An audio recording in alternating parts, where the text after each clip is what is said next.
हाँ फिक्स काम पे करना बता दे मैं देख लें। बढ़िया है बढ़िया है, that's the way guys. Good running. Good cricket. Left पे ठीक हो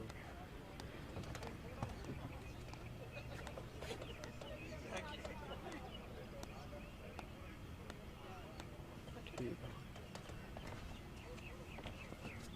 just match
Well played, skipper.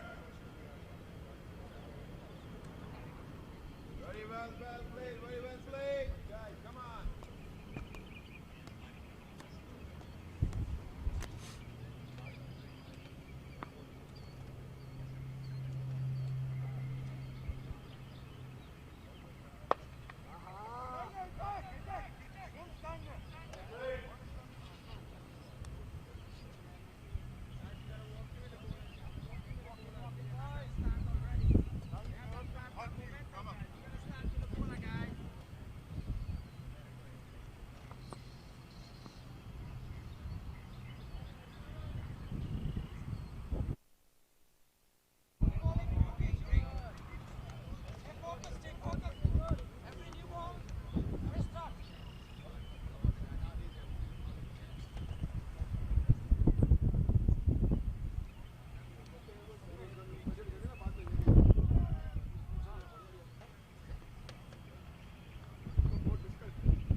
Very well played. Stadium. That's the kick of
Hello and good morning, folks,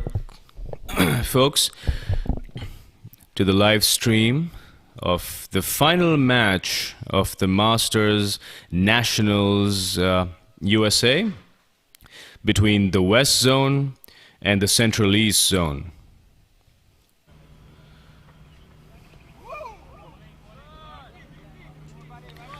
There's been a slight delay in the broadcast due to some technical difficulties. But thanks for joining us at the beginning of the 5th over.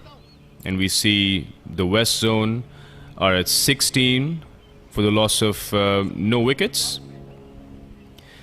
They're going at a steady start. And we see Milroy Dawn bowling a wide ball just outside off stump. He's just begun his spell, and he's finding it a bit difficult to get into a rhythm.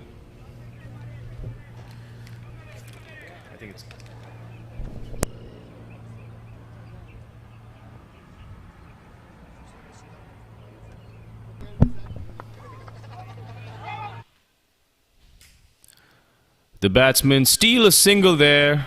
Raj Badadare just pushes it towards point for a quick single.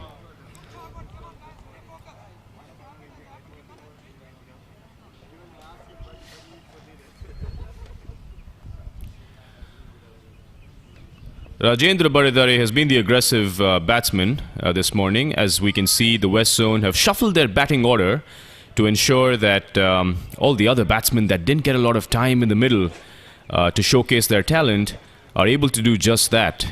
Remember that the Masters USA is going to select a USA national team, a national over 50s team, and a lot of their players get an opportunity to showcase their talent with bat and ball during this tournament.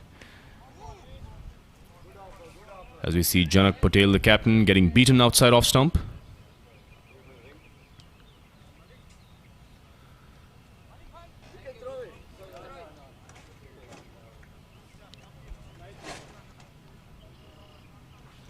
The bowler Milroy Dawn just adjusting the field a little bit, encouraged by the previous ball, having beaten the batsman.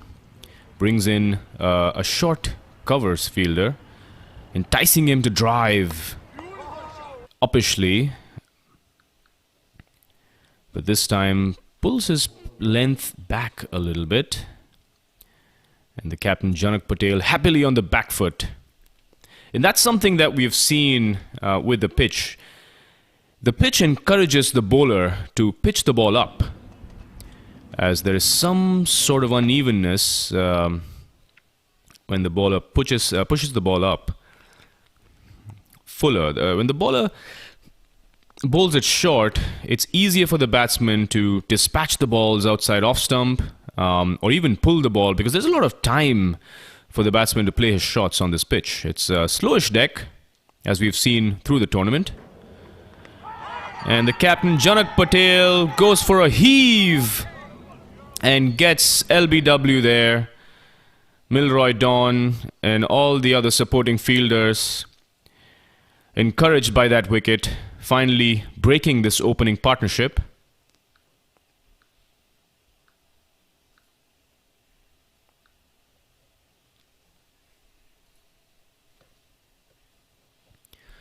The captain Janak Patel just walking back to the pavilion.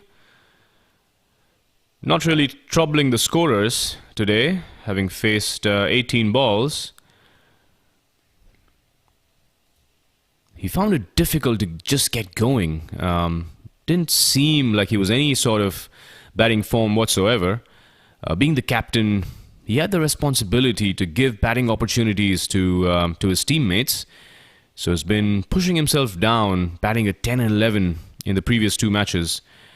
But opened the batting in this instance for this match. But as we all know, cricket is a game of confidence. Cricket is a game of rhythm and form. And it's important, whether you're a bowler or to spend time in the middle. And it's very, very difficult to come in and start scoring right from the outset.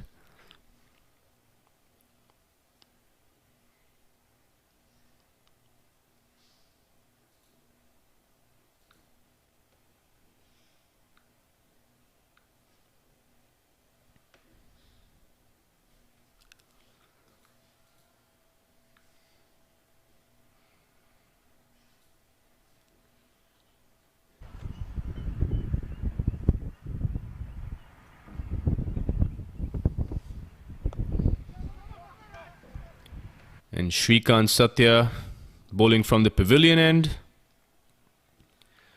Starts out with a dot ball to Rajendra Baradare.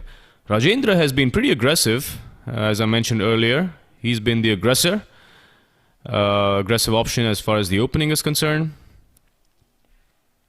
Scoring 14 of 13 balls, having scored a couple of boundaries already.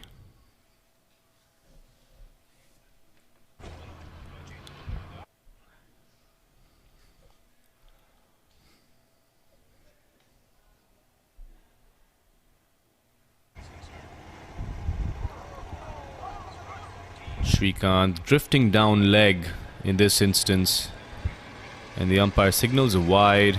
The batsmen steal a run as well.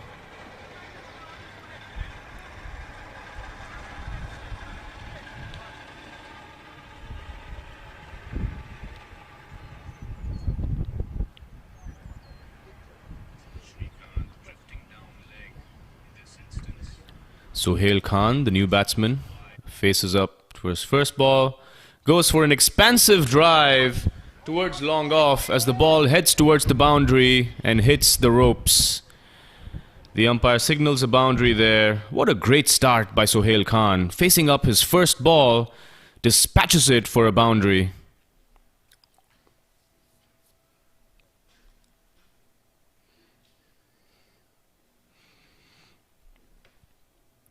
And that's what the batsman hopes for. To get a loose ball, to get a full driving length ball as a first ball that you face. You couldn't ask for a better first ball as a batsman. And Sohail merrily dispatching it to the boundary.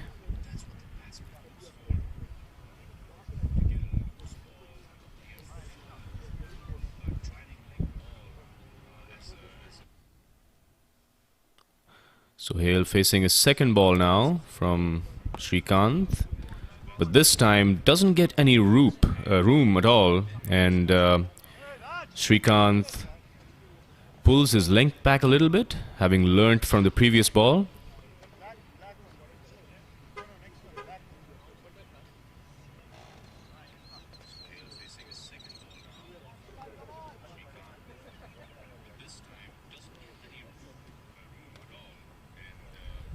It's also important for the batsman to not get carried away, especially when they get a few early boundaries.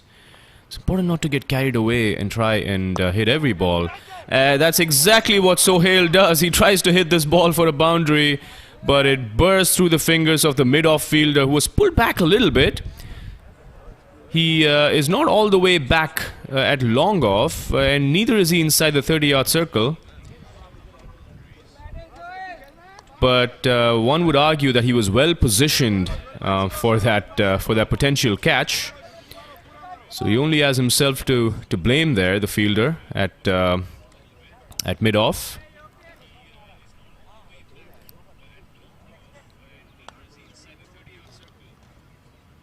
So chance put down by the Central East Zone.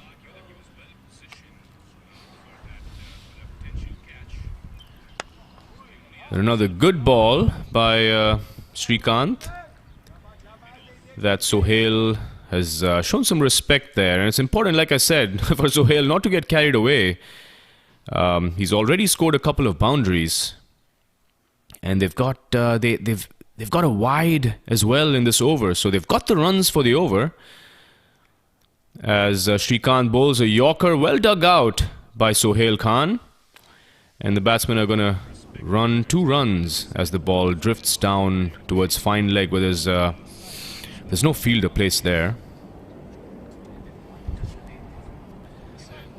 At the end of the over number 6 there, the West Zone are 30 for the loss of 1 wicket. They're going at a very good pace here, the West Zone, thanks primarily to the previous over and Sohail scoring 2 boundaries.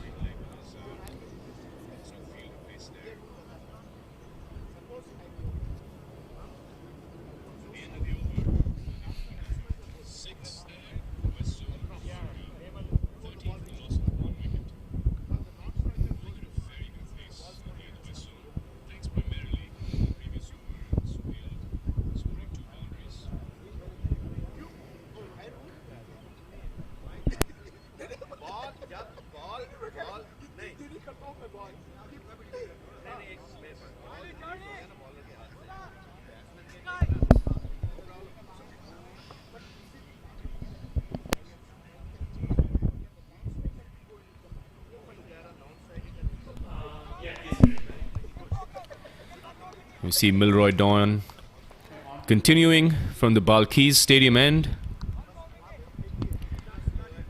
Rajendra Baradare, who's been denied the strike for a little bit in the previous over, gets a short one that's been dispatched over the square leg boundary with contempt. The umpire signals 4 runs. And Rajendra Baradare continues on his with his onslaught against the Central East bowlers. He's already scored a boundary off of Milroy Dawn in his previous over in exactly the same area over square leg. But Milroy Dawn happily dishes out another short delivery for Rajendra to hit over that area. But what Central East have done is ensure that there's a fielder placed in that area now. A good ball to follow that up by Milroy Dawn, this time outside off stump, getting his length right. And Rajendra doing the wise thing by just leaving that alone.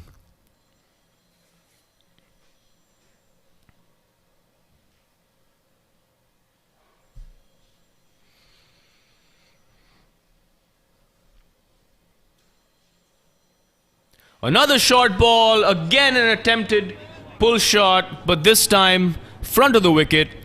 And that's a very, very good shot by Rajendra. Rajendra is looking some batsman here. He hasn't failed to dispatch even one bad ball. And all he's done through this innings is wait for those bad balls. Any error in length, and he is happy to put those balls away. 2 boundaries scored already off this over. And the West Zone are at 38 runs already. So they're going at a very, very brisk pace here.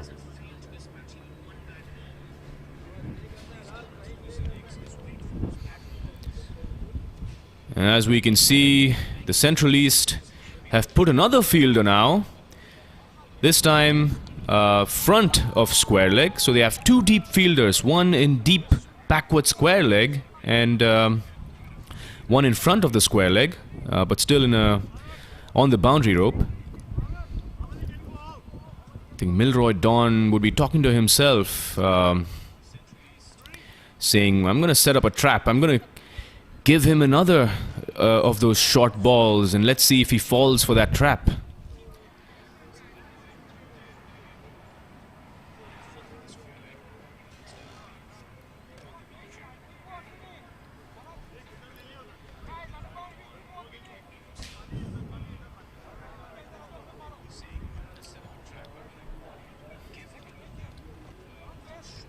And this should be an interesting battle. Will Rajendra take up that challenge as Milroy tries to bowl a slower one this time, but airs in line, drifting down the leg. West Zone just get an extra run.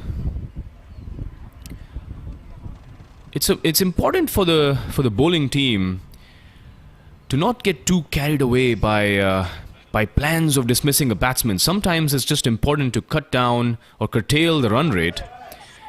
As Milroy bowls one short outside off stump that's been happily cut away by Rajendra. But the outfield's thick here. It's the ball doesn't travel as quickly as one would expect. So the batsmen only take 1 run off that shot.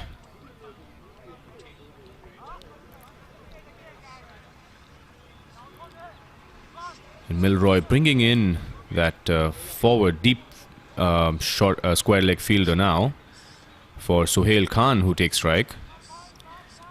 But Sohail Khan has also been pretty aggressive. He hasn't been shy of scoring those boundaries and attacking the bowlers. As he goes for another one, this time there's an inside edge onto the stumps, and Sohail Khan is dismissed by Milroy.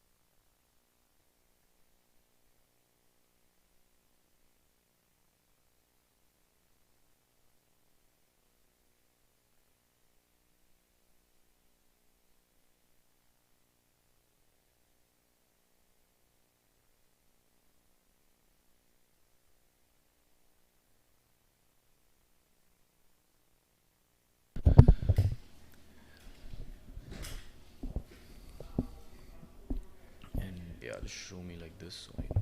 Okay, perfect. Thank you.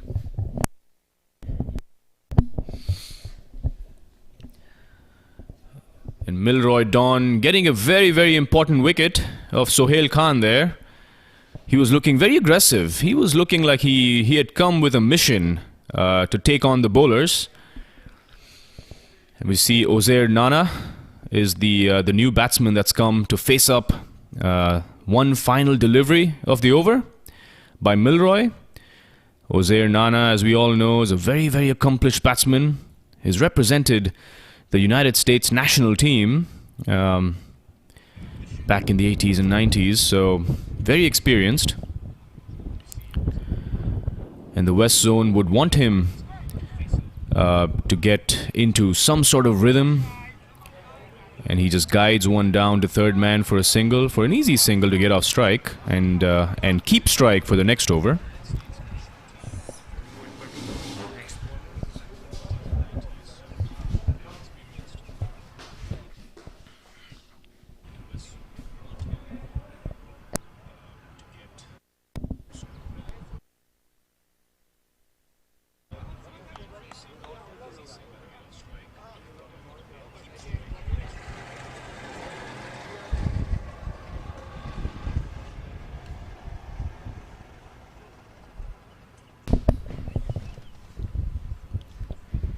And at the end of 7 overs, the West Zone now are 41 runs for the loss of 2 wickets.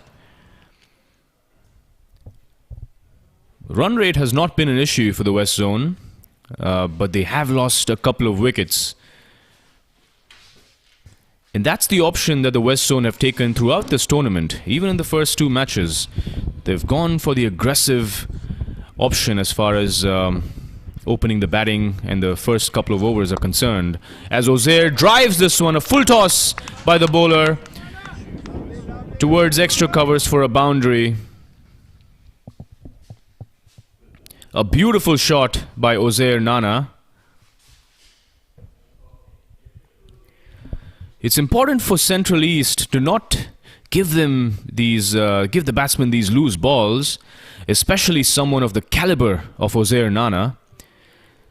Someone like Ozair Nana, if he gets settled in at the crease, is going to cause a lot of damage to the Central East team. And the Central East, having picked up a couple of wickets, need to curtail the run rate now. Ensure that they don't give away too many loose balls and too many extra runs here.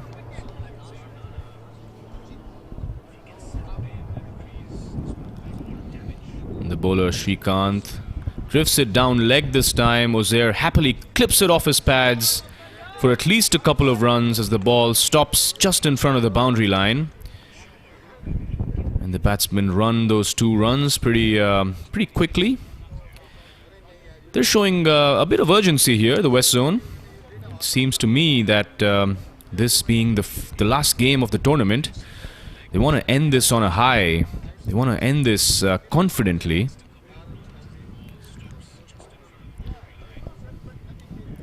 A full ball again by Srikanth. But this time Ozair does not go for the expansive drive, just defends it to the short covers fielder.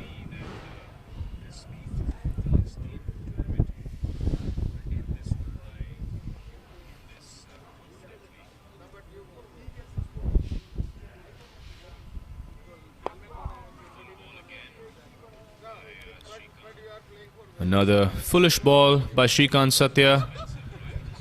Ozair defends it.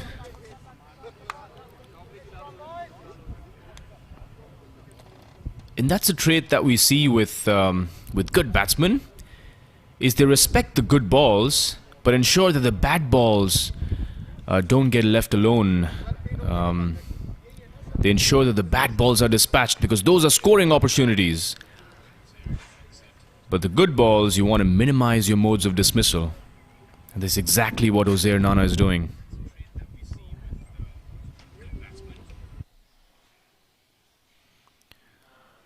Another full ball outside off stump. Well defended by Ozair. He's looking very, very confident here. He's looking set for a long innings.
And we see Milroy Dawn continuing on from the Balki's end, adjusting his field now.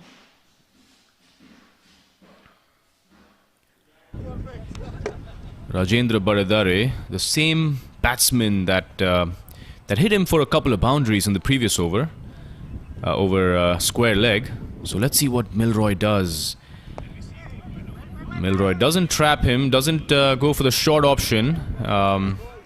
I think he's realized his mistake. He's only put those deep fielders as protection because he's realized that Rajendra loves that pull shot. But he doesn't want to bowl short. He's bowling well outside off stump so that Rajendra doesn't clip it towards the leg side.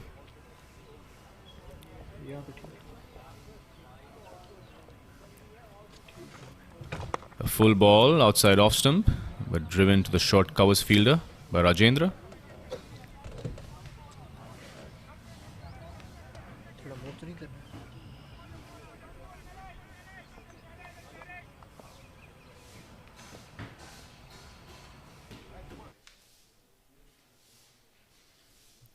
A short ball this time, short and wide outside off stump. That's been cut away to the boundary by Rajendra.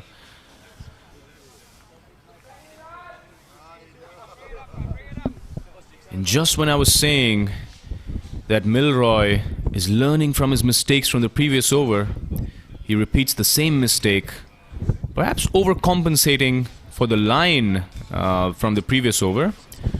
Because remember, Rajendra, all his boundaries that he's scored so far have been on the leg side. So perhaps Milroy thinking that he's weak outside off stump, but that doesn't appear to be the case, as we see Rajendra getting beaten outside off stump this time.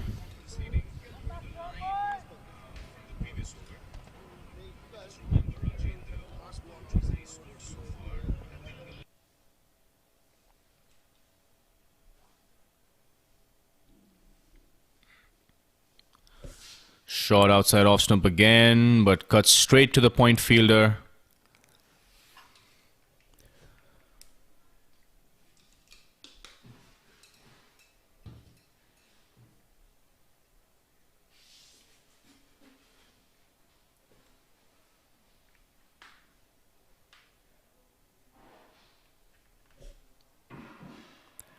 And this time, just pushed towards point by Rajendra for a quick single. As the batsmen rush across for that single, it seems like Rajendra wants to keep strike. He's looking in a mood to score a lot of runs today. And with Ozair Nana having joined him at the crease, this could prove to be very, very dangerous for the Central East unless they get a quick wicket here. They would be hoping that this partnership doesn't extend itself.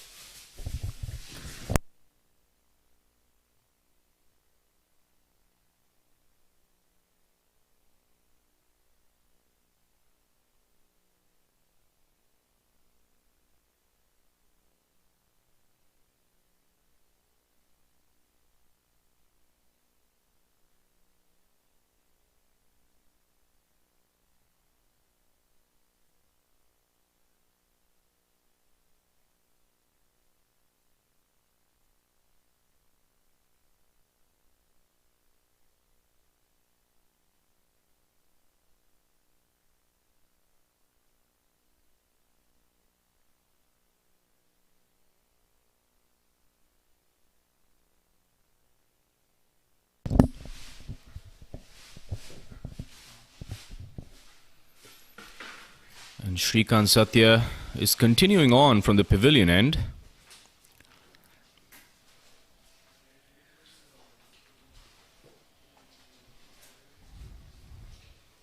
A full ball struck on the pads, a muffled appeal by Shrikant.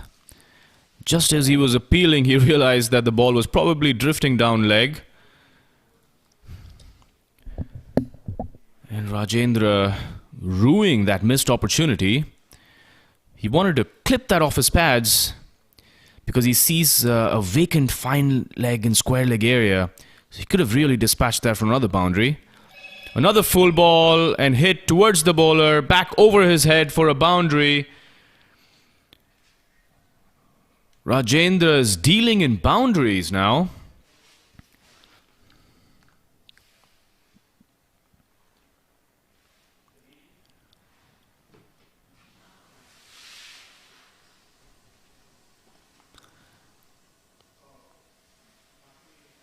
Shrikant Satya, very experienced bowler. I keep saying experienced. This is the over 50s league after all, so obviously all these players have tremendous experience, having played cricket pretty much throughout their lives. A short, wide outside off stump by Shrikant Satya. This time it's been dispatched over third man, and it hits the boundary rope for a boundary. 4 runs being signalled by the umpire there. Rajendra scoring runs at a very quick pace here. I'm sure the West Zone team members as well as the supporters must be enjoying this this batting display by both Rajendra and Ozair Nana.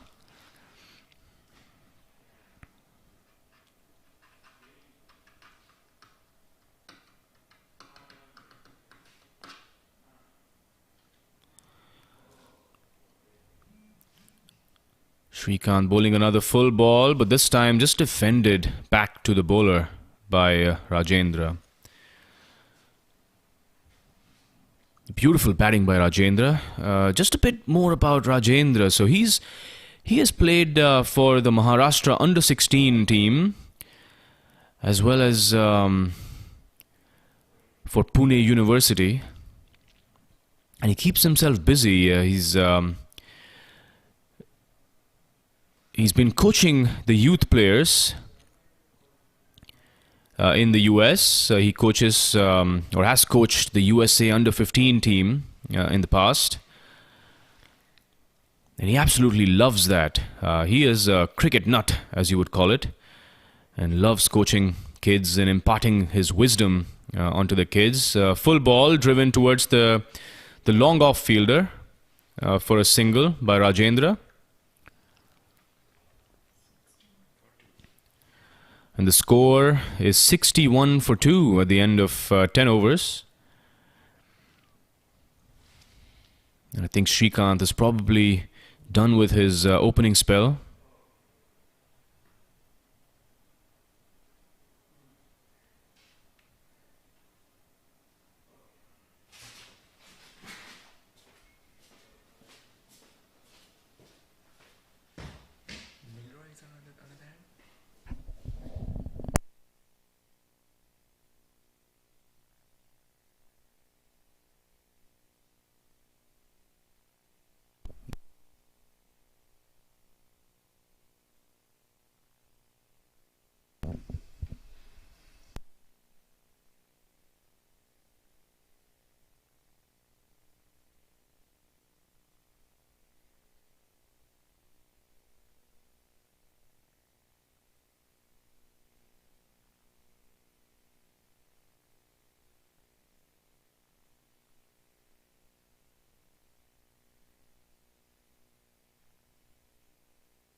And we see a bowling change by Central East, as we see the experienced Nasir Jamshed, or Nasir Javed, I'm sorry, as he's known as Charlie in the US cricketing circles.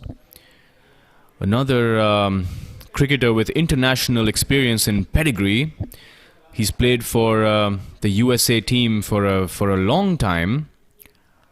He's also coached the US team.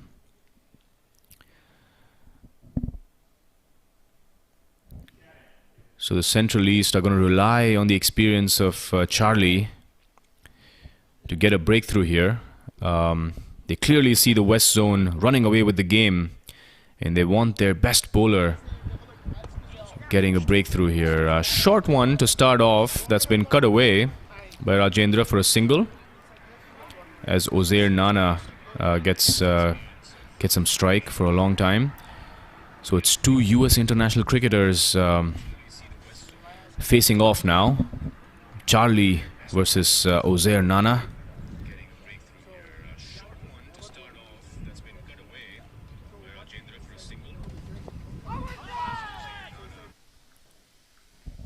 A good ball first up that's been defended by Ozair Nana.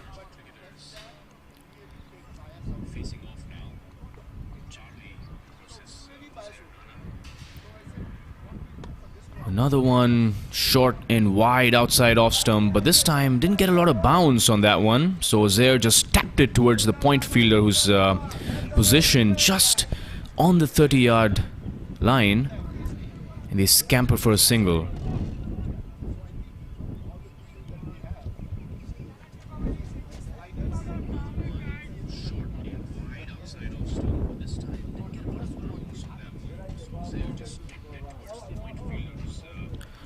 Ozair Nana, this time a quicker ball, just beating the outside edge of the bat, but the keeper and the bowler, Charlie, arguing with the umpire, appealing vehemently. They are convinced that this is out. They are convinced that this has taken the outside edge. And the keeper seems pretty disappointed with the umpire's decision. It's a good ball, nevertheless, beating the outside edge of the bat, if not taking the edge. And this time, the batsman Rajendra just defends it towards the cover fielder. This is going to be a very interesting battle now between two experienced batsmen from the West Zone and the USA veteran Nasir Javed. And Rajendra steps down the track. And the batsman at long on just makes a mess of that one as it heads towards the boundary ropes. A beautiful shot now, and this is very important that batsmen use their feet against good spinners like Nasir Javed. A beautiful shot to end the over. And the score is 67 for 2. At the end of 11 overs, the West Zone have been doing really great throughout the tournament, and they want to finish strong. They want to leave a mark on this tournament, especially having fought a very close game against South Zone yesterday. They want to make sure that this match doesn't head in the same direction. We see a bowling change now from the pavilion end. Hemant Shah coming into bowl. He just wants to loosen up. But we see now that a lot of fielders are being pushed back, pushed towards the rope. Central East realize that they are leaking too many runs, especially in boundaries. They want to prevent that run flow. Ozair goes for a slog sweep first up against Hemant Shah, but misses out as it strikes his pads.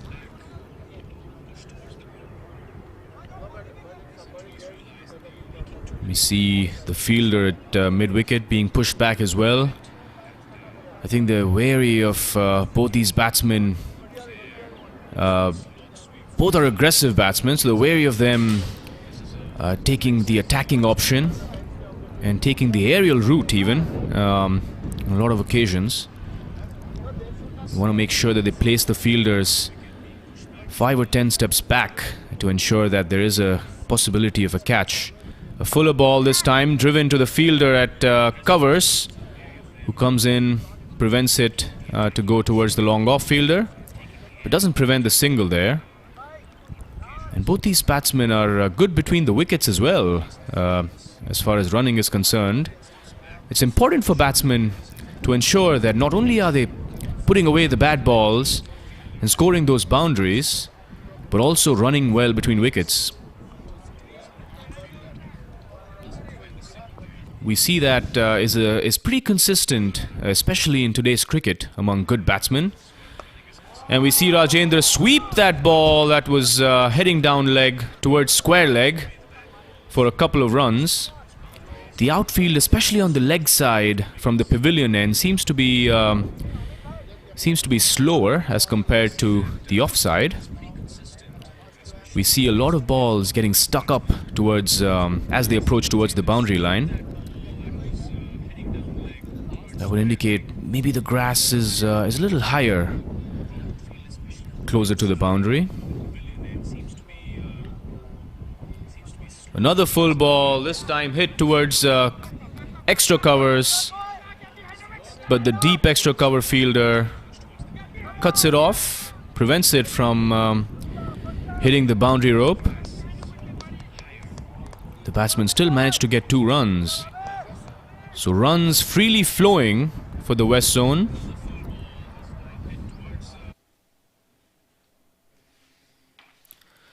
They're scoring at just above 6 runs and over. You couldn't ask for a better start as far as runs are concerned, although the West Zone would have hoped for fewer wickets to have fallen. As the last ball is defended by Rajendra. A very good over for the West Zone.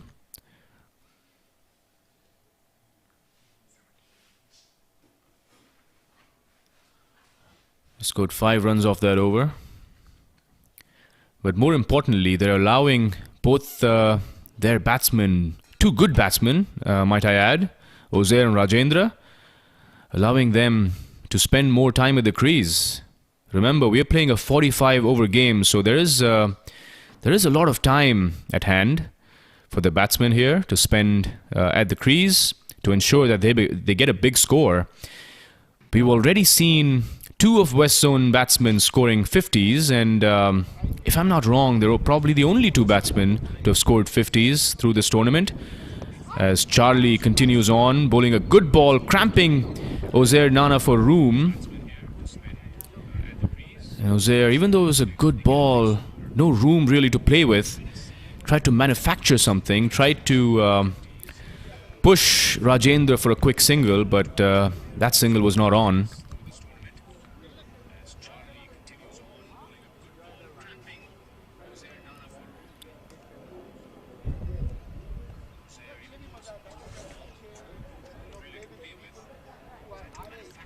And Nazir Javed, Charlie, is the mainstay for the Central East as far as their bowling attack is concerned. And I've seen him over the years play a lot of cricket around the country, having played, like I said, for the US for a long time in the 90s and early 2000s. And the fielder at covers doing a great job there. Direct hit, but no real danger as far as the run out is concerned. The batsmen think about stealing a run as the ball heads towards the fine leg area, but again, no run was on. As I was saying, Charlie has been around the cricketing circles for a long time. He played well into his 40s for the US team, and probably one of the oldest cricketers to have played for US. And as you can see, he's still a bundle of energy. Age does not seem to have slowed him down. Another skittish delivery outside off stump. Ozair looked for a single there as he pushed it towards the point fielder, but Rajendra is being careful and is doing the right thing. The West Zone have lost 3 wickets already, so they don't want to lose another wicket at this stage. A fuller ball this time from Charlie, just defended back to the bowler. So very tight over, in fact a maiden bowled by Charlie. The score remains at 72 for the loss of 2 wickets. I apologize, they haven't lost 3 wickets but 2 wickets only, the West Zone.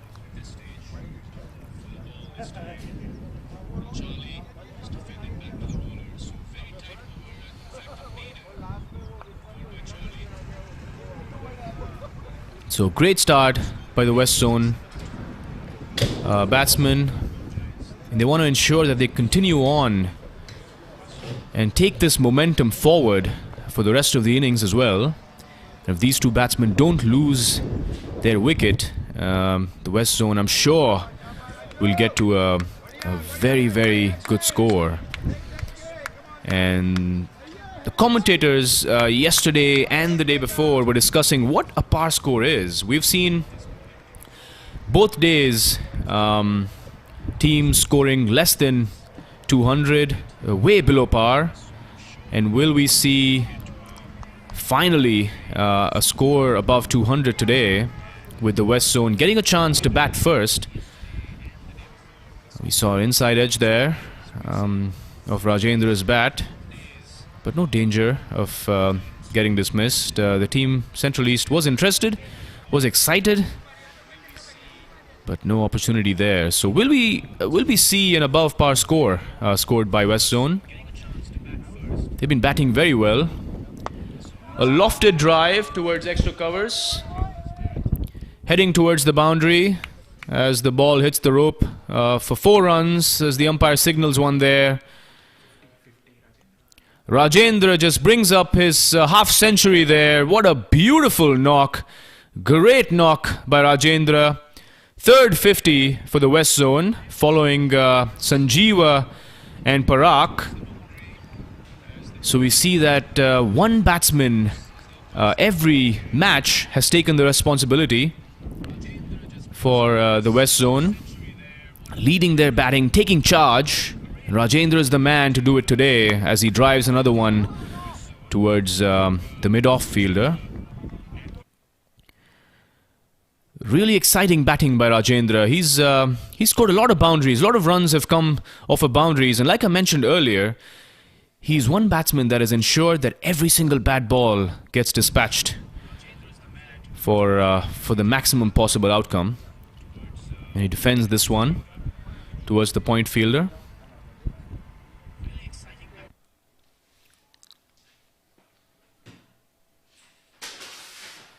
And the bowler Hemal Shah bowling his second over.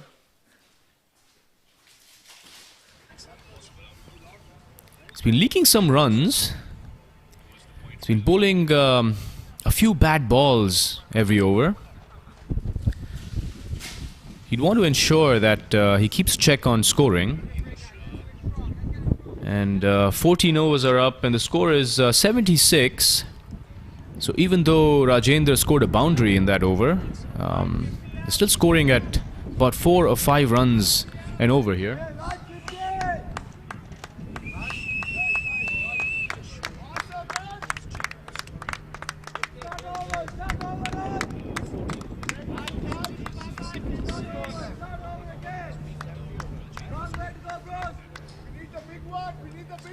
We see Charlie continuing on from the Balkis end. And Central East would hope and pray that Charlie get a wicket, especially of Rajendra, who's already scored 50 runs. This time it's tossed up. Uzair Nana using his feet and driving towards the cover fielder. But well stopped by the cover fielder. No damage done.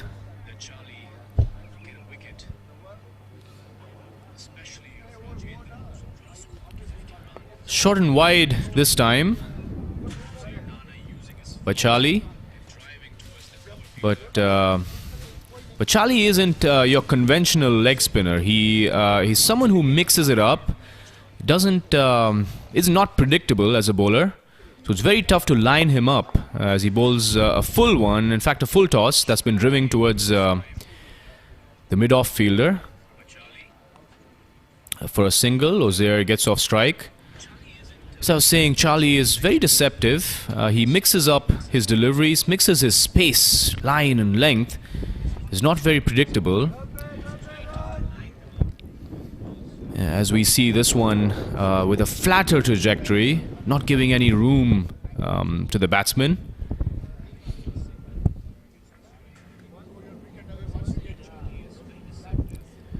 Tossed up this time, but no slip in place as the batsman edges it towards the short third man fielder.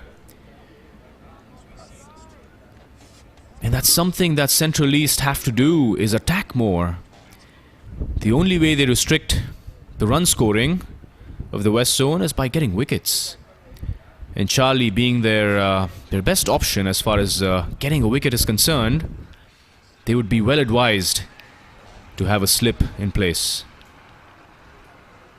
Short one this time. Room to play with for the batsman, and he cuts it towards the deep extra covers fielder.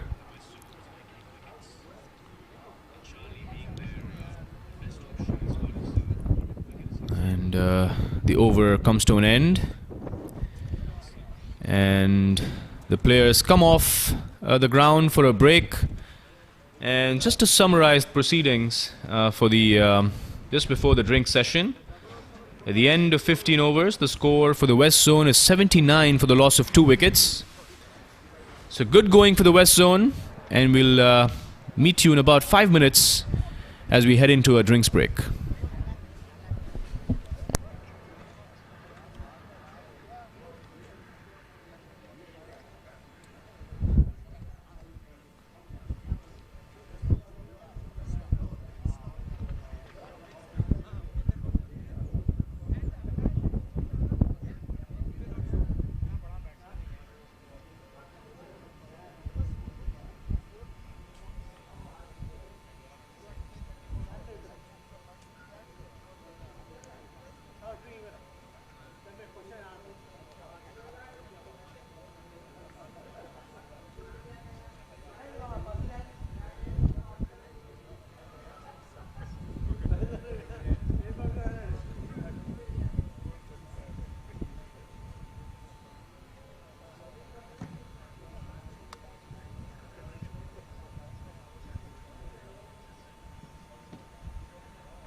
As Uzair Nana and Rajendra having taken a break, having successful.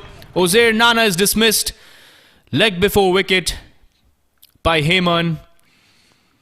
And the Central East prayers have finally been answered as they break this ominous looking partnership. Uzair Nana walking back to the pavilion disappointed. That was a very, very important wicket for the Central East region. So that's something that we've noticed as far as the West Zone is concerned, is they have not compromised on the scoring rate. Their run rate has been pretty brisk. They've been scoring at over 6 runs and over, but they have lost wickets periodically. It's going to be a long partnership. We'll see a wicket fall. But Rajendra has been batting throughout the 15 overs that he's faced.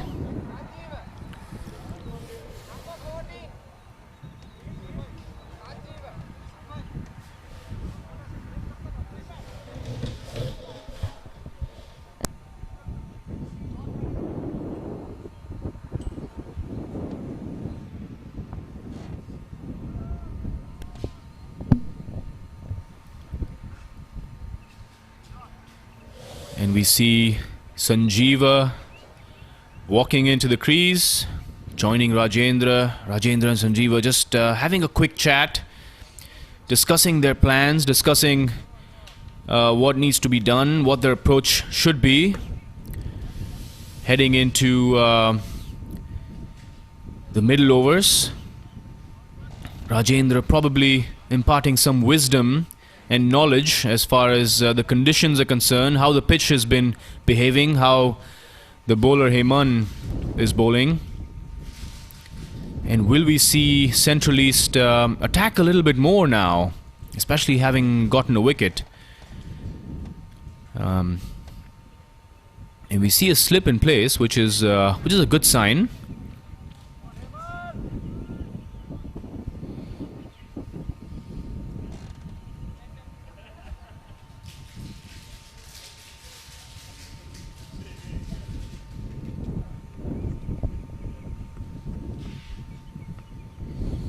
Sanjeeva facing his first ball.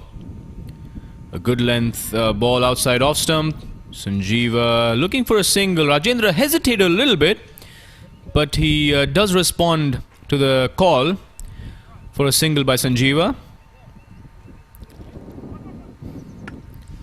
Rajendra perhaps hesitating because he doesn't want to take too many risks, especially the West Zone having lost 3 wickets now. But it's important that the batsmen keep the scoreboard ticking, keep rotating strike. It's very important because that puts pressure on the fielding team and not get stagnant at the crease. Heyman tosses this one up, probably a slower one, but Rajendra lofts it over the mid-off fielder, and the deep extra cover fielder cuts it off and restricts it only for a single.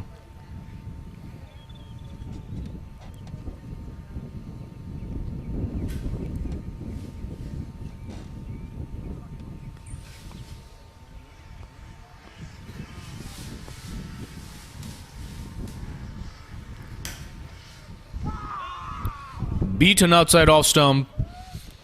This one, the bowler is excited, and the keeper does a good job. Appeals for caught behind,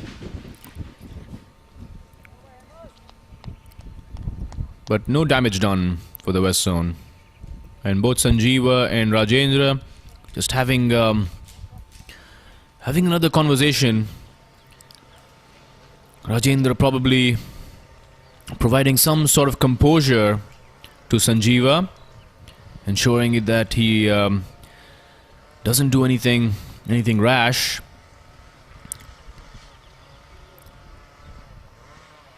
It seems like Charlie is going to continue from the Balki's end.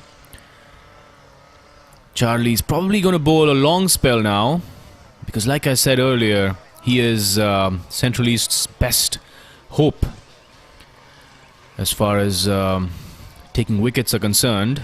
He is a wicket taker.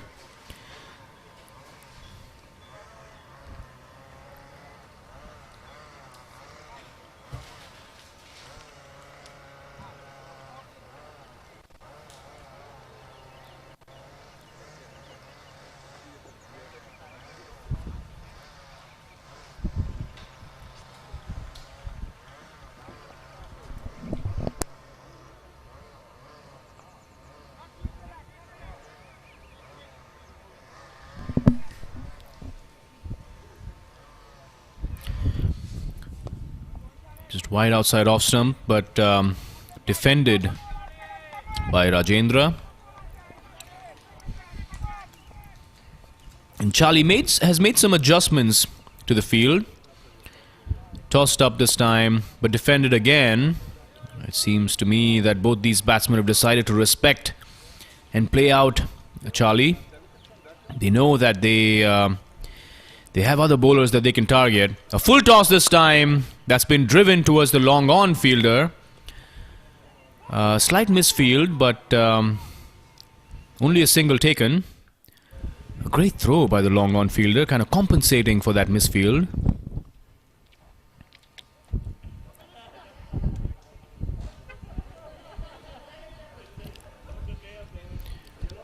And Charlie's made a lot of changes as far as the fielding positions are concerned. We can see he's bringing in a slip now to the newer batsman, Sanjeeva. A good ball by Charlie. A wrong one. Heading towards the stumps that Sanjeeva just negotiates and hits it back to the bowler. Shot and outside off stump, but Sanjeeva reaches for it. Isn't able to cut that one. Too far away, maybe, from his bat.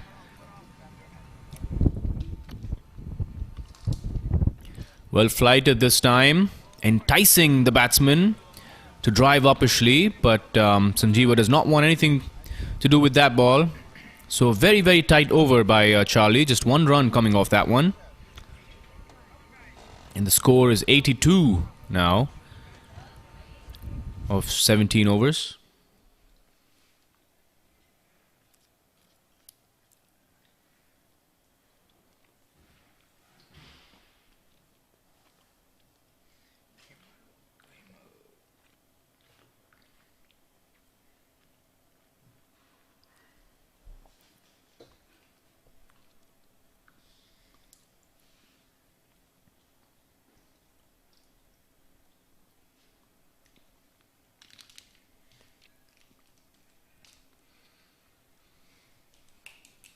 And Hemal Shah continuing from the pavilion end. And the batsman is indicating to the dressing room. Seems like they need something. Maybe some gloves, maybe a new bat. Just a slight delay there. Before the bowler heads up to bowl. But all seems to be fine now as Hemal heads in to bowl his first ball of the over.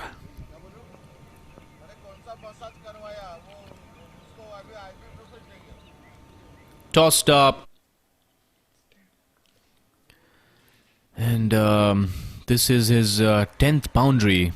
Like I said earlier, Rajendra has been in execution under pressure is even more difficult. Some slight pressure that he's been able to build up. Centurion of this tournament. People always say, people always talk about the commentator's curse. I don't really believe in that. It's it's really up to the batsmen to show their mettle and to show their class and to prove every commentator wrong if that's what it takes to perform on a given day.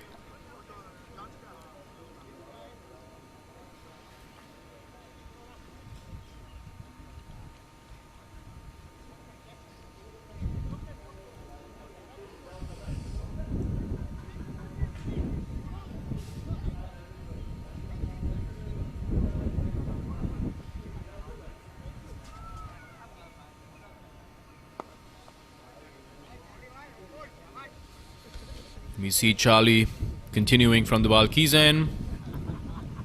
I mentioned this earlier, he's set for a long spell. He wants to get a wicket. Second delivery coming up, and his batsmen are very happy to play out Charlie. The ball towards the point area for a single, but the single has been denied.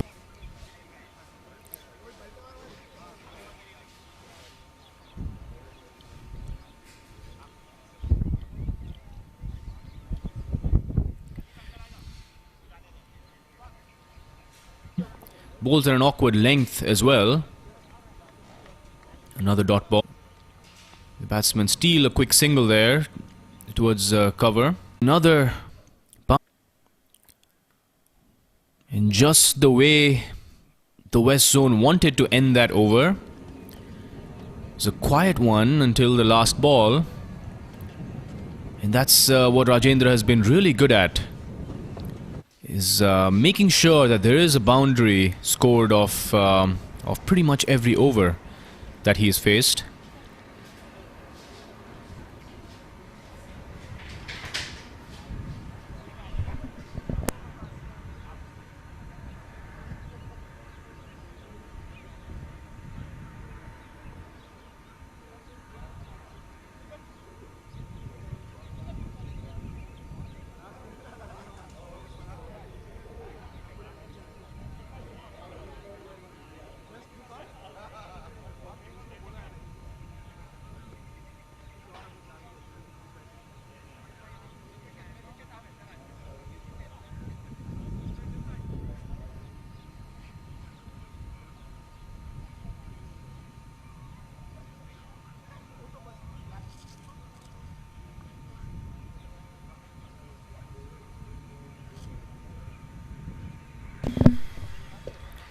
We see a bowling change now.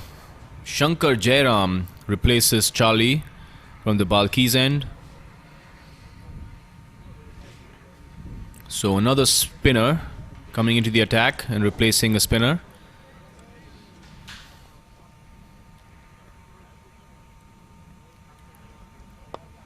Short outside off stump, cut away by Sanjeeva. Misfield there in the deep, but Sanjeeva did not want to take advantage of that. So just a single. Shankar Jairam, or Jay as he's fondly called. As you see a dot ball. He's the co-founder of the Northwest Cricket League in Washington. But that league also covers Oregon and Idaho. Tossed up ball this time by Jairam, but just defended back to the bowler.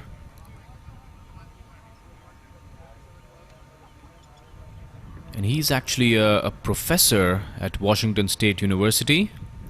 He's been a professor there for 25 years, but has moved away to become an entrepreneur now.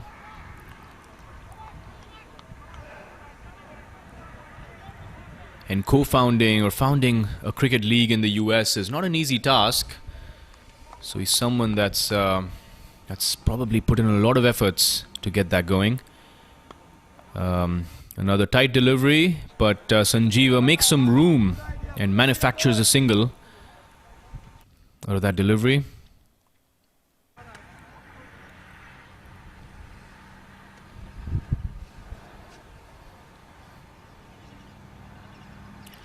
A tossed up ball this time, but single denied by the active point fielder.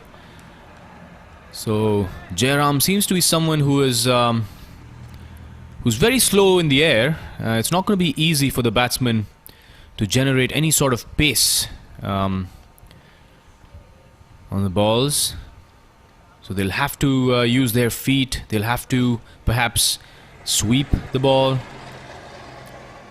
and use different tactics to ensure that they keep the scoreboard ticking.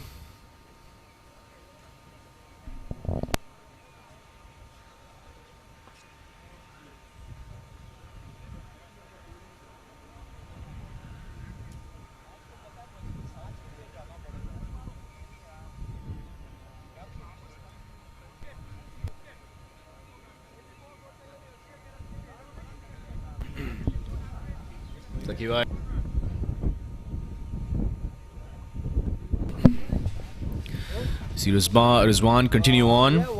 A great delivery there. The batsman just gets beaten and gets bowled outside off stump. That was a peach of a delivery. I'm really interested in seeing the replay on this one.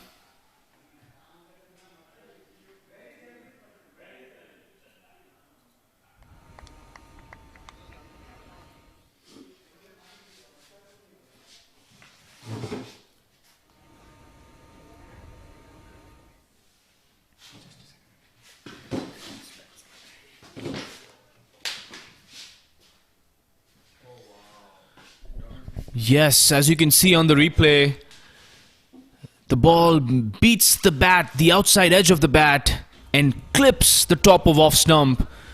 That is a dream delivery for any spinner. What a beautiful delivery by the captain, Rizwan. Taking such an important wicket at such an important stage. Just as both these batsmen, both these accomplished batsmen were getting ready to score some big runs.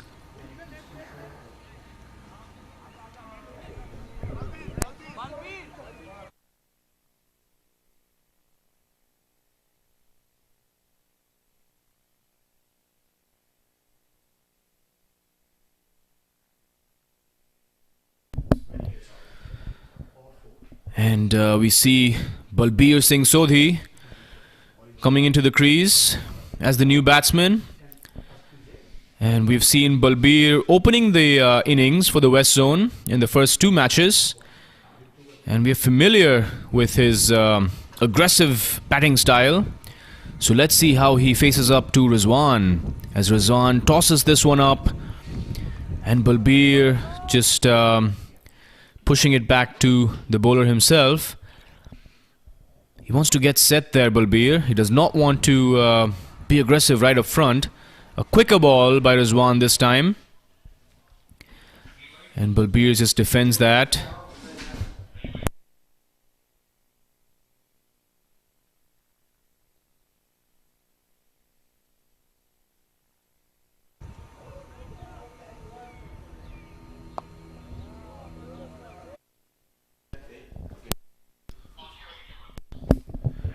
Well tossed up delivery. So we can see Rizwan really mixing it up. This has been a very, very good over to watch. Another good delivery that Balbir defends.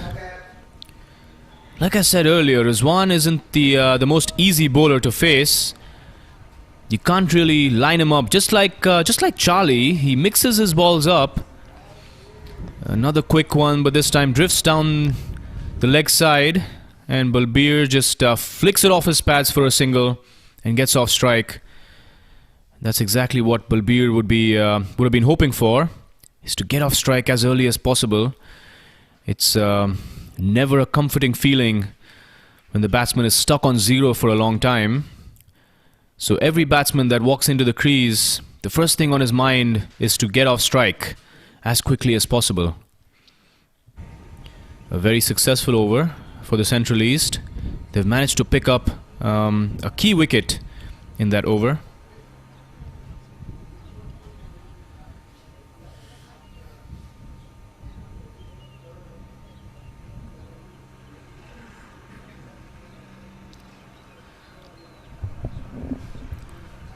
key wicket of Sanjeeva, might I add.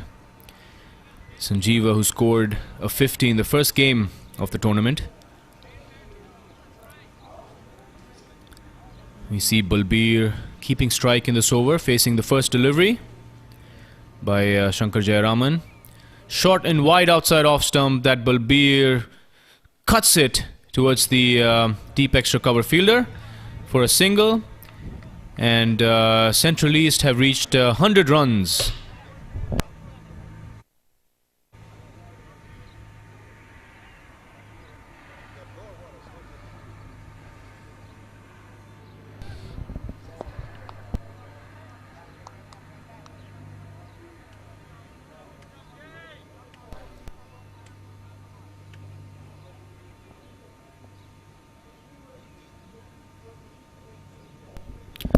A tossed up delivery, and this time clipped off the pads by Rajendra for another boundary.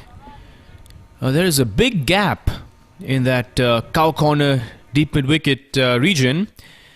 The deep mid wicket fielder tried to cut that off, but was unable to do that. So another boundary for Rajendra. He has been very, very impressive today in his knock. This one wasn't a bad ball by Jayaraman, but Rajendra uses his wrists to ensure that the ball goes towards the cow corner area and not towards long on.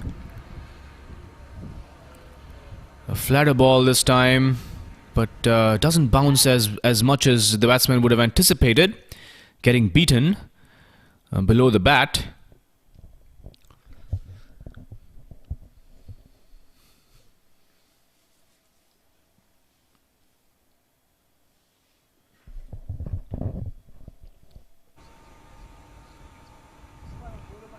A slightly fuller ball this time, and Rajendra using soft hands and hits it towards short mid wicket for a quick single. Balbir responds, and we have seen Balbir being very good between the wickets as well. So Sanjeeva being good between the wickets, Parak being quick between the wickets. The West Zone are really blessed with great batting talent, as we see Balbir cut one towards the extra cover fielder for a single.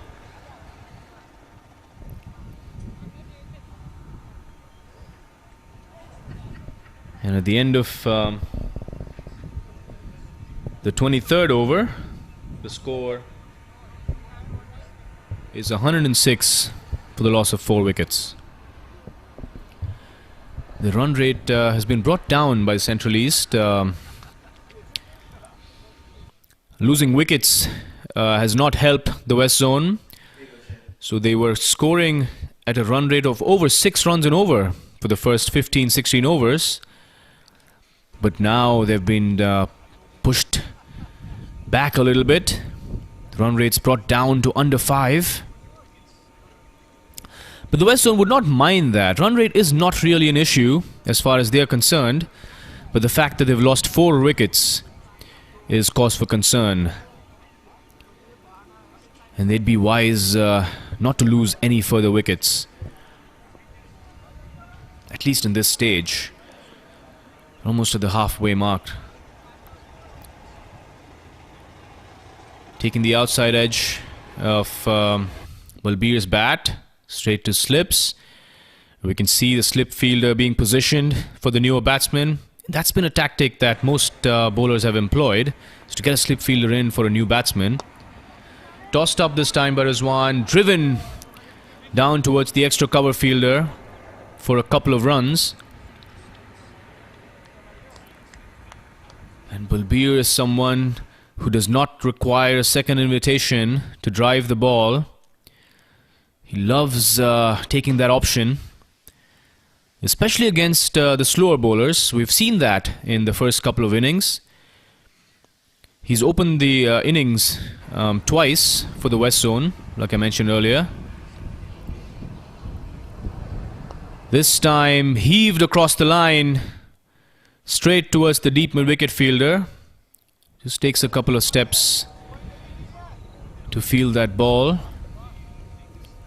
Only a single conceded.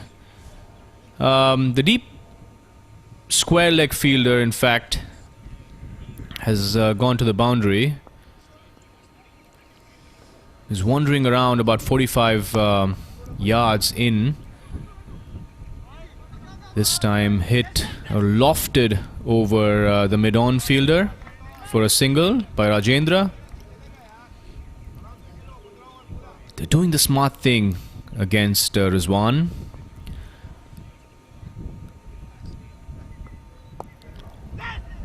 Against bowlers, especially of the caliber of Rizwan and Charlie, it's important that you keep the scoreboard ticking. You don't allow the bowlers to settle down. A well tossed up delivery, but heaved across the line again towards that deep square leg, deep mid-wicket fielder. And 24 overs up now. The score is 111 for 4. Balbir Singh Sodhi settling in now in the crease. He's looking comfortable. He has spent enough time at the crease, opening the innings both times. He looks in great rhythm. He looks in great confidence as well. And we see Jayaraman come in to bowl again.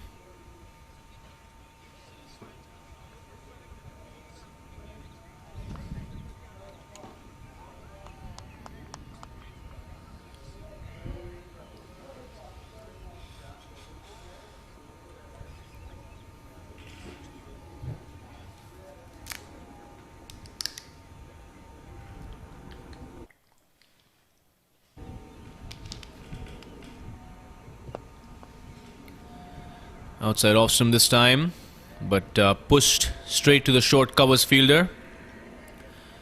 So Jayaraman, it's been slower through the air, so it's been tough to get a hold of for the batsman.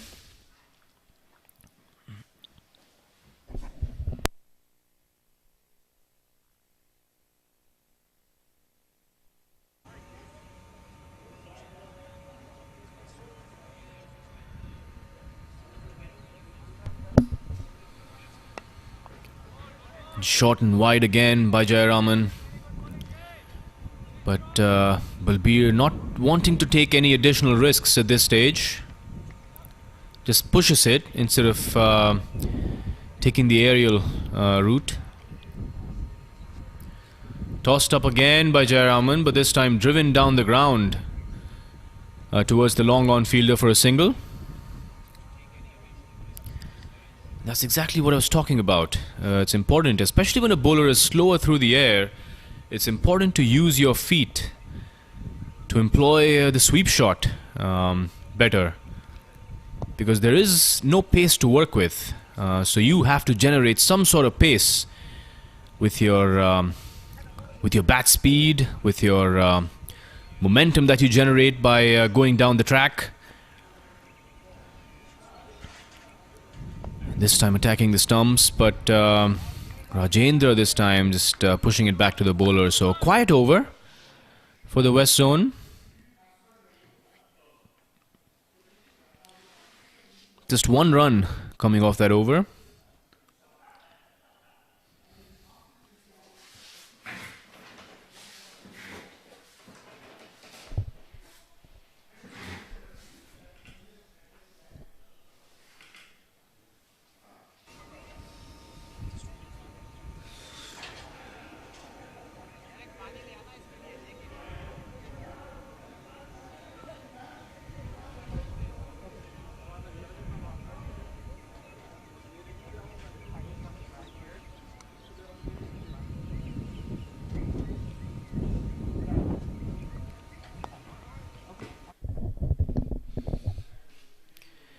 We see Rizwan continuing from the pavilion end, and he is bowling in some good rhythm there. It's a good ball outside off stump, but pushed towards the cover fielder for a single. And Balbir doing the right thing, giving strike to the well-set Rajendra.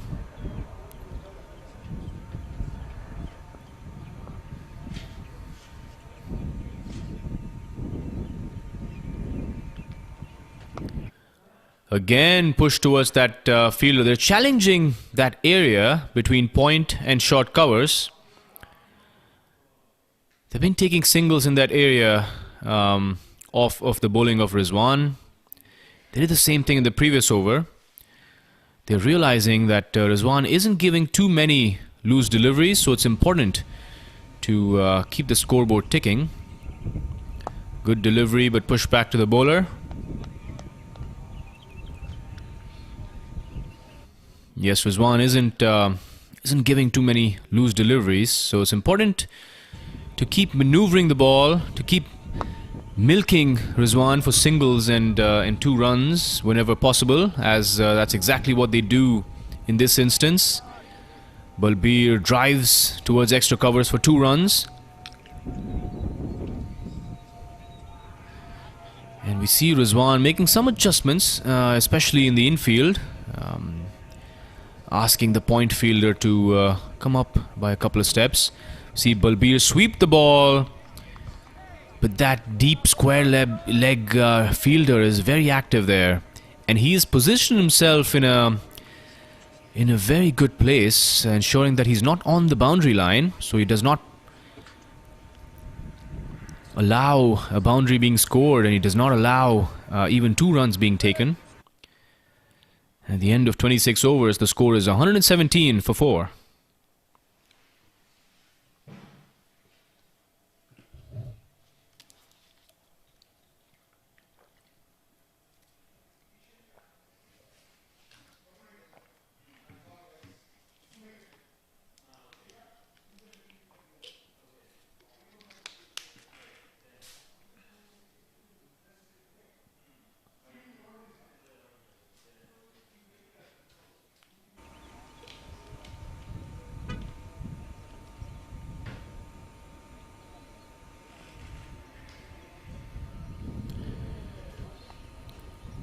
Jayaraman this time bowling outside off stump, and Balbir gets the outside edge, but this was deliberately done, deliberately cut towards that third man region. Batsmen take a single, and both these bowlers have been bowling well in partnership, making scoring difficult here, not giving too much pace. Jayaraman. Cut away by Rajendra towards the extra cover for a single.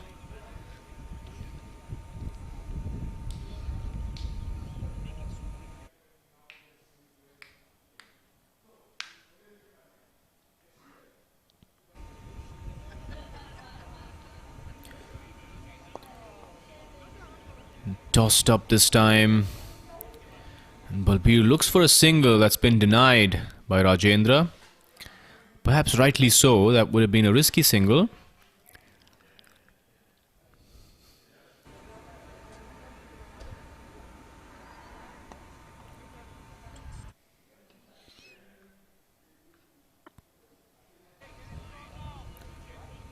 Seems to be another quiet over for the West Zone. A dry spell as far as boundaries are concerned for the West Zone. It's not like they haven't been looking for those opportunities. Balbir pushes one towards covers. Rajendra thinks of a single, but decides against it.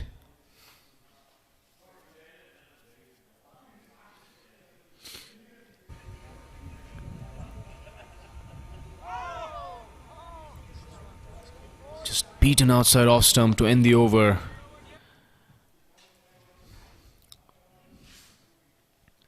It's 27 overs now, and the score is 119 for 4. And we see Rajendra is on 73, having faced 70 balls. He's quickly approaching that magical milestone of 100 runs. I think he's well positioned to be the first centurion of the Masters USA Nationals.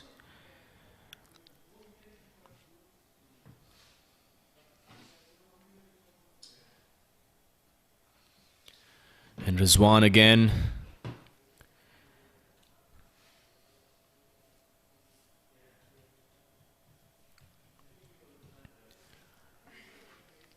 Bowling to Rajendra.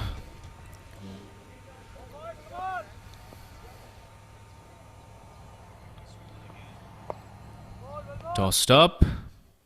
But Rajendra respecting Rizwan's bowling and Rizwan's ability and variations. He's not taking too many risks against him. A bit of width on this one, but straight to point.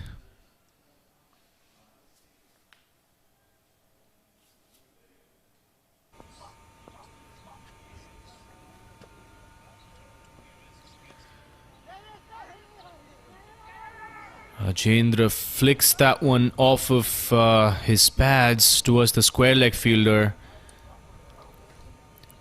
Pushes Balbir for a single, but Balbir does not want to take that risk. And rightfully so. That would have been a risky run. And it's really important for both batsmen to respond, especially a non-striker, to respond to those quick singles. Communication is key when it comes to running between the wickets, and that's why you see batsmen that have played together for a long time generally tend to be good between wickets, and batsmen that play together for the first time sometimes may have misunderstandings. Sometimes you think there is a single and the batsman doesn't respond because he doesn't really know what kind of a runner the other batsman is between the wickets. Swept this time by Balbir, but no runs taken. Another good over by Rizwan. So really good going, a real good comeback by the Central East. Both Rizwan and Jayaraman have bowled a bulk of these overs. They've been able to keep a check on the run rate and curtail the momentum that the top order of the West Zone had created. And the Central East will be well advised to continue with the way that they've been doing in the past 5 to 6 overs. And unsurprisingly, we see Jayaraman continue from the Balkis Stadium end.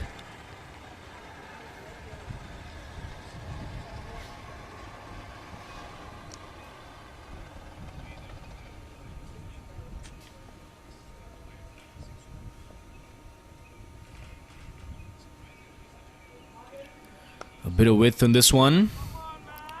And Rajendra finds the gap towards the deep extra fielder. Deep extra cover fielder, and they get 2 runs.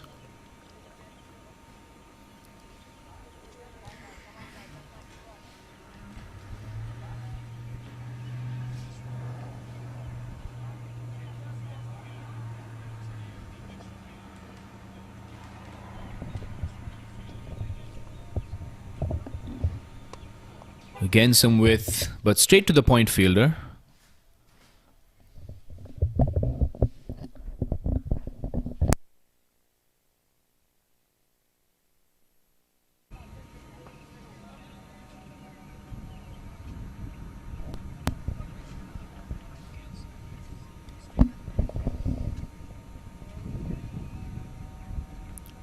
A tossed up delivery this time. But Rajendra just pushes it back to the bowler. Both these batsmen, like I said, aren't keen on taking any unnecessary risks. Cut away this time to that deep extra cover fielder. He's been kept busy on the boundary line. Both these batsmen, especially against Jayaraman, have peppered that covers boundary.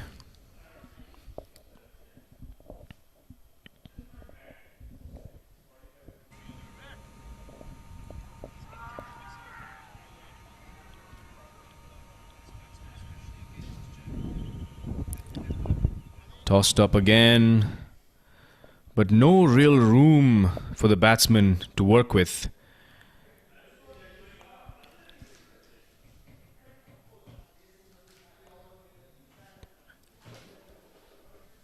So a number of quiet overs being strung by the Central East.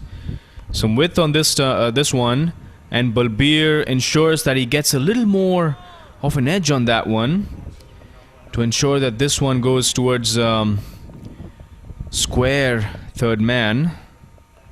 And they get 2 runs, and they get 5 runs this time. From this over. So the end of 29 overs, the score is 125 for 4.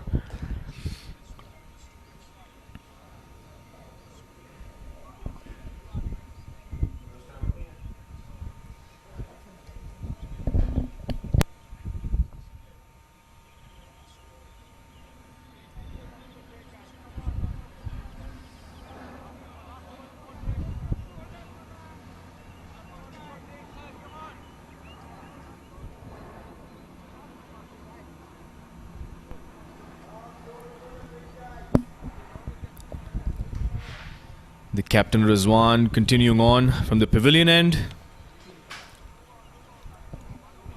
The Central East would be happy with the way things are going. They don't want to change bowlers. They don't want to change field positions. They don't really want to do anything different, because the way things are going is exactly what Central East was hoping for in the first 20 overs when runs were free-flowing.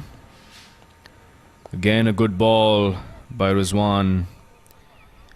He's been very impressive in his spell today. Very, very few loose deliveries by Rizwan. Tossed up this time, driven straight towards the bowler. Rizwan fails to stop that one. So the batsman crossover for a single.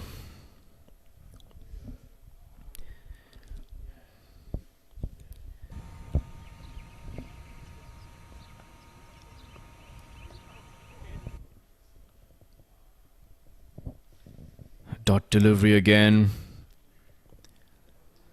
And like I said earlier, Rizwan is a very tricky bowler to face as a batsman.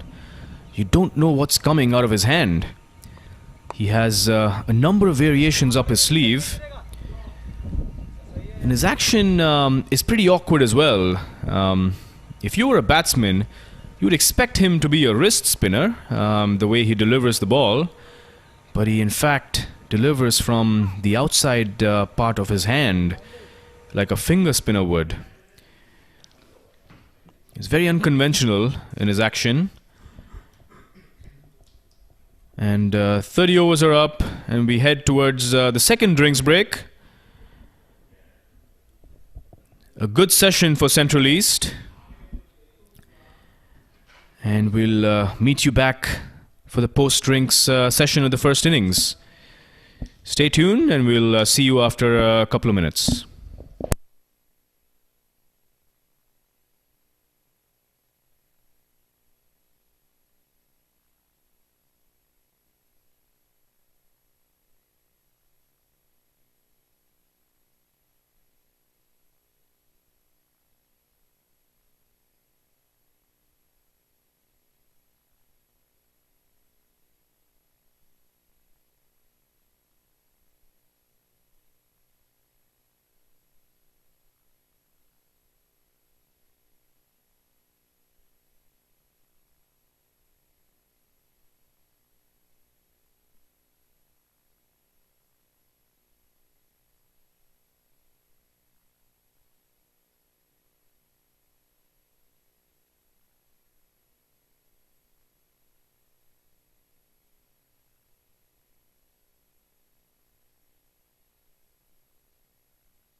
Welcome back to the post-drinks session, folks. As we see the West Zone continue on against the Central East Zone in the final match of the Masters USA National Tournament.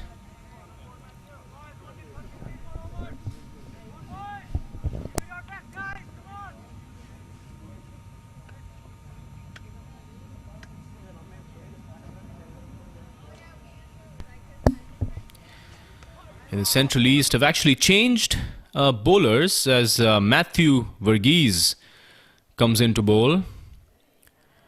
The first over after the drinks break. He just bowls a wide down leg side.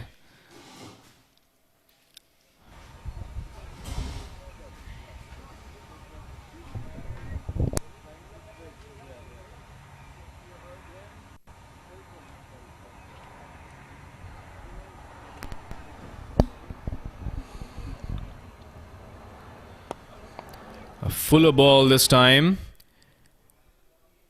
And Balbir is lucky to have survived that. He was looking for a single there. That ball was hit straight to that short mid-wicket fielder.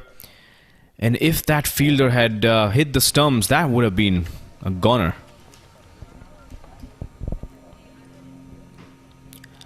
Fuller ball again, this time driven to the mid-off fielder, but no runs. And you can see the intent behind Central East. We see that the fielders are now positioned inside the circle. Even against a well-set Rajendra. This time hit straight to the bowler. A missed opportunity there, was hit hard.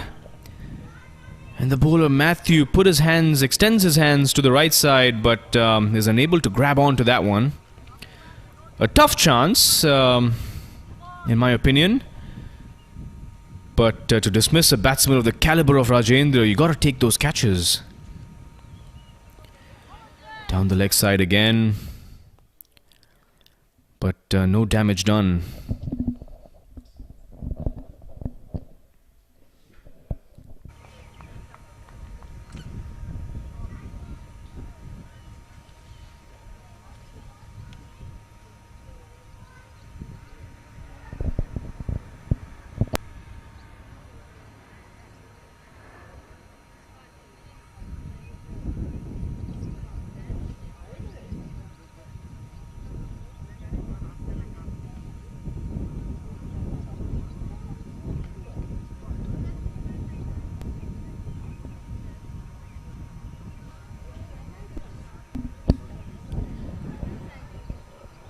And we see no change as far as the pavilion end is concerned, with the captain Rizwan continuing on.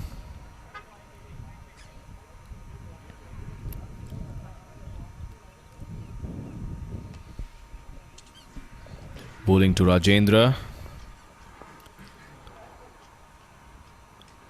A shorter ball this time. Good use of the wrists there by Rajendra. Hitting it uppishly towards the long on fielder for a single. Rajendra is on 81 now. He's in his 80s.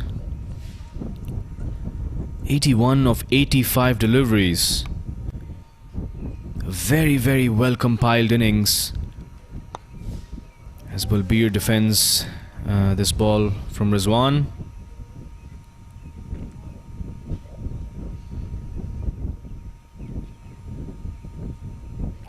A short ball, this time pulled off the back foot towards the deep square leg fielder, but there is a fielder positioned in that area, so just a single taken.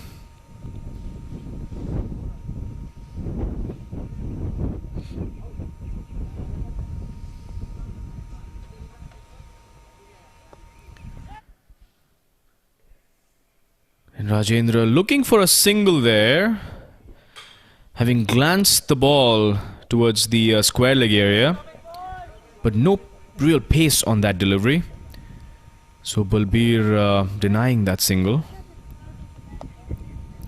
And this time this ball has been cut across towards the point area for a couple of runs. Rajendra, you see him walking that second run. This innings would definitely have drained him. It's not easy to stand out there and face 87 deliveries in that searing heat.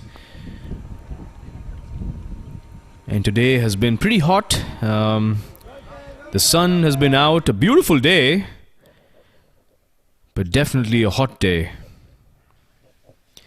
And as we know, Houston is pretty famous for its humidity. And not every player is comfortable playing in that humidity, as you tend to sweat quite a bit. I personally enjoy the humidity because it kind of regulates your body, helps you sweat, and really good for your body and the thermal regulation. But a lot of people prefer the drier climate of say California or a few other states. You see Matthew Verghese bowling his second over. Starts with a ball drifting down leg. That's been clipped off the pads for a single by Balbir. Giving strike back to Rajendra. And the West Zone would want Rajendra to get to his three-figure mark as quickly as he possibly can. And Rajendra takes a single now, driving the ball towards long on. And the reason I say that is once Rajendra gets to that three-figure mark, he can really explode. And that's only to the advantage of the West Zone. And Matthew just bowls a wide down leg.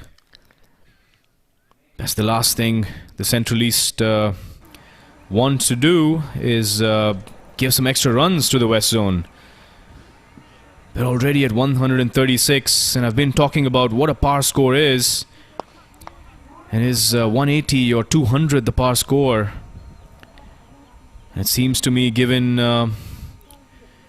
how the matches have shaped up yesterday and the day before, 200 seems to be the par score, unless you have a really good bowling attack or one or two bowlers bowling inspired spells. As we see another wide down leg, and the batsman scamper for a single as well. The wicketkeeper wasn't able to collect that cleanly.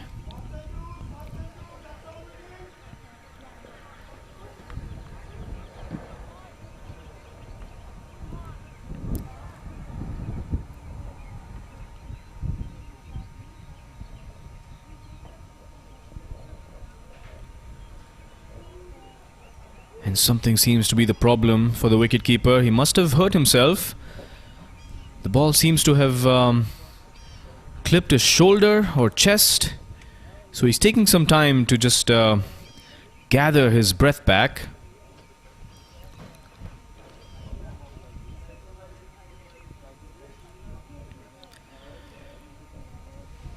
And that's something we see happen sometimes, especially with wicketkeepers or even batsmen, when they are struck a blow on the chest.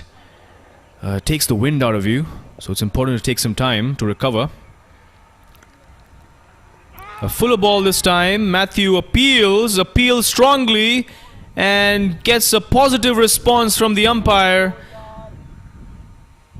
And Matthew has proven lucky for the Central East, as he's able to dismiss Balbir Singh Sodhi.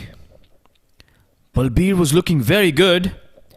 He faced 40 deliveries and scored 19 runs. So after having faced 40 balls, Balbir gets dismissed.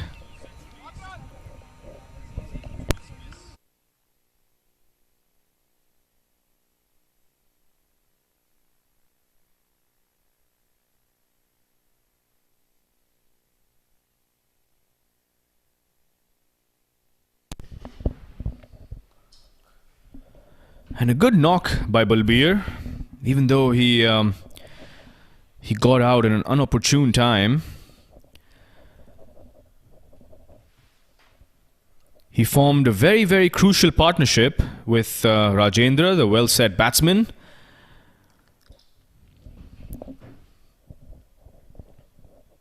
A crucial partnership because they've played out the middle overs.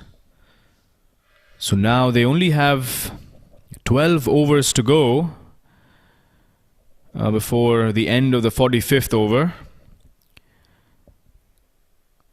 And they still have 5 wickets in hand. So they are well positioned to accelerate in the last 10 overs. Especially with Rajendra, who is the set batsman, still at the crease. And we see Parag Ananta, the new batsman that has come out into the middle. And like I mentioned earlier, Parag, one of the 3 batsmen for West Zone that have scored half centuries in this tournament. And we saw Parag score the 50 yesterday in a very, very close encounter between the West Zone and the South Zone. And Parag was man of the match for his 50 yesterday.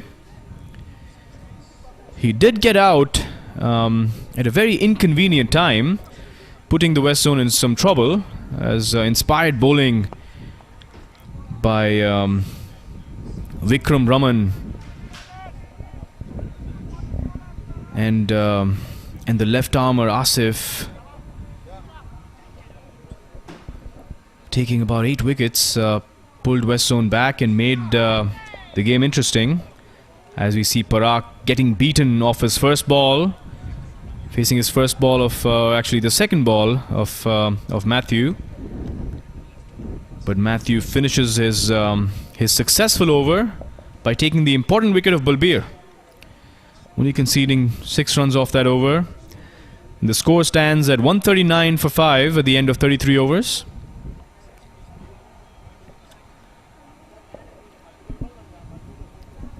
And Rajendra still out in the middle.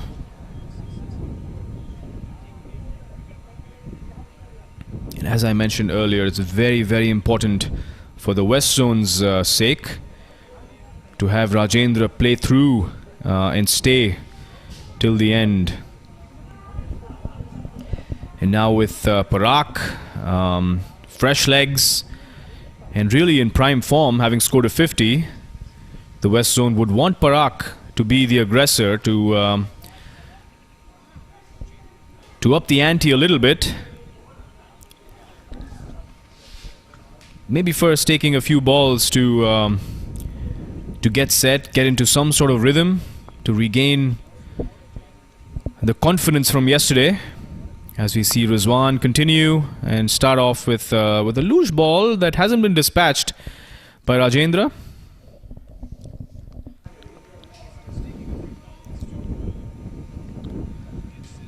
A pitched up delivery. Rajendra tries to cut that one, but is unable to do so.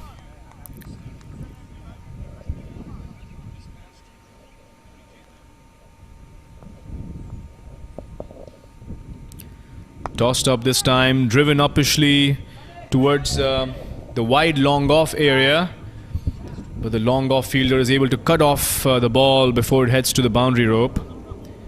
The batsmen take 2 comfortable runs.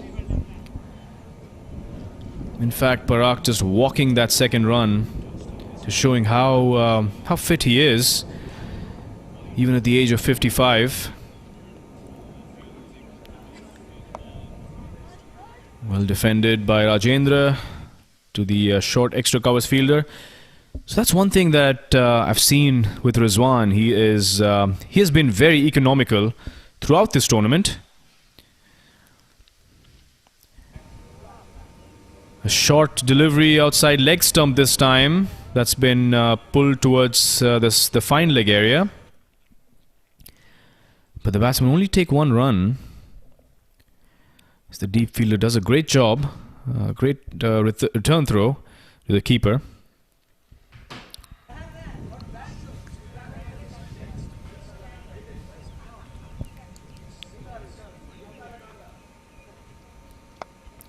A good delivery outside off stump. Misfield there from the fielder, conceding a single to Parag, who gets off strike. And at the end of the 34th over, the score is 143 for 5.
And we see a bowling change by Central East. Sandeep replacing Matthew Varghese.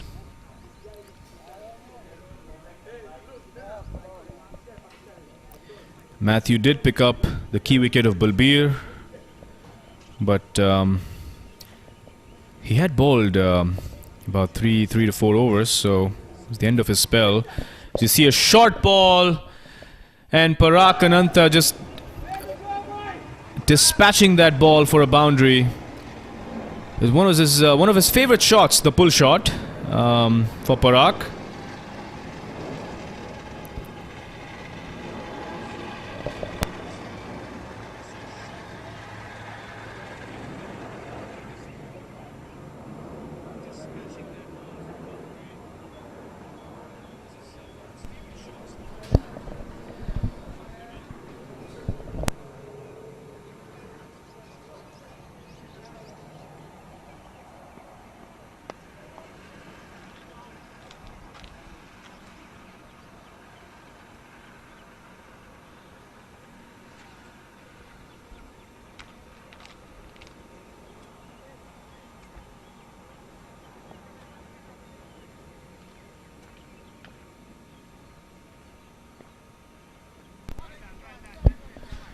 A good comeback delivery by Sandeep Bhardwaj, just outside off stump, beating the bat of Rajendra. A foolish ball this time, clipped off the pads towards the deep square leg fielder, but only for a single. The deep square leg fielder does a good job. He attacked the ball, ensured that the batsmen don't think of the second run.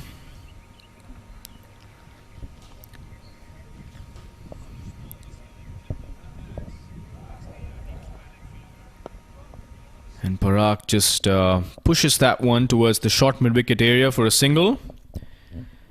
And both these batsmen are going to have to do the bulk of the scoring for the West Zone in the last 10 overs now.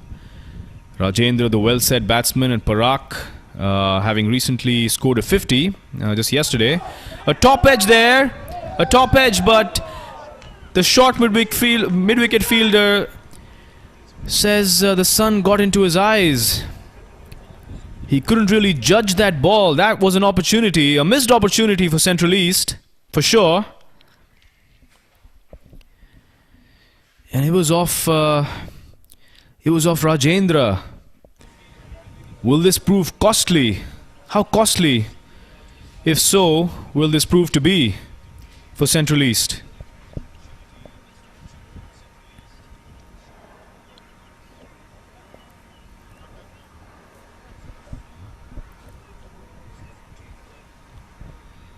And we see the over comes to an end.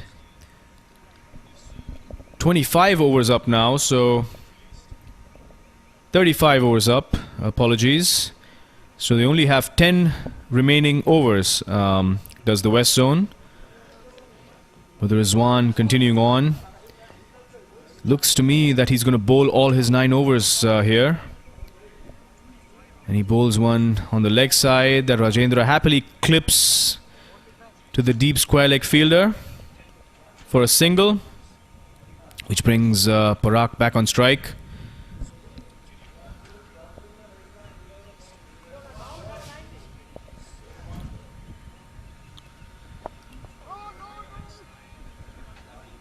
Good ball, well defended by Parag. It'll be interesting to see how Parag bats against Rizwan. Will he use his feet? And a shorter ball this time by Rizwan that's been cut away to the extra cover fielder. And Parag will get 2 runs. As I was saying, it'll be interesting to see how Parag bats against Rizwan, who's been difficult to score off. And Parag is someone who's good against spin, especially using his feet, using the sweep shot, although he may not employ the sweep shot as much today because he's not wearing a helmet. A shorter ball this time, but smacked to the long gone area. And the fielder does a good job to stop it heading into the boundary rope. And the batsman only get 1 run. And you can see how well Parag uses his feet, uses the depth of the crease. That's something a lot of batsmen miss out on. When we think of batsmen using the crease, we always think of batsmen dancing down the track. But that's not the only thing that that phrase means. It also means how you use the depth of the crease and go back and create some sort of length that you can disrupt the bowler's lines and lengths. Rajendra this time, actually in fact Parag, since Rajendra got a single of the previous ball, is able to cut that one to the extra cover area for 2 runs. Both these batsmen now, as you can clearly see, picking up the ante, picking up the scoring rate. And these 9 overs are going to be very crucial for both teams. The West Zone heading towards that 200 mark, and the Central East would want to do everything in its power to prevent the West Zone from getting to 200.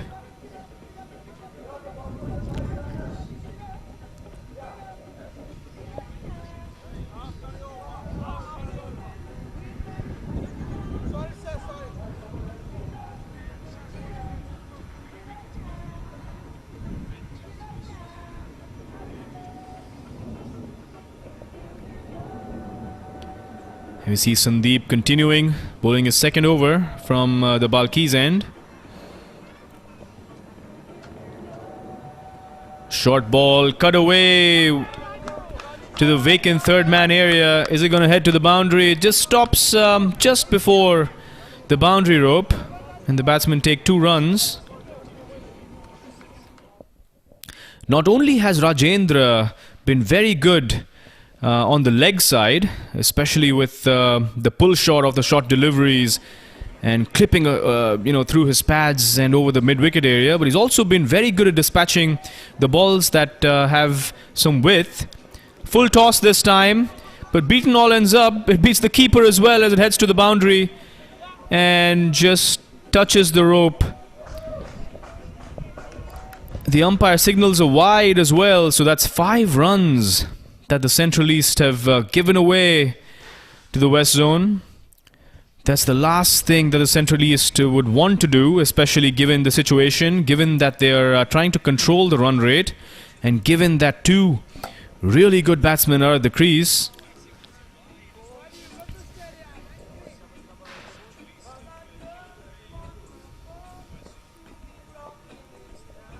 The ball stayed low this time, and Rajendra just manages to defend that ball.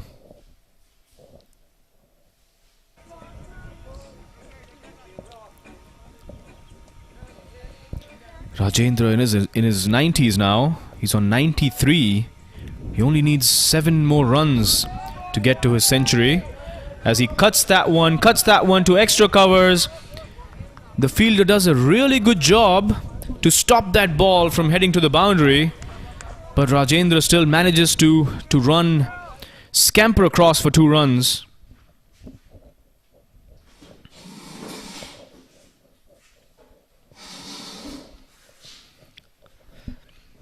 .95 now Rajendra, just 1 shot away from a century. As Matthew bowls this just outside off stump. Apologies there, it's not Matthew, it's Sandeep who replaced Matthew from the Balki's end.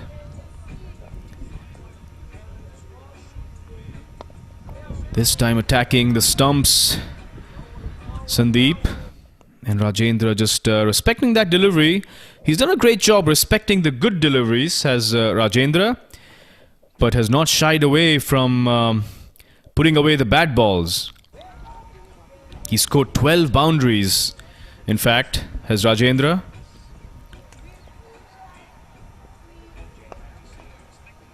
Driven this one to the short covers fielder. As I was saying, he scored 12 boundaries, so 48 of his 95 runs have come in boundaries. Definitely makes... and Charlie with a good ball, just cramping the batsman for room.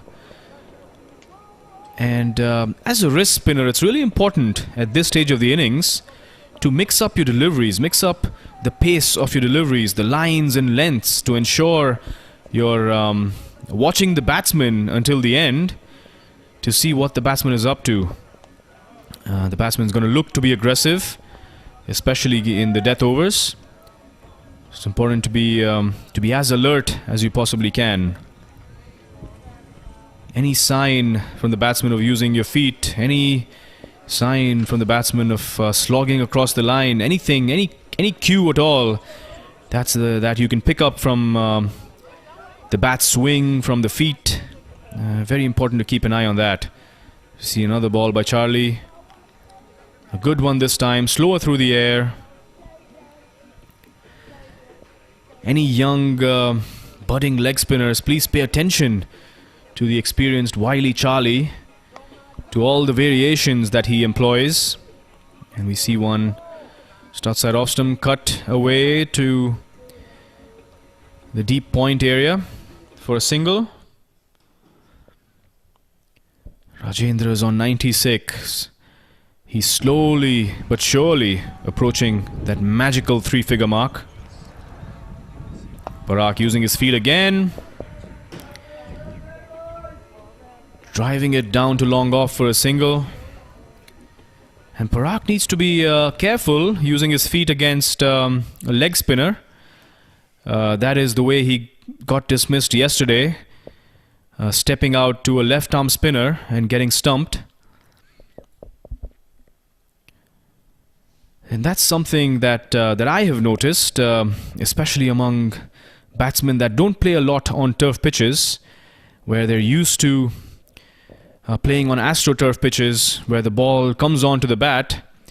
It's slightly easier to step out and drive through the line because the ball doesn't grip and turn. But on turf pitches, when they're faced with the same kind of bowlers, they might get beaten because they don't anticipate getting beaten by the ball, anticipate the ball gripping on the surface as much as it does.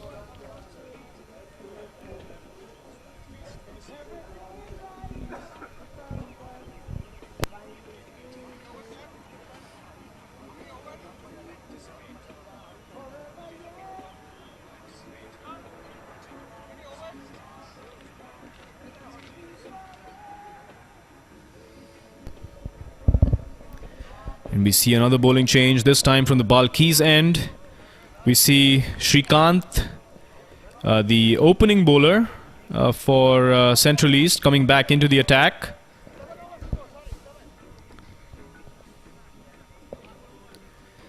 And Parag faces the first ball.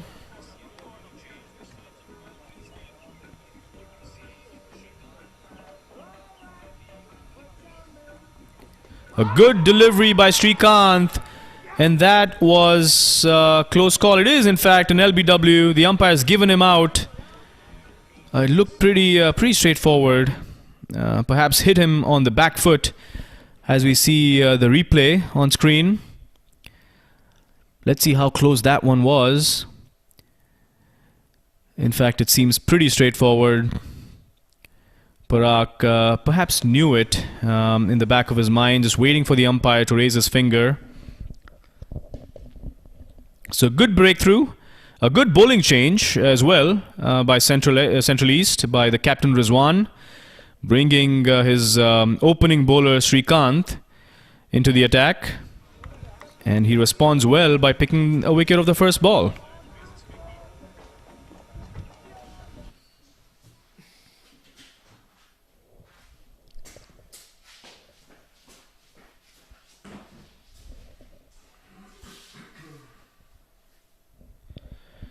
And Srikanth Satya is one of those quality all-rounders. It's very rare in the international cricketing circuit.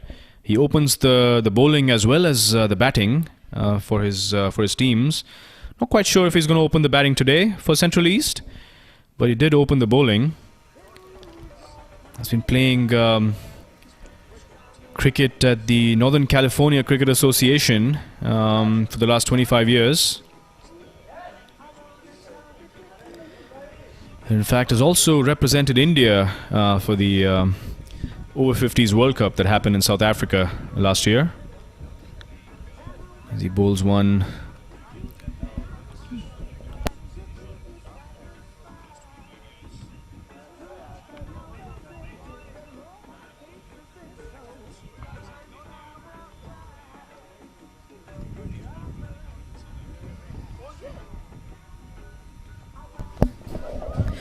The new batsman that has come in to the crease is Mohammad Hamza. And we see him just cut that ball to the third man area for 2 runs off of Srikanth's bowling.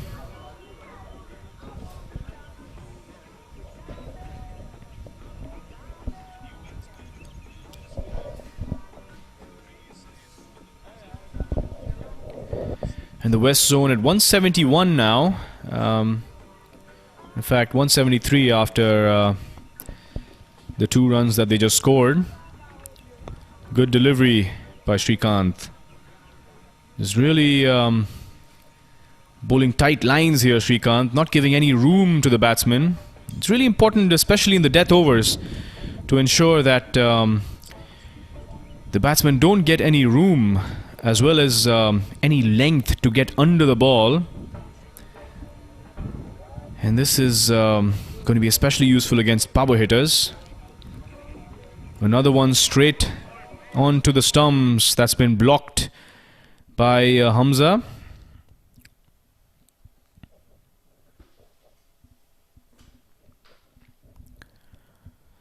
A good over so far by Srikanth, having picked up the important wicket of Parag, the half-centurion from yesterday. But they still have Rajendra, who's on 96 to tackle with, as the bowler bowls are wide there.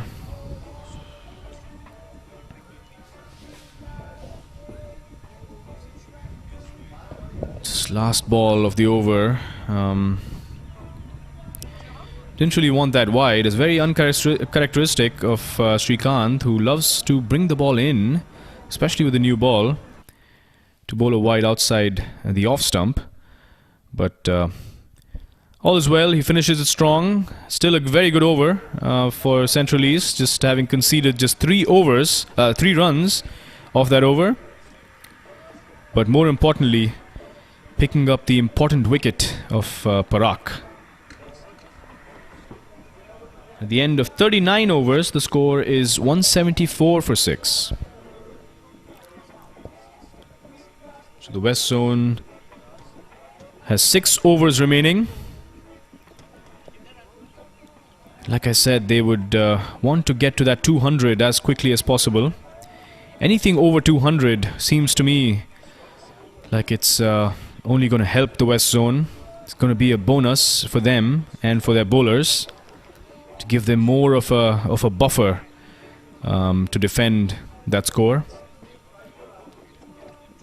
As we see Charlie make some adjustments to the field. And down the leg side, clipped off his pads. He's heading towards the boundary, but the deep square leg fielder does a good job getting to the ball.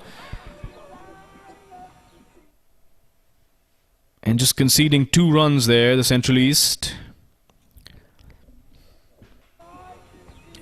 And Rajendra is on 98, just 2 runs away from the 3-figure mark.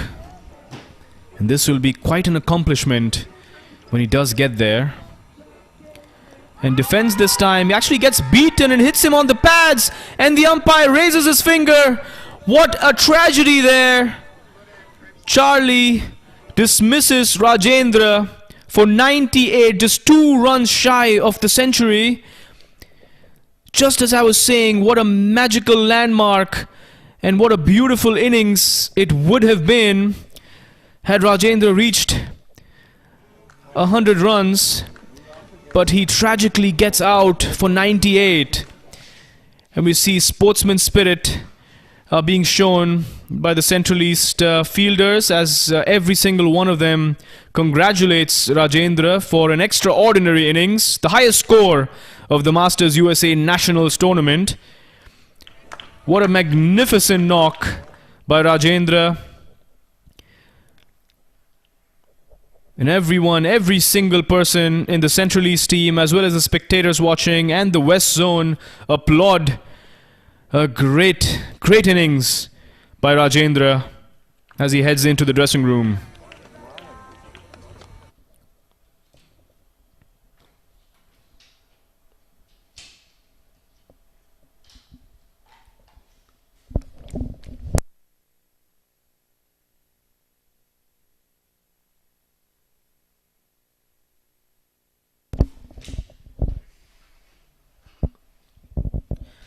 And Chetan Shah, the new batsman, has walked into the crease.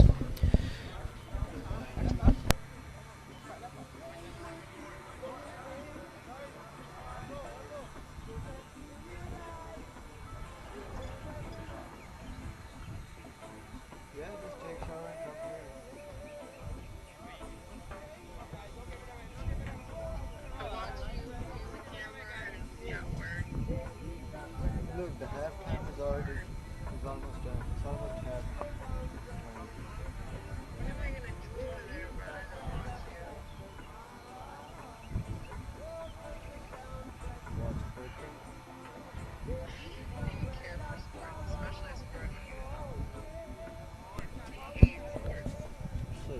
And a very good over by Charlie, dismissing the well-set Rajendra, as well as not giving any runs at this over except for that white ball, the previous one.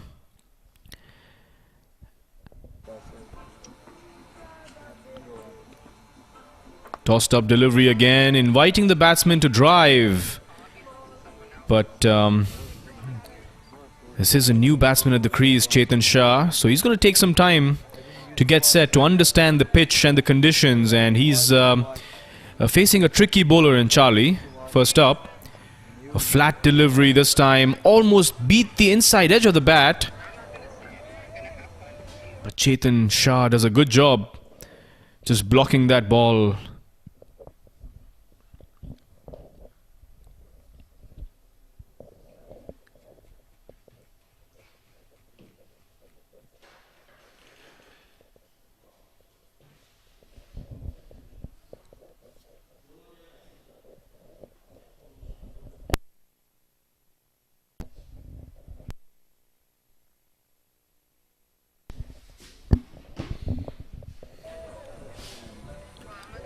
We see Srikanth continuing from the Balki's end. I can also get bird from the south side.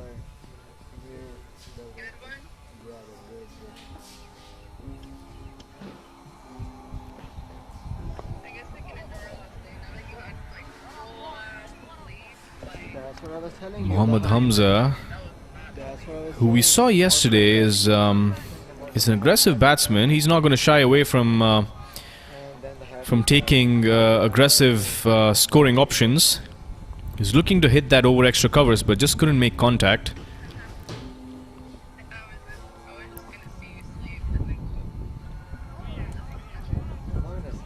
Another one, this time getting beaten outside the off stump, off the outside edge. So 2 dot balls, 2 important deliveries.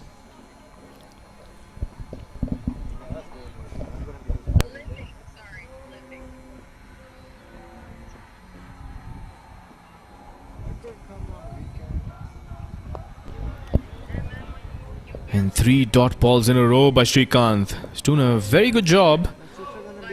Good job being done in the death overs.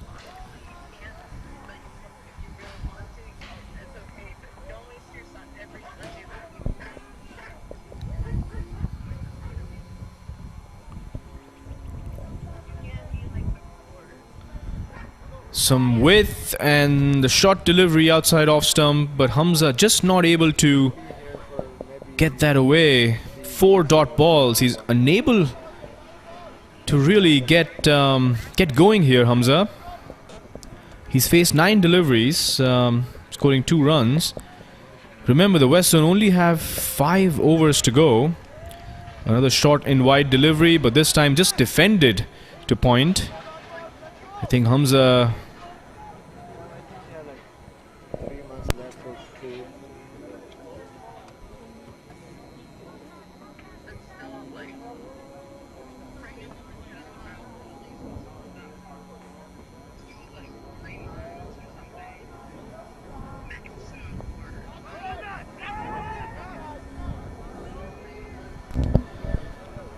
And the final delivery, Hamza is able to take a single. Finally. And they take 1 run off that over, so the score is 177 for 7. At the end of 41 overs, so 4 overs remaining.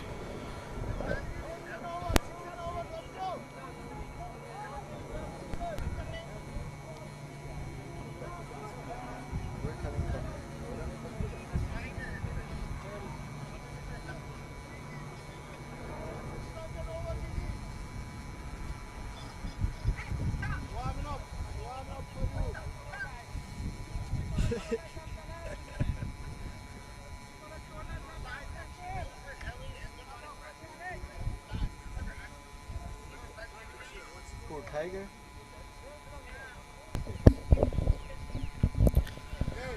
And Charlie, as expected, is back to continue from the pavilion end. And Mohammad Hamza, having taken a single of the last delivery, has kept strike to face Charlie's bowling. Tossed up delivery this time, hit straight to the long on fielder. But only a single taken. And he would be happy that he didn't make better contact on that one, because that was uppish. That was hit straight to the long on fielder.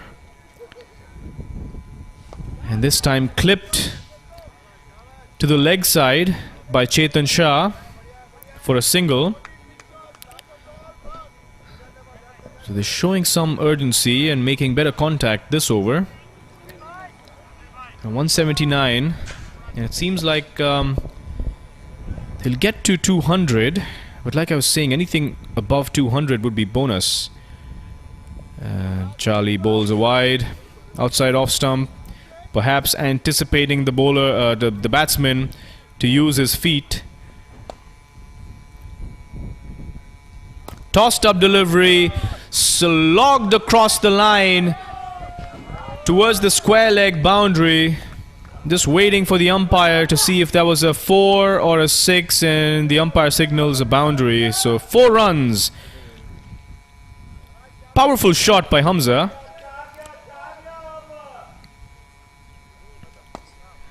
And this is exactly what the West Zone want. They want boundaries at this stage.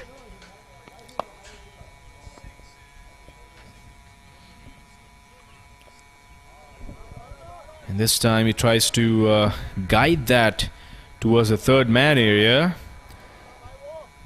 But Charlie ensuring that he slowed that one down, so not much pace to work with for the batsman.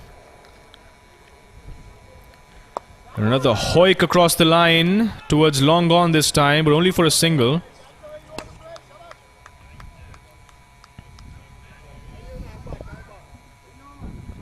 So Hamza making better contact in this over. Full toss, but hit straight to the bowler. And Charlie is very good off his own bowling, is Charlie. And the score is 185 for 7 at the end of 42 overs.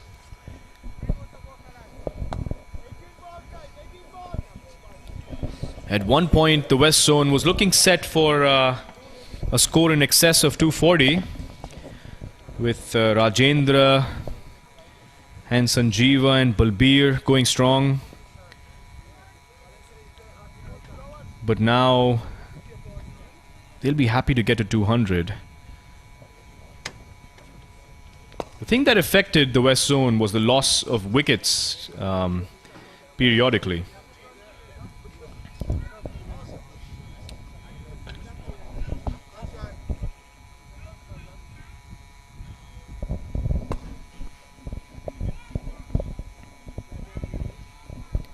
And Srikanth is continuing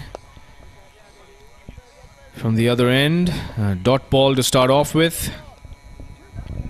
And Hamza has kept strike.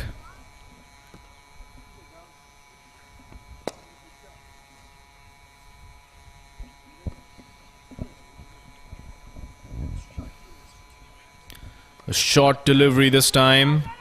Hamza cuts it to point.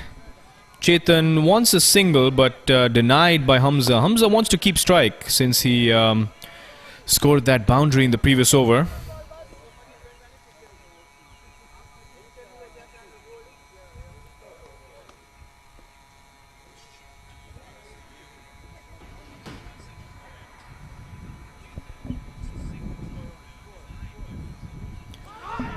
This time, Hamza tries to sweep this one and struck on his pads, and the umpire gives it out. Hamza seems to be arguing with the umpire, saying that the ball hit his pads, hit his bat before it hit his pads, but the umpire doesn't think so, and that's what's important.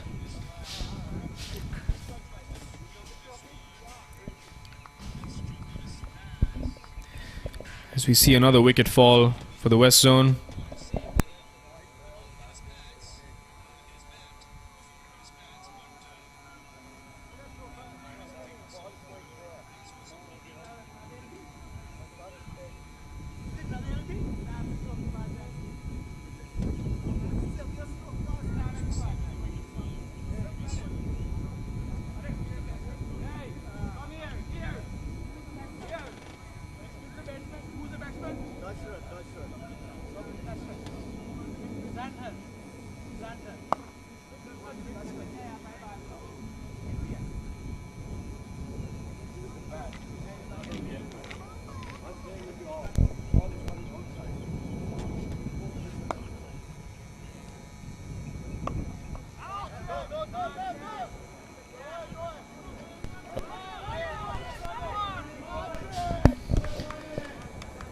We see the new batsman coming in is Dashrath Sanke.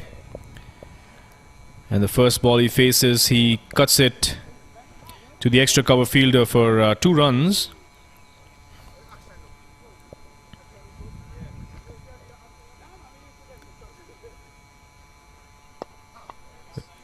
Good delivery by Srikanth. Again, that's something that's worked for him, is not giving the batsman any room, ensuring that he bowls tight lines.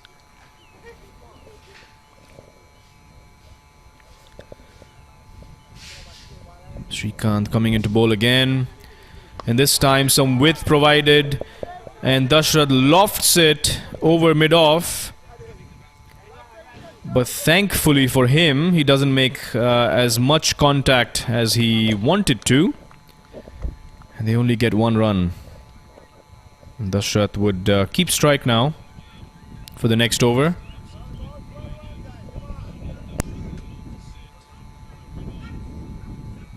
And 43 overs are up. The score for the West Zone is 188 for 8. So they only have 2 wickets in hand, but they only really have to face 2 more overs. And they would want to get to that 200 mark. They are 12 runs away.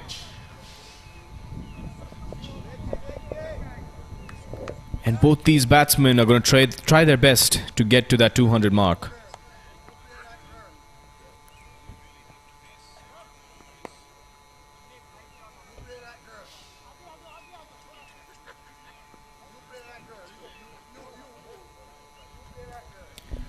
As we see Charlie bowling another over, bowling the penultimate over. Just conceding a single there in the first ball.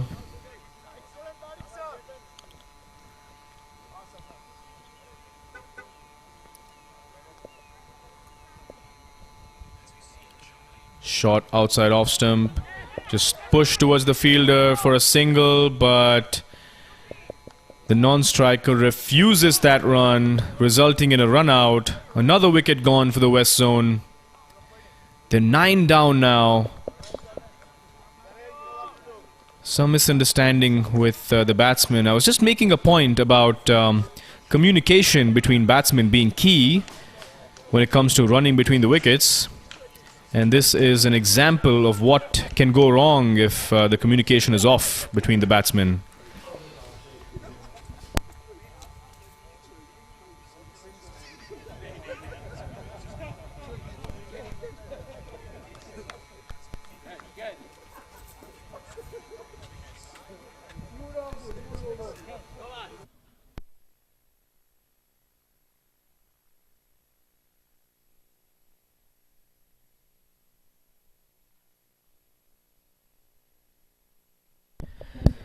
The new batsman that has walked into to face Charlie is Zanhar Olam.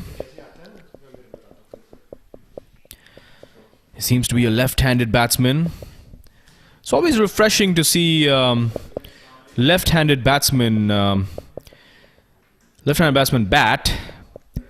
They typically are a little more stylish, a little more elegant compared to the right-handed batsman. As he pushes this one towards short mid-wicket for an easy single. I'm surprised this single was easy given that there was a run out in the previous ball.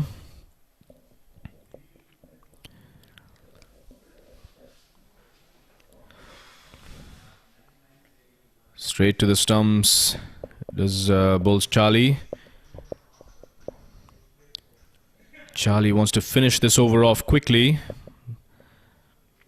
There's 2 more balls remaining.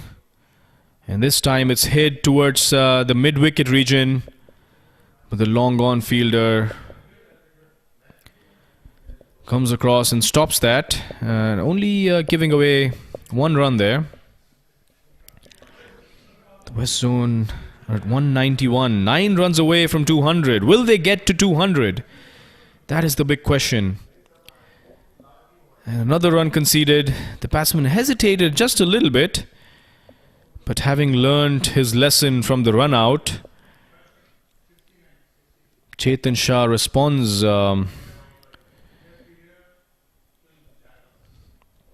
And we see West Zone 192 for 9. And just 1 more over remaining.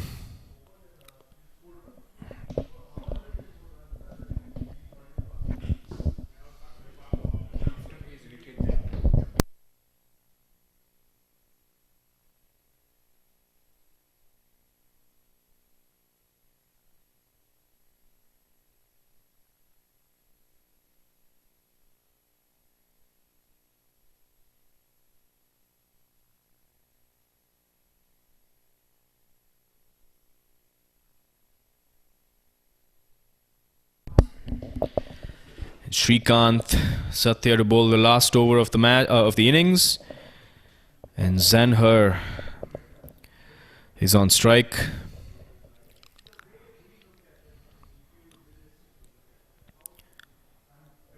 And a good delivery by Srikanth, and Zanher just pushes this one towards the point area for a single,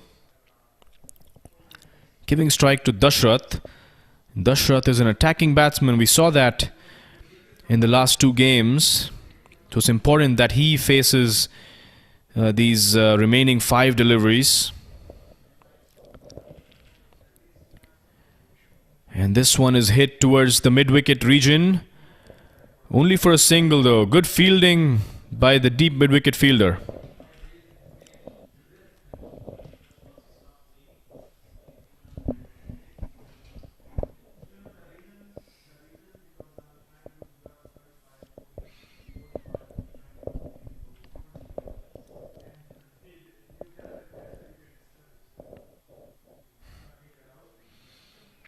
A fuller ball this time, but on the leg stump, clipped away towards the square leg area by Zanher.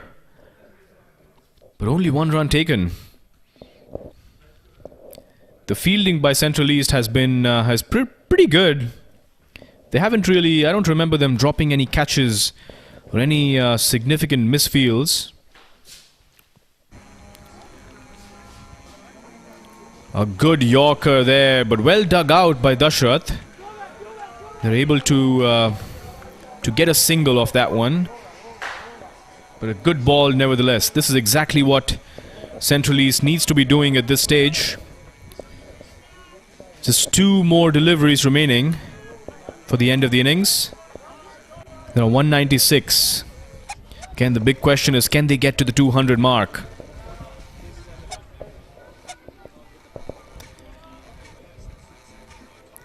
A reverse sweep against the fast bowler there. What a magnificent shot. And will this head to the boundary? And it just creeps in towards the boundary and just touches the boundary rope. What an unexpected shot. I don't think anybody was expecting that shot. And the risk factor of playing that shot is very, very high. Zanher is not wearing a helmet even, but he's not afraid to play that reverse scoop over third man. And that was an important shot as finally the West Zone has reached the 200 mark. And this time gets the outside edge of Zanher, and the batsmen scamper for 2 runs. So the innings comes to a close. The score that West Zone have put up is 202 for the loss of 9 wickets.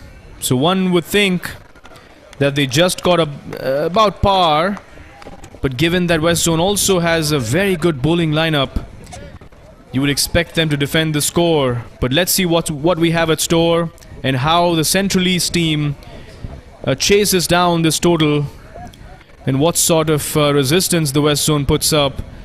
A very interesting match, a very interesting second innings coming up. Stay tuned, folks. We'll come back after a lunch break.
包全办。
Welcome back, folks, to the second innings as we see Central East respond to the challenge posed by the West Zone. The West Zone scoring 202 runs, and the Central East batsmen starting off pretty slowly as we see a boundary being scored by the opening batsman against Balbir Singh Sodhi, the bowler for the West Zone. Anthony Sahadev, the left-hand opening batsman for Central East, just cutting that ball towards the wide third-man region.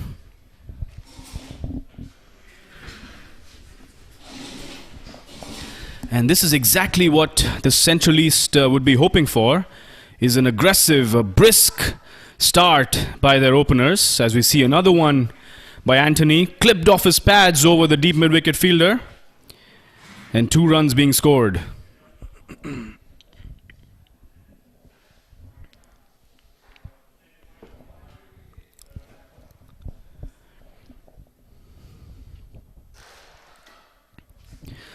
Balbir being hit down the ground this time by Anthony, but straight to the mid-off fielder. So we can see what the approach is going to be by Central East. And in my opinion, they're probably right in having an aggressive approach and aggressive intent. As we see another one swiped across the line by Anthony. And it seemed like it was straight through the hands of that deep mid-wicket fielder. He's neither inside the 30-yard, nor is he on the line. He's in between the boundary line and the 30-yard mark is the fielder. And Anthony dealing in boundaries in the first over. He scored 5 runs already in the first 10 runs already in the first 5 deliveries. Anthony looking in the mood to cause some destruction. And let's see what the West Zone does in response. And down the leg side now, this time, they've realized, Balbir has realized that Anthony's looking for some width, looking for some room to free his arms. So the West Zone bowlers would be well advised to keep it tight, to cramp Anthony up in terms of not giving any room for him to work with. And seems like Dashrath is taking his run-up, is marking his run-up to bowl the second over.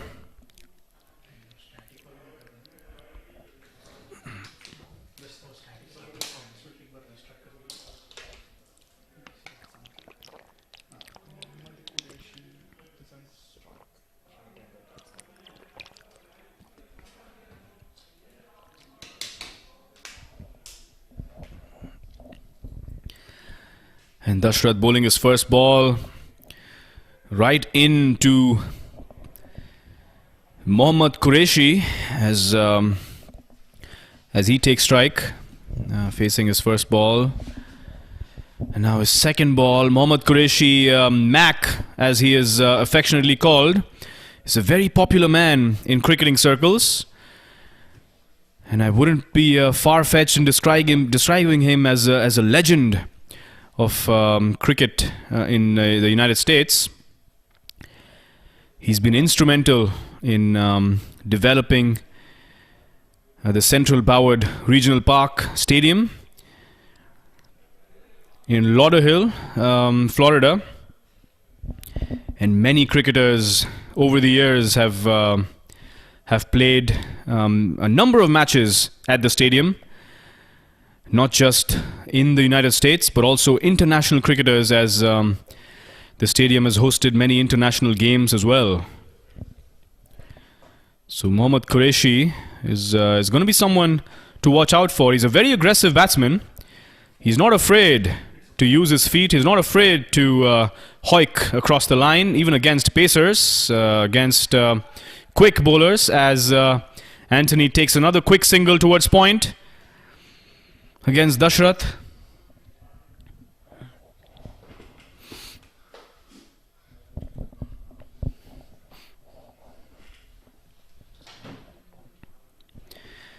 And Mac is back on strike to face Dashrath. This will be an interesting battle. Dashrath loves to bring the ball in against the right-handers, and Mac is someone who isn't afraid to hoik across the line.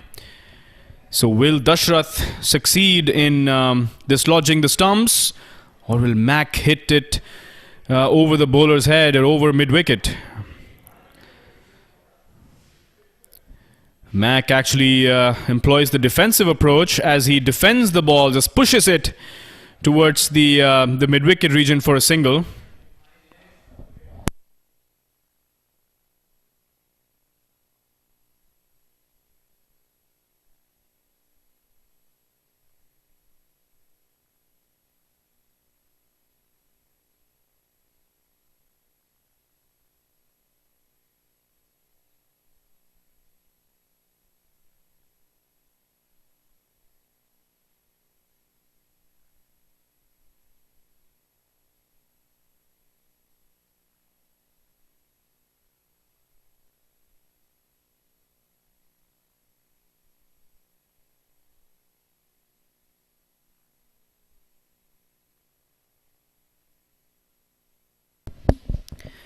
And Dashrath just bowls another dot ball against Anthony.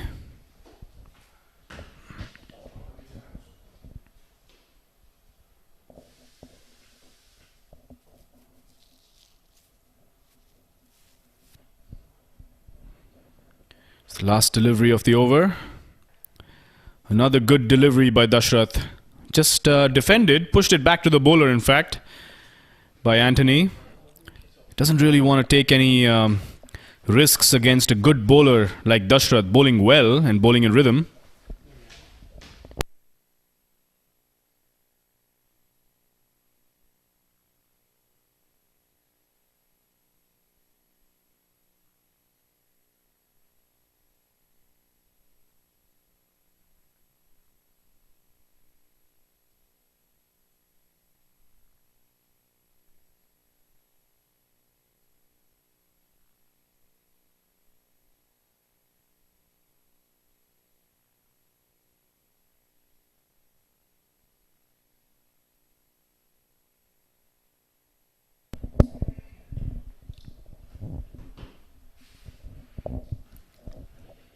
We see Balbir Singh Sodhi continuing on from the pavilion end. A good length ball on that one, a muffled appeal. Balbir just asks a question to the umpire, but it seems like the batsman got some bat on that one. And Mohammad Qureshi, the batsman. Like I said, it's always entertaining watching Mac bat. He can be very aggressive. He can... as you see, a cover drive by Mohammad Qureshi. The ball is speeding towards the boundary, across the turf, towards extra covers. And Mac is happy taking 2 runs and keeping the strike.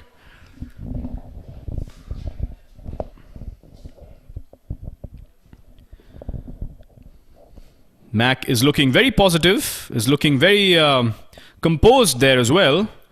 Not looking to play any rash strokes. A good defense there by Mohammad Qureshi.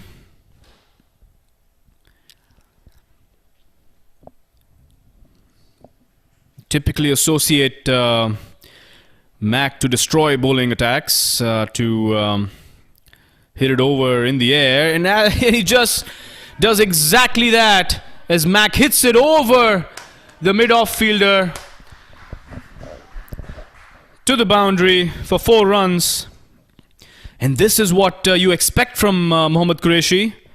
You expect him to hit it over the infield, to look for those boundary options more often than not. As we see another one, this time's a slash. It's a slash over the slip fielder, but it does not reach the boundary. Didn't have as much pace as the previous one off the bat. So the batsmen take 2 runs again as Mac keeps strike.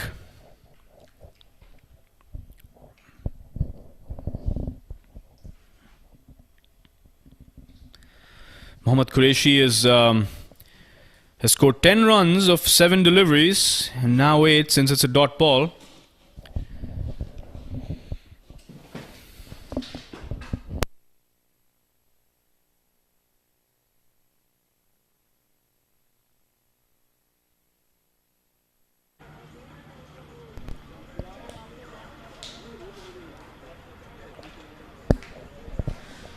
So good couple of overs, a very good start by the Central East.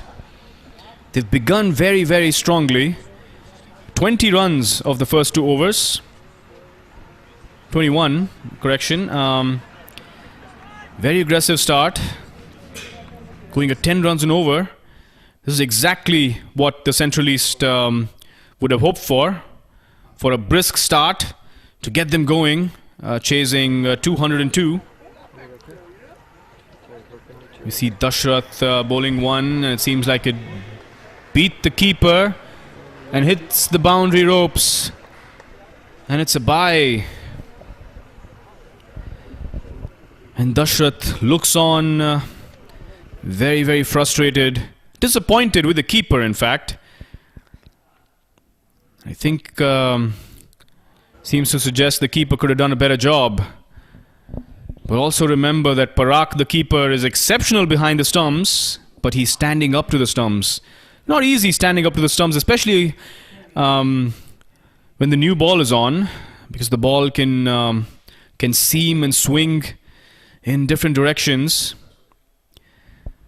The problem is there is a higher risk when the keeper stands up against the new ball, because if he misses, that's a boundary. As we see the edge being taken, but a third man is placed strategically for that very purpose against Anthony Sadev. So only 1 run conceded there.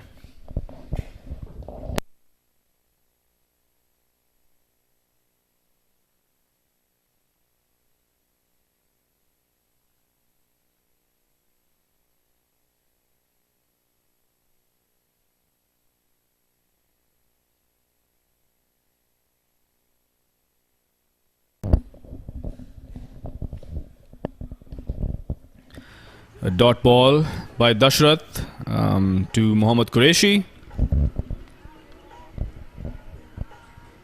Mohammad Qureshi is looking set for a pretty long innings here. Like I said, typically he wants to take the aggressive approach, more of a dasher, but seems like he wants to stay there for the long haul.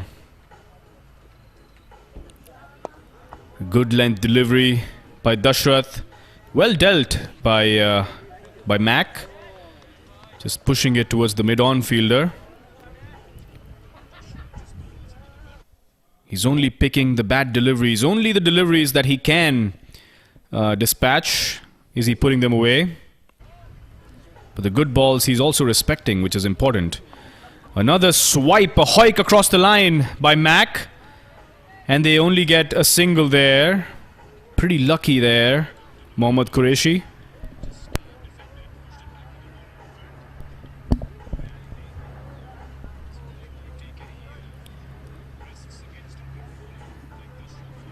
And thankfully for the Central East, Mohammad Qureshi got some bat on that one.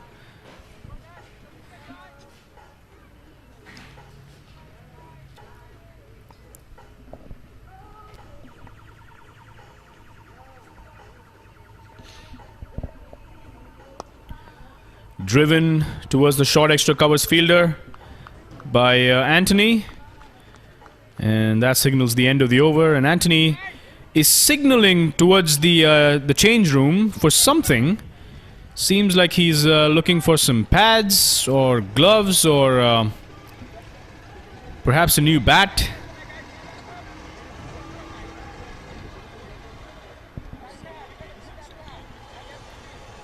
I think he seems to have some problem with the side screen. Not sure what the issue is here, but he's indicating something towards the change room. We'll find out soon what that is.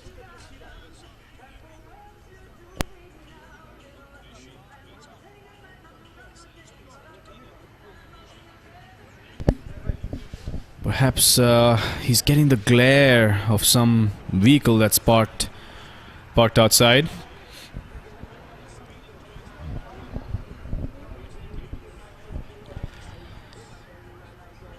But anyway, after a slight disruption, we will see a bowling change, it seems like. It seems like it's Dharmesh Shah who's coming into the attack. Dharmesh Shah has bowled exceptionally well in the two matches, yesterday and the one day before. He's been very economical, has made scoring very difficult for the batsmen. And I think this is a good move by the West Zone, is ensuring that there's no pace on the ball. Dharmesh is a spinner, so I'm sure they're going to bring in the spinners early. And probably bring in another spinner once Dashrath has finished his spell.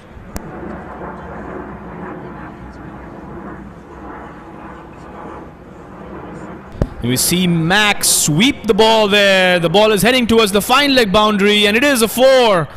What a glorious shot by Mohammad Qureshi. This is exactly how you want to deal with spinners. The first delivery by Dharmesh has been dispatched for a boundary.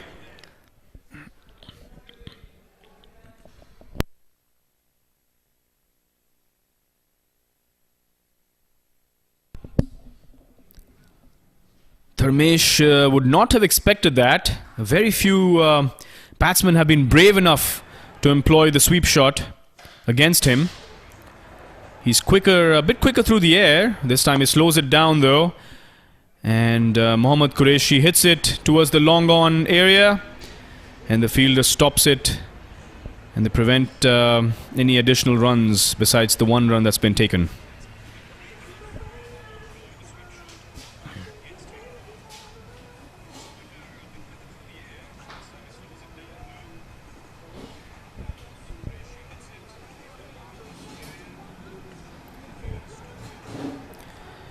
And the keeper, Parak, giving some advice to Dharmesh.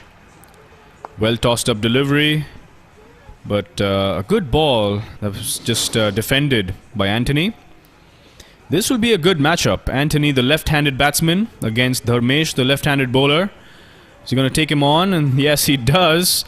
But gets beaten outside the off stump. Does Anthony. But the wicketkeeper Parak fails to collect that cleanly, conceding 2 runs, 2 byes in fact.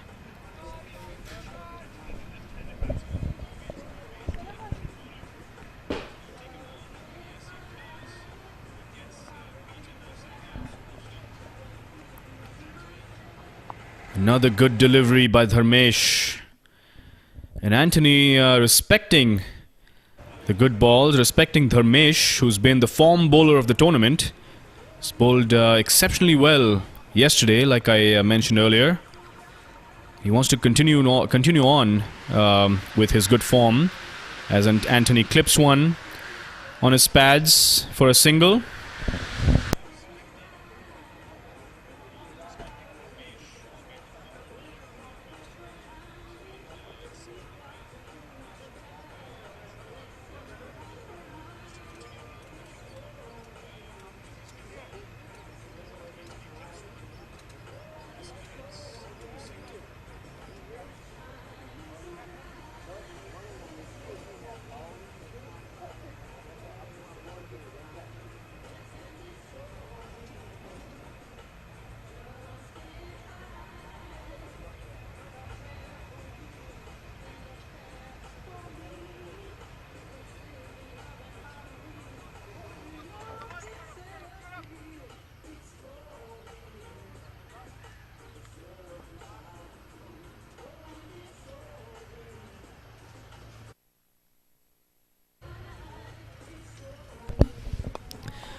Dashrath continues on from the Balki's end, bowling another dot delivery there to Anthony.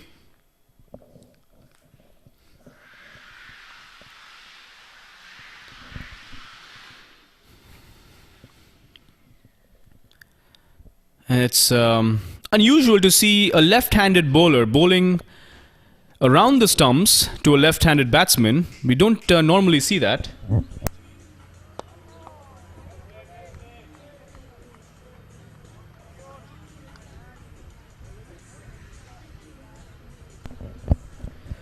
but it seems to be working for Dashrath.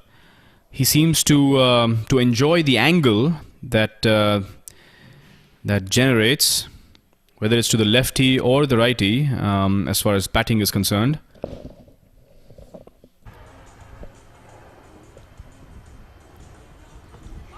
Clipped across, but he misses the ball. Does Anthony?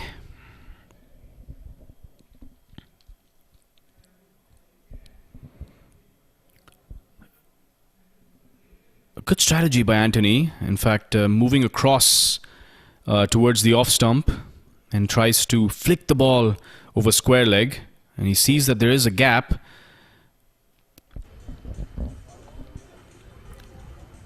And steps down the ground this time and hoiks it across towards the mid-wicket area. And that fetches a boundary for Anthony. He's been itching to score a boundary. He's been itching to do something different, to put the pressure on Dashrath, who's been bowling very tight lines and lengths. And finally, Anthony is able to score a boundary. And he feels pretty confident after having scored that boundary. There was a very good shot, a very smart use of the angle and the crease there by Anthony.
And Anthony this time gets beaten outside off stump, and Parag with an excellent take. Like I mentioned earlier, it's not easy standing up to the stumps against a pacer, especially who's pretty quick. Dashrath is very nippy. He's not your usual medium pacer. Pretty nippy even for his age. He's 60 plus, but still bowls at a very brisk pace.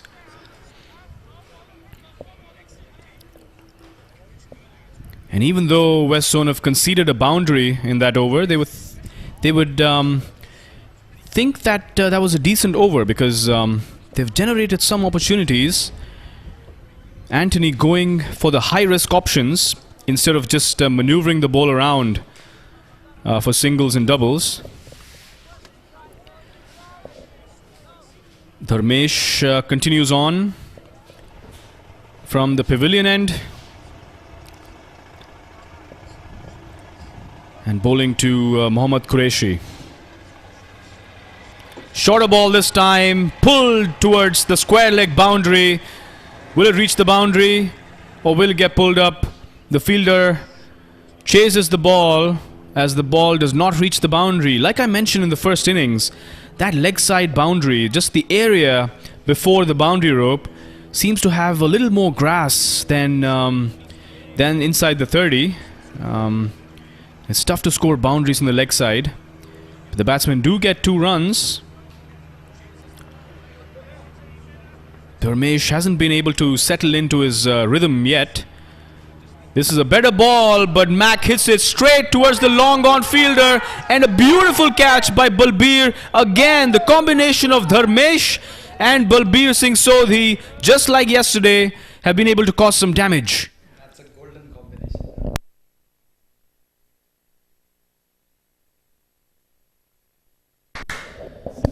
This is a very, very important wicket for the West Zone. Mohammad Qureshi, like I mentioned earlier, can be very aggressive. Was looking strong, was looking to play a big innings. Usually a very aggressive batsman. Was keeping a check and respecting the good balls. But just when he was about to explode, about to score some boundaries, and this one was just caught inches from the boundary line. In fact, if Balbir had dropped the catch, that would have been a 6 if it had gone through his hands. Very, very important wicket again. And Mohammad Qureshi walks back into the change room, disappointed. It's looking very strong, looking very good.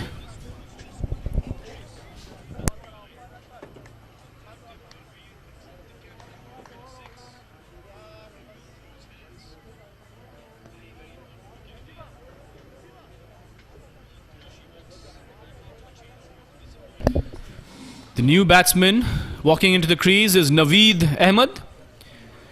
Naveed there just taking his guard. Catch, man. Good catch, good catch. The West Zone have been able to break the opening partnership of Mohammad Qureshi and Anthony Sahdeo. Dharmesh bowls this one down the leg side. A wide being called by the umpire. I think he tried to fire that one in towards the stumps, but just missed the line slightly.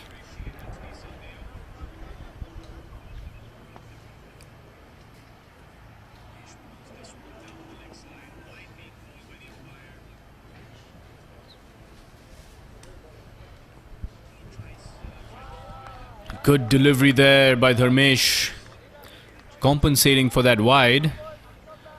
But Naveed doing the right thing, just letting that go, leaving that alone. And at this point, having lost an important wicket, that of Mohammad Qureshi, the Central East would have to consolidate, would have to ensure that they don't lose wickets in a cluster. It's important now for these two batsmen to try and form a partnership, try and bat the next 10 to 15 overs if they want to have any chance of winning this game.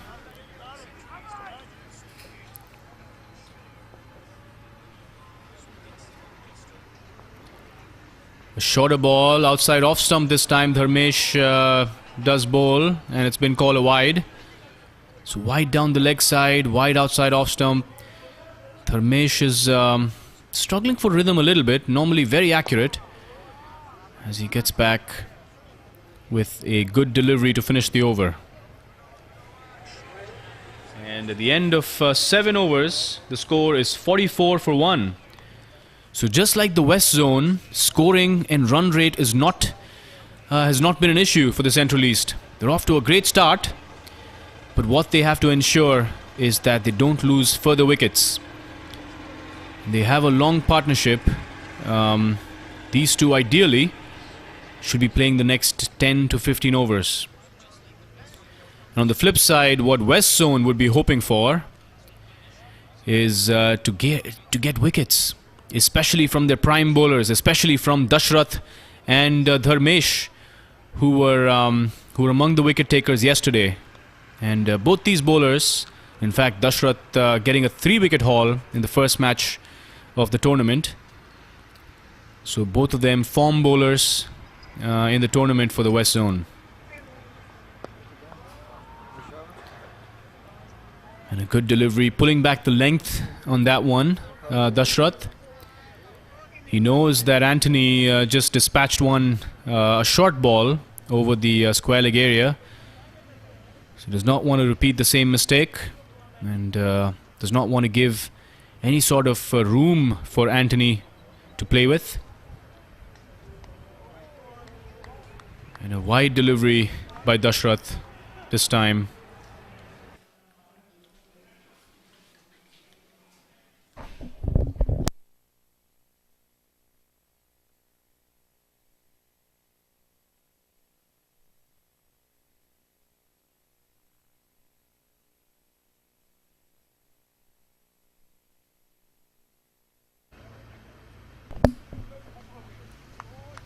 Another widest delivery by Dashrath, but not being called a wide by the umpire.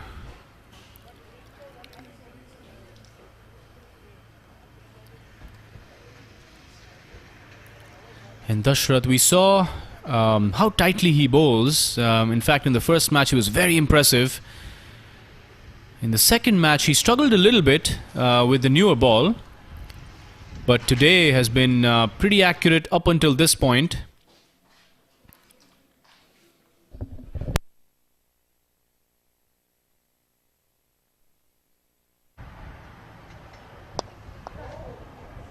And this time drilled towards the bowler, but hit his partner, the non-striker, right on his legs.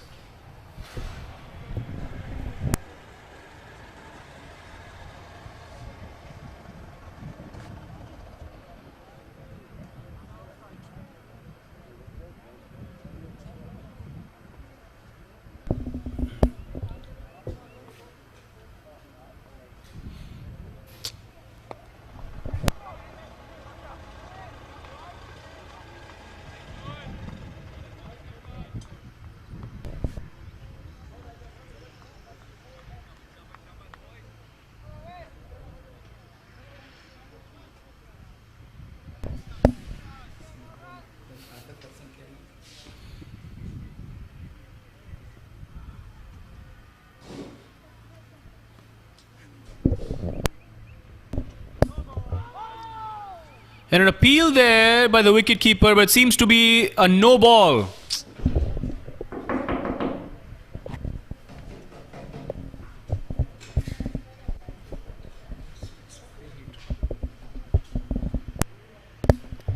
And a free hit being signalled by the umpire there. Dashrath seems disappointed at that one. He's not convinced that was a no ball. And it could have been a very close call if we saw the wicketkeeper Parak just appeal. And maybe we can see the replay there to see how close that was. Dashrath comes into bowl again. And this time it's been hoiked across towards mid-wicket, but there is a fielder placed there. So it's not going to be a boundary. And I think Dashrath has learned that Anthony prefers that area. And he places a fielder right there for that very purpose.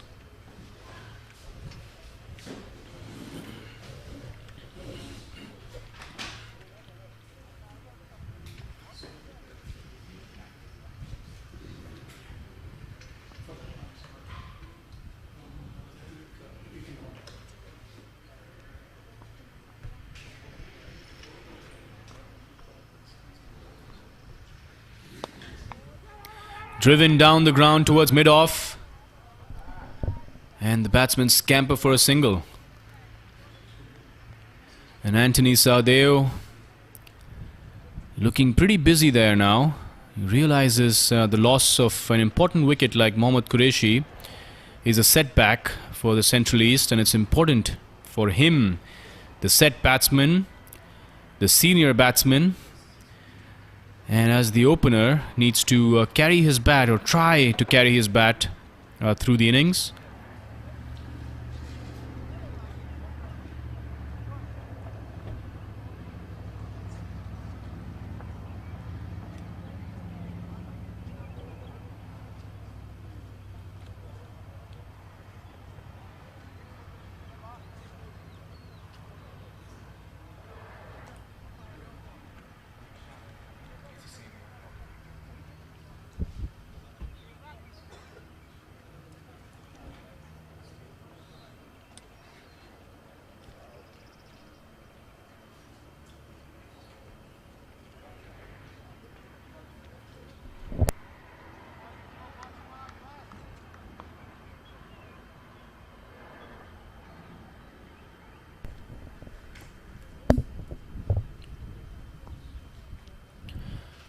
Dashrath to Anthony, and Anthony clips this one for a single.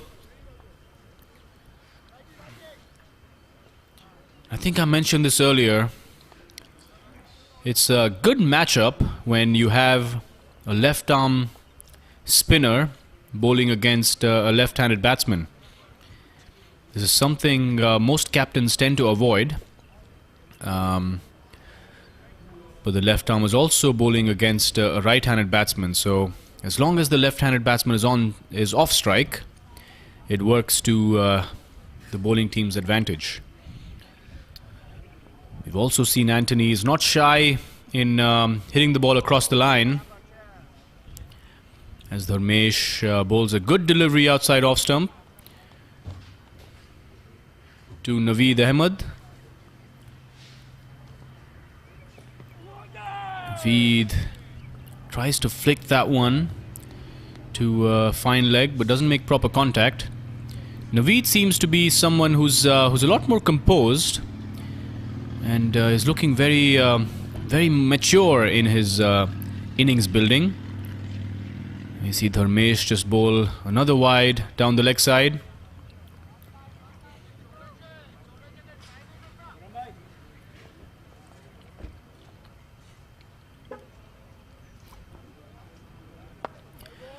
In the block hole this time by Dharmesh.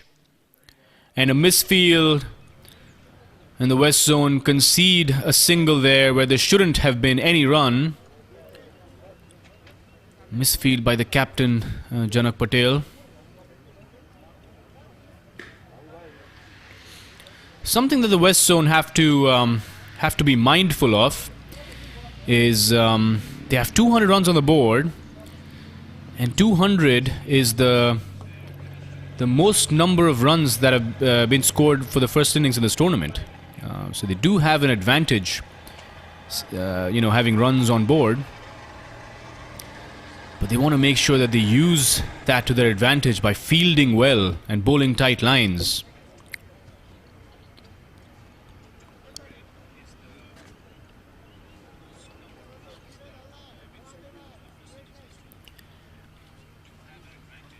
And Parag, the wicketkeeper, just making a change there, bringing in the long off fielder against the left-handed batsman, tempting him to go across the line.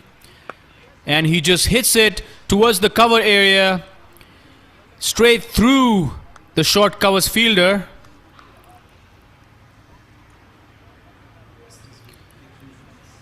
Not quite sure if there was an opportunity, if there was a catch. But it was a misfield nevertheless, conceding one run. At the end of 9 overs, the score is 53 for 1. They're going at a good clip here, of the Central East. As we see another bowling change from the Balkis end this time. Afroz Ghaffar is brought into the attack. Another left arm spinner.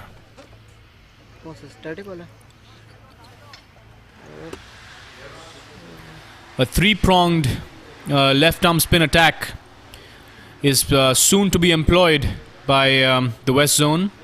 They have Dharmesh, Afroz, and the captain himself, Janak Patel. All three of them are very, very good left arm spinners. So we will see an all spin attack soon. That's exactly what has got positive results for the West Zone, even in the first two games. They've been one of the only teams to trust their spinners to do the job. They also have a leg spinner in Rajendra, but he is back in the dressing room now, just taking a little bit of a rest after having played magnificently, scoring 98. And Afroz bowling his first ball. Seems like it was a close call.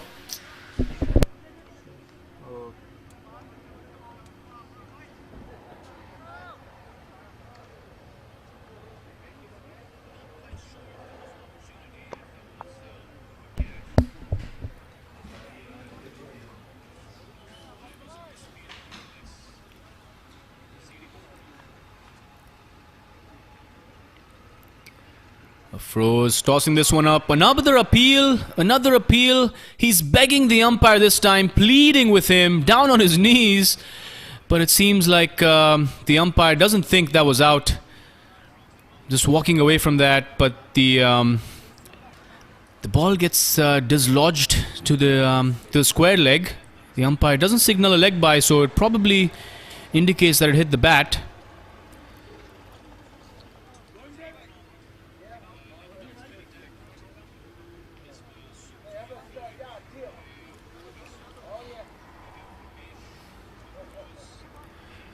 And the wicketkeeper Parak, who is obviously in a much better vantage point as far as the fielding positions are concerned, making some adjustments to the field positions, especially the infield and the offside against Naveed. A short ball by Afroz that's been pulled away towards deep mid-wicket.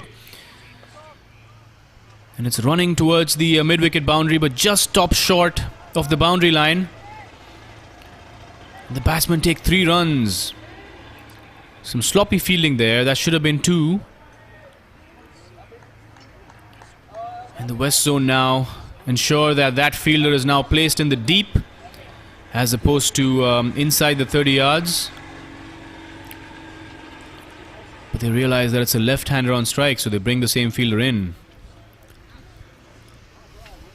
Again, Anthony, the left-handed batsman, is going to be key here against the left-arm spinners. In my opinion, he has to take keep as much strike as possible. Down the leg side now, swept away towards the fine leg area. Parak, the wicketkeeper, is chasing the ball. But that does not help as the ball races across the boundary line for a boundary.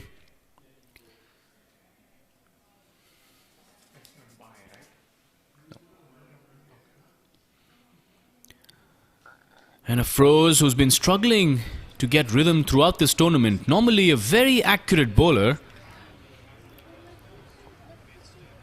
He plays in San Diego Cricket Club in San Diego, California.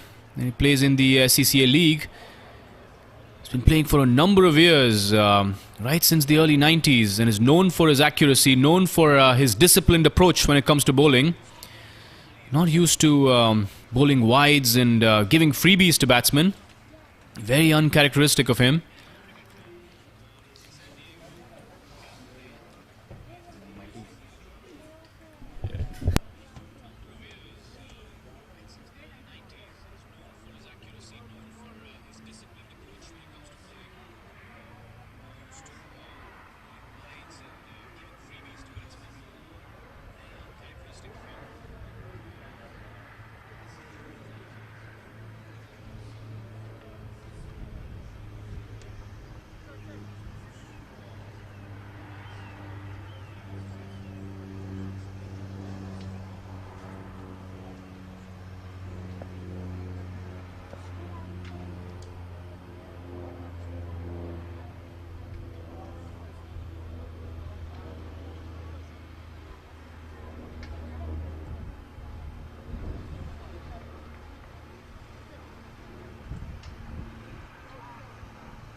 A full toss there. Anthony dispatches that over the square leg boundary for a 4.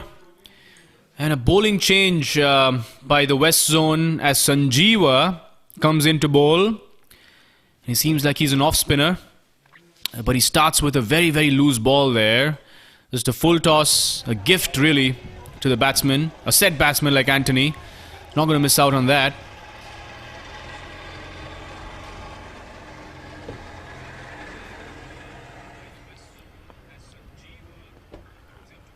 Compensates this time, bowls a better ball. That's been hit straight to the short cover fielder who stops that one. Another good delivery by Sanjeeva. finds his length, these two balls. And this is a better matchup for the West Zone would be expecting. An off-spinner against the lefty. A bit of room on that one. Doesn't seem like there is a fielder at extra covers. And Anthony scoring another boundary. Using the width that was provided on that one. So 2 boundaries conceded in this over already. Sanjeeva wants to get some rhythm so he can bowl a longer spell. But Anthony not allowing him to settle down.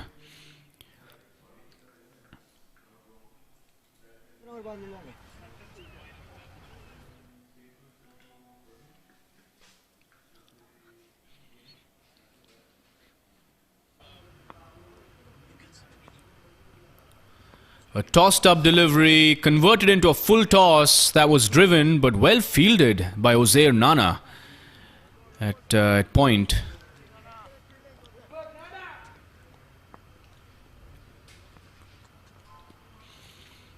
Another tossed up delivery, an appeal by Sanjeeva, and he gets him out. Leg before wicket. A very, very important wicket for the West Zone. And this bowling change has done wonders for the West Zone. What an inspired decision by the captain Janak Patel. Even though he got hit for a couple of boundaries, getting the wicket was key for the West Zone.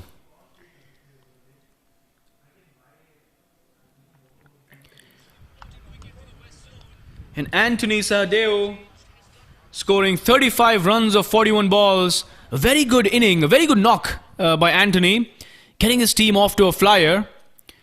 But he'd be disappointed in himself in giving his wicket away in such a tame manner. And we see the batsmen and the West Zone fielders coming off the field for a drinks break, an early drinks break. They're going to have a bit of lunch as well. But we will meet you in 5 minutes, 5 to 10 minutes. Stay tuned, please.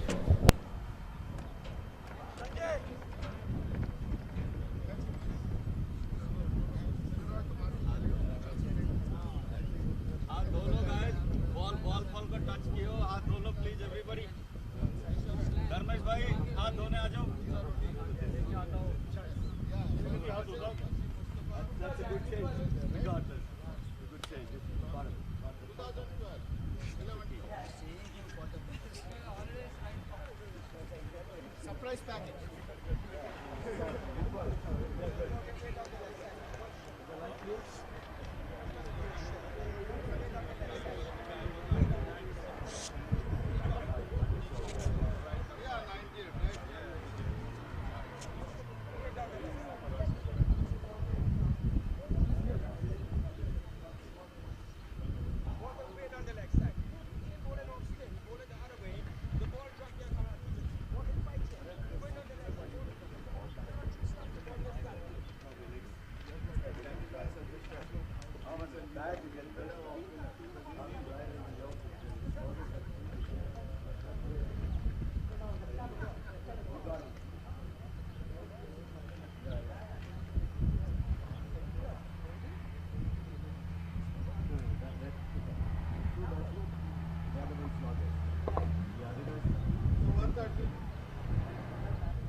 आज भी आपका दिन है Good ball, good ball.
from that.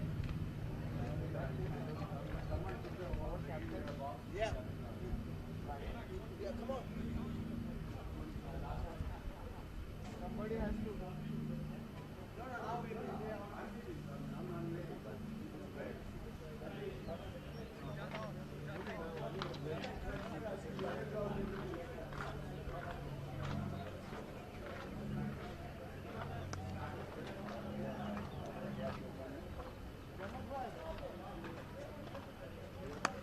તમને લઈ જાય છે.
Hey, buddy.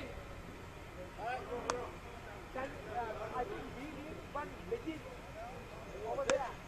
Hold on, sir. Personally, I'm going there to check if the MUSA is still. Yeah. Can I come with you? Yeah.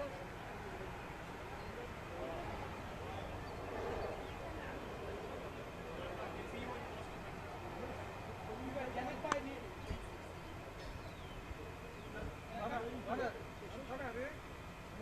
Purple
someone has to go. No, there are only 10. No, 15 overs rule. You have to change only after 15 overs. How to go then? Only if you are injured or something. No, but other team was chasing. Update the scoreboard. Other team 85 overs here. Update the scoreboard.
Welcome back to the post-drink session, folks, wherever you are. Thank you for joining us and watching the live stream.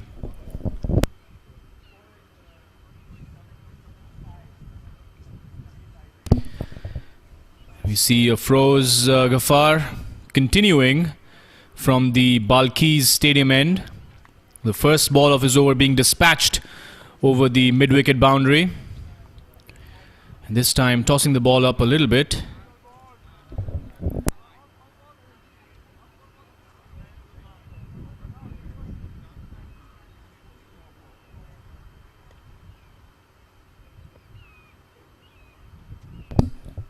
Naveed Ahmed, the batsman, and Afroz drifting it down the leg side again. He did that in the last over as well, conceding 4 byes. And another wide conceded by Afroz, and the batsmen steal a run as well.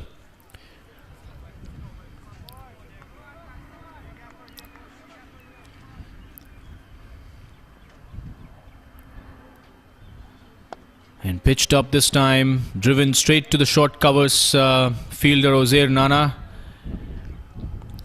It's very crucial that the 3 left-arm spinners do well for the West Zone. A shorter ball outside off stump by Afroz, but left alone by Hamad.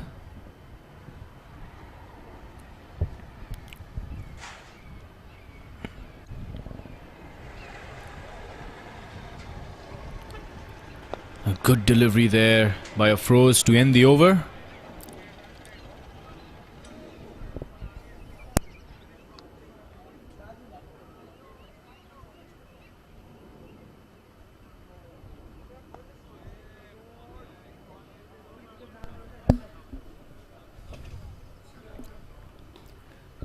The score is 75 for the loss of 2 wickets after 12 overs.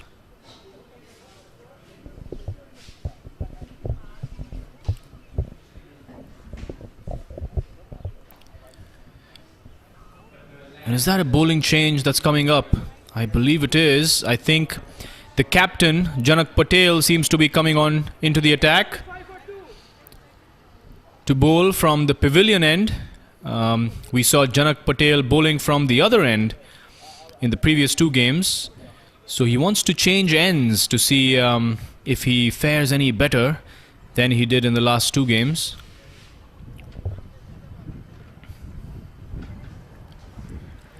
Janak Patel making some adjustments to the field, ensuring that the deep fielders are in the right positions, the right angles. And we see, since this is the second power play, the tournament has different rules compared to the playing conditions of from the ICC. The first 9 overs are termed as the first power play, where 3 fielders can be outside the 30-yard circle, and the second power play, where 4 fielders can be outside the 30, and in the last power play, all 5 or a maximum of 5 fielders can be outside the 30-yard. We see Janak Patel starting well, just beating the batsman outside the off stump. Flatter ball this time, and the batsman hits the ball towards extra covers for a single. And like I mentioned yesterday as well, Janak Patel is a very brave bowler. He's not scared of batsmen going after him. In fact, he enjoys the challenge. He invites the batsman to go over the top. He's very good with variation in pace and trajectory. He wants batsmen to attack him and take his bowling on and try to hit the ball over the boundary. And let's see if these 2 batsmen, Naveed down the leg side, this time called a wide by the umpire. I was saying, let's see if these 2 batsmen, Naveed and Hamad, fall into Janak Patel's trap. He's trapped many an established batsman and hit across the line, over the fence. Just I was talking about batsmen being aggressive against him, trying to hit him over the line. And that's exactly what the batsman does. And 6 runs there. A very good shot. It was a full toss from Janak Patel. Perhaps an attempted Yorker. But the batsman taking full advantage of that loose delivery by the captain. A good ball by Janak Patel. A good comeback by him.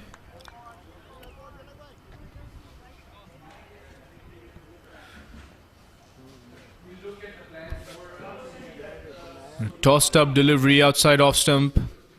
Well negotiated by the batsman.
Afroz continuing on.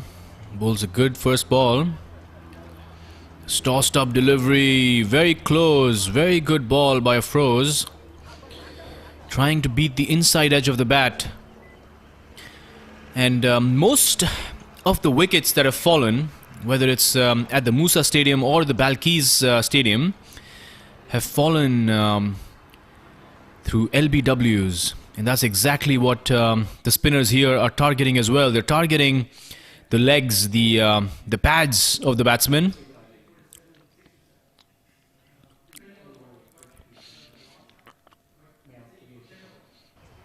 Tossed up delivery again. A good ball by Afroz.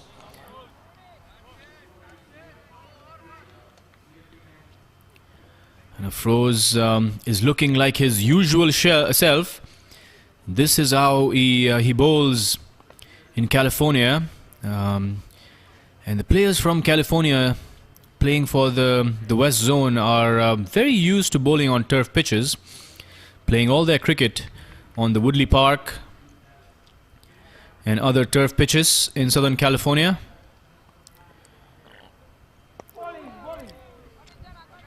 The batsman taking a single there.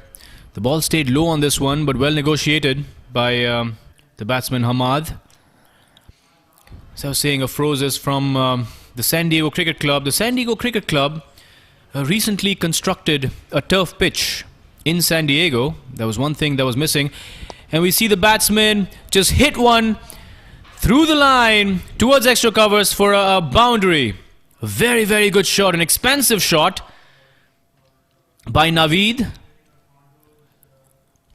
And a boundary conceded of the last ball of the over by Afroz. And at the end of 14 overs, the score is 89 for 2. Central East going at 6.36 runs and over. So that is, again, a very good run rate. The asking rate is well below 5. So the Central East off to a great start. And what they have to do is not repeat the same mistake that the West Zone made. The West Zone had a great start as well. Had scored a lot of runs before the 20 overs were up. But they kept losing wickets at regular intervals. And the captain, Janak, is continuing on. A flat and short ball that's been dispatched over the square leg boundary for 4 runs. Both these batsmen have been putting away the bad balls and putting them away effortlessly. 93 for 2 now. And both Naveed and Hamad, who's scored a boundary as well. And Naveed hitting a 6 and 2 boundaries. Looking pretty comfortable out there. Could this be the genesis of a very important partnership here for Central East?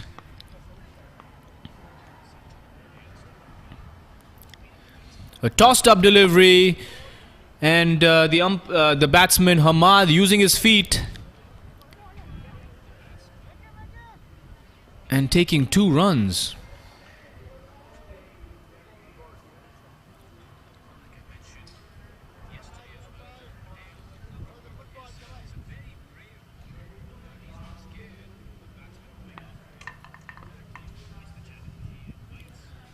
Hamad using his feet again, just walking down the track this time, but doesn't make proper contact and hits it back to Janak.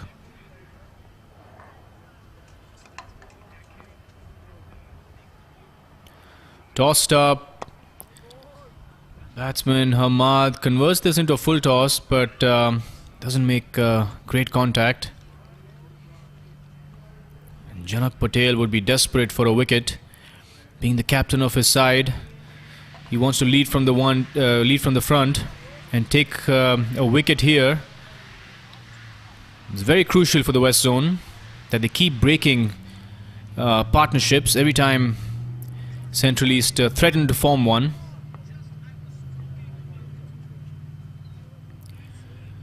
Tossed up delivery, converted to a full toss again by Hamad using his feet and driving down the ground. What Hamad's done really well is use his feet, is dance down the track at every given opportunity. And that's a good way of playing against Janak Patel. As long as you're not taking the aggressive option and hitting across the line, as long as you're employing the straight bat and driving down the ground, or if there's any width, or if you can convert the ball into a full toss, maybe you can hit across the line. As long as you're using your senses, I think using your feet against Janak Patel is the right thing to do.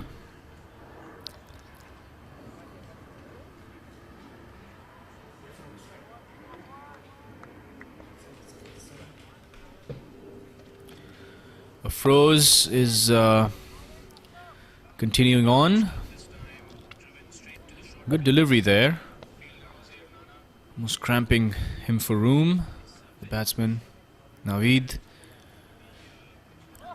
Good ball there. Naveed just leaves it alone.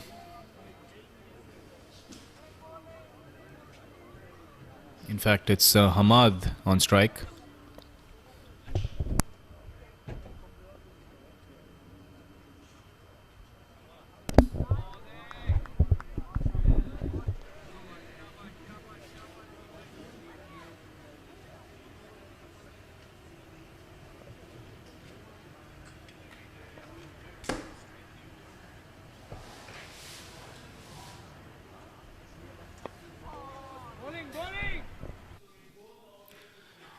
Good bowling by Afroz.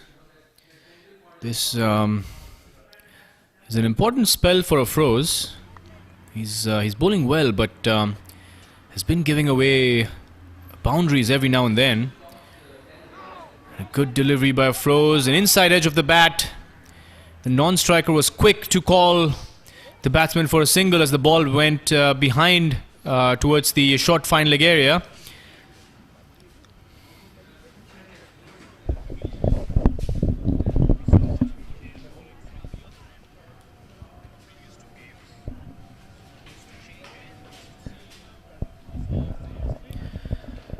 Outside off stump this time, but it's been left alone by Naveed. And at the end of the 16th over, East Central are at 97 for 2. They're doing a great job here, East Central. The required run rate is 3.66, so well below 4. I thought it was below 5, but in fact it's below 4. So given that the asking rate isn't a lot, all they need really is 3 to 4 runs and over. Not a hard task for the Central East batsmen. As long as they keep wickets in hand, this should be achievable.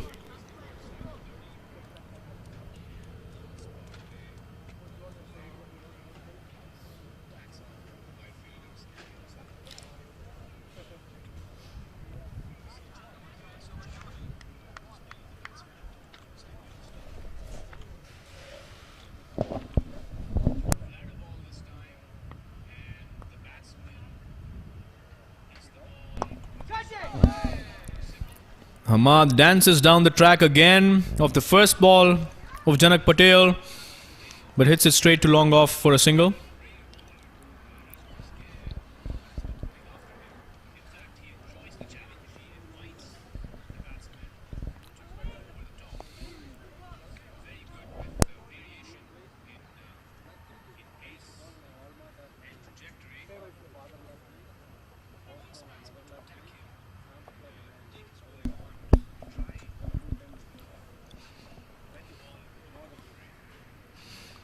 Naveed on strike now. He hits it down the ground towards Balbir, who's under the ball and takes another catch. Balbir Singh Sodhi, he has taken very important catches right at the long on boundary. Seems to be very tough to get through Balbir, wherever he is on the field. In fact, at the long on fence, he's taken at least 4 catches. Yesterday he took 3 catches, 2 in the same spot, and 1 running back at short mid wicket. And today he's taken 2 catches already. So the West Zone doing a great job as far as fielding is concerned. And Janak Patel was expecting the batsman to do exactly that. And this is the most popular mode of dismissal for Janak. This is how he gets most of the batsmen out. Invites them to hit him over the top, hit him across the boundary, and has good fielders in the deep, ensuring that those tough catches are taken. That is why he has Balbir stationed at long on. He hasn't dropped a catch in this tournament.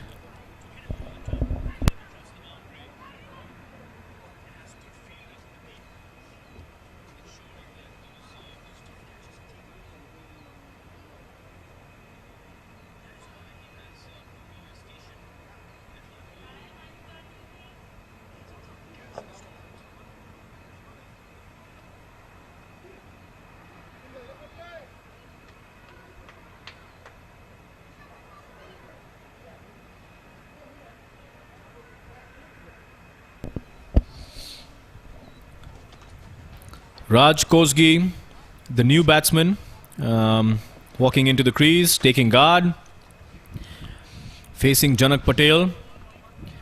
As Janak Patel makes some adjustments to the field, probably bringing in a few fielders to make scoring difficult. He just got a wicket.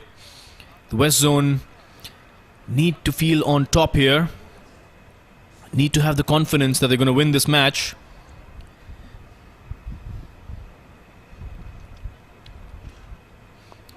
Good delivery by Janak there.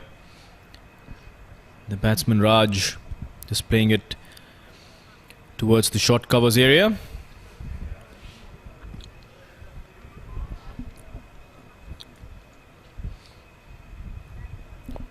A slightly quicker ball by Janak Patel. But well negotiated by Raj. And just as the partnership was brewing between Naveed and Hamad, Janak Patel breaks that partnership. An appeal there by Janak Patel, but turned down by the umpire. It's indicating that the ball would have headed down the leg stump. But that marks the end of the over. So 17 overs up. The score is 98 for the loss of 3 wickets. And we see a pattern here, even in the first innings. The West Zone got off to a very brisk start, but then lost their way a little bit in the middle. Are we going to see the same thing happen here with the East Central team?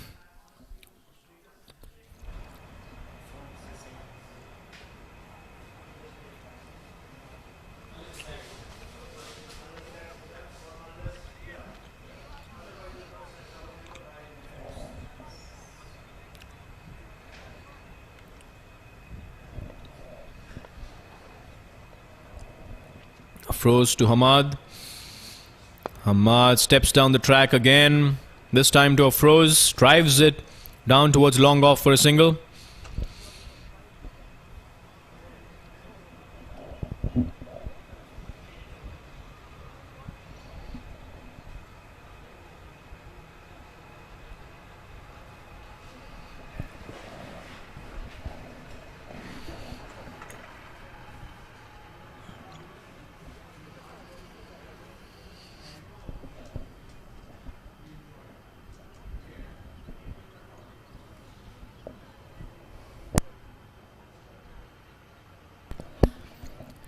Captain Janak Patel and Afroz discussing a couple of tactics here as Raj faces Afroz for the first time. A fuller ball appealed by Afroz. He's convinced that this is out. Just pleading with the umpire. And the batsmen steal a single there as the ball trickles towards the third man area. Both the wicketkeeper Parak and Afroz are just standing there wondering How is that not out?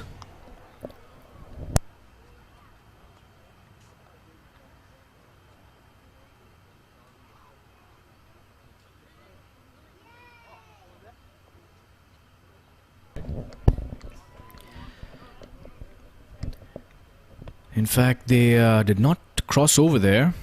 I thought they had. This one is hit low on the pads. The ball stayed low, and this time the umpire agrees with Afroz as he was pleading in the previous delivery. Afroz is very happy, and so are his teammates from the West Zone, and they're celebrating the dismissal of Raj. Raj Kosgi just dejected as he walks back to the change room.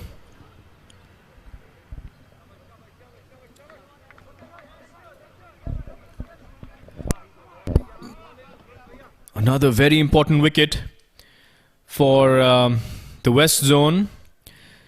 This is where they're applying a lot of pressure.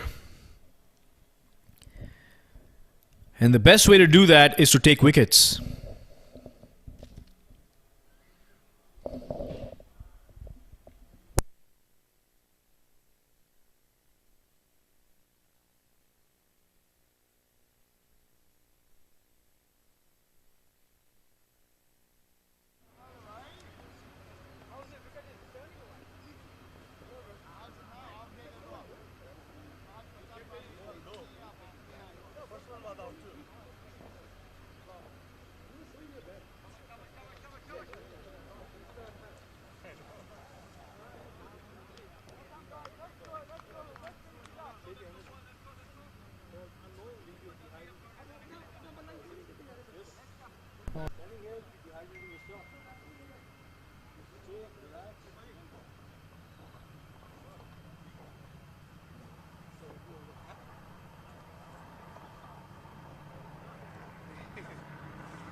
And a new batsman, Hemal Shah, is on strike now, facing up for the first time against Afroz.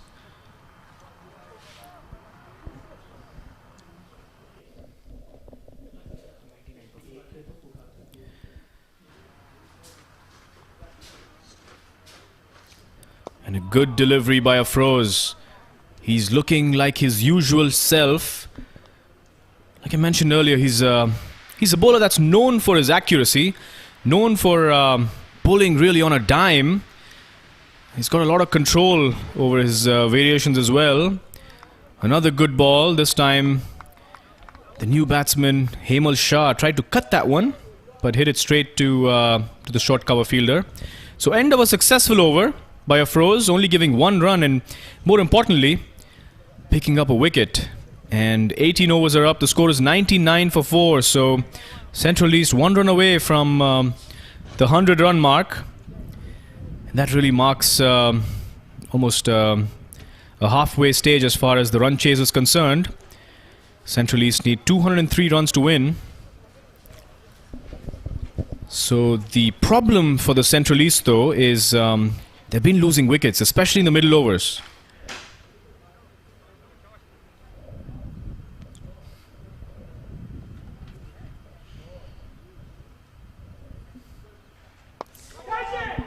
Chipped it back by Raj. In fact, a correction was made in the scorecard previously. The batsman that got dismissed was not Raj, but it was Hamad, the set batsman. So not a good dismissal from the Central East perspective. But we have Raj Kosgi and Hemal Shah batting together now. And the Central East would want them to have a long partnership. And the 100-run mark comes up as the batsmen take a single. And the batsmen look for another quick single. And it's out! A run out! Beautiful fielding there by Ozair Nana. Who says you can't be a great fielder at that age? Uzair showing how fit he is, really showing his class on the field.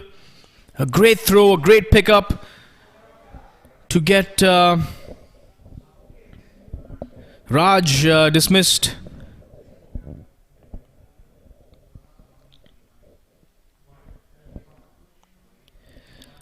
A disappointed Raj walking back into the pavilion. This is not what the Central East want at this stage. They lost 5 wickets now. Half of the team is back in the pavilion. And let's see what the other half can do at this point. It's really a game of halves, I tell you. Half the team have scored half the total that's required. And now the other half has to score the other half, the other remaining 103 runs.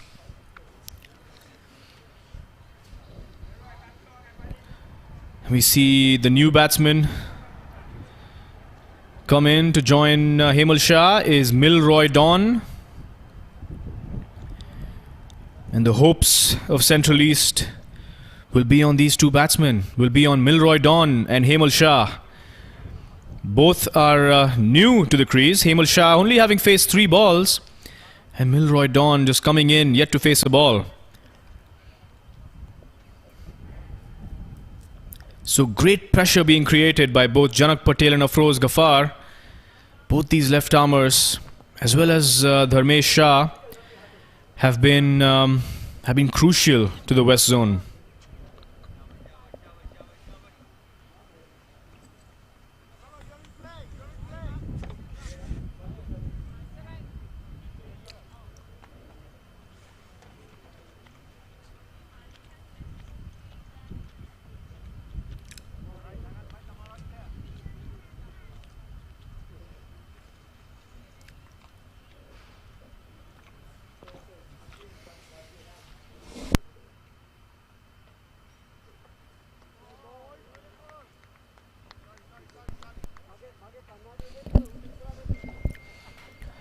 A well tossed up ball. First up to Milroy Dawn by Janak Patel. But Milroy just leaves it alone. Good delivery to follow that one up by Janak. And this is probably going to be the approach now from Central East. They don't want to lose any more wickets. They have a lot of overs to chase down the score. It was important to form a partnership. We see Milroy cut that ball towards the third man area for 2 runs.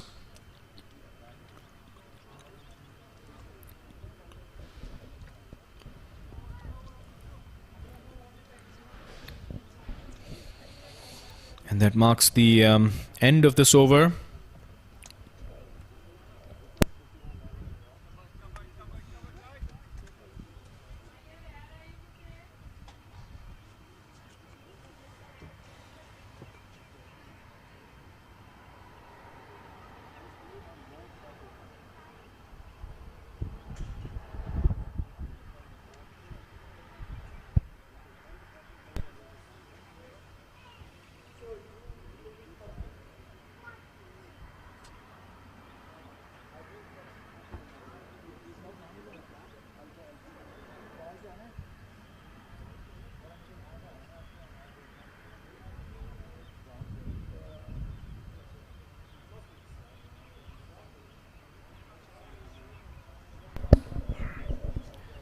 And Afroz is back to continue from the Balki's end.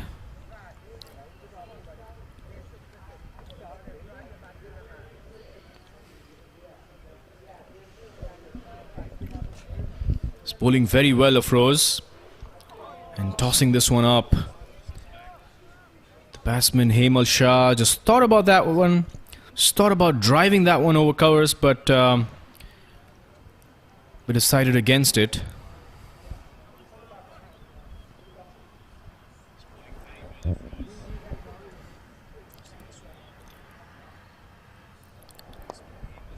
Another good delivery by Afroz. He's back bowling in rhythm. And all his supporters from San Diego would be cheering him on. A very popular man in San Diego off-roads. And this time, Hemal Shah couldn't contain himself. He had to take a swipe at that one. Very lucky to have survived that. Probably missed the stumps by a very close margin.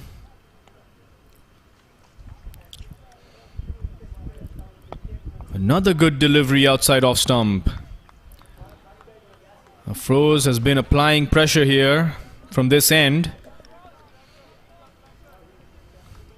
It's not been easy scoring runs off Afroz.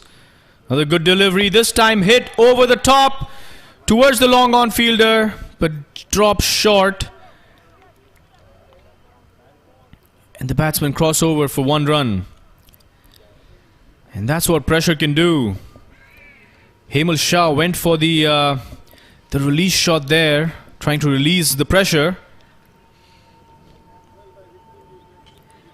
And that could very well have been a chance if it had gone to the fielder. A short delivery this time, a bit of room, and the batsman cuts that one for a single. And 20 overs up. East Central are 104 for 5. Hemal Shah, Milroy Dawn, both new to the crease. Hemal scoring 1 of 8 balls, and Milroy scoring 3 runs.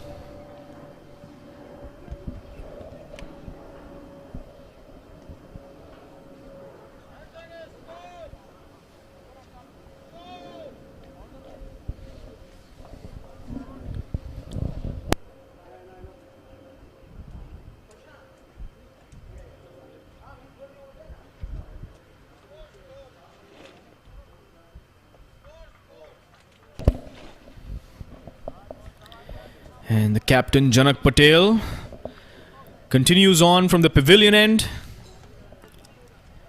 Tosses this one up. The batsman converts this into a full toss and hits it straight towards the deep mid-wicket fielder.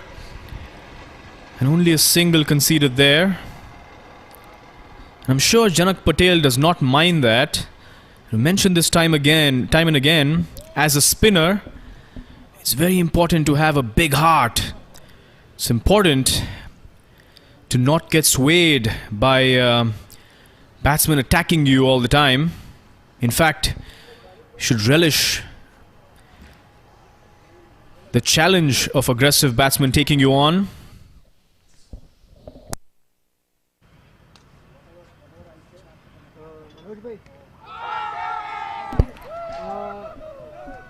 A leg before wicket there. Janak Patel dismissing Hemal Shah. An easy decision for the umpire to make. Seemed pretty straightforward.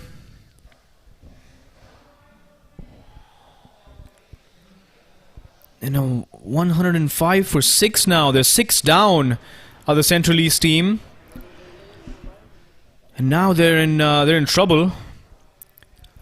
They still need more than or a little less than 100 runs to get to their target.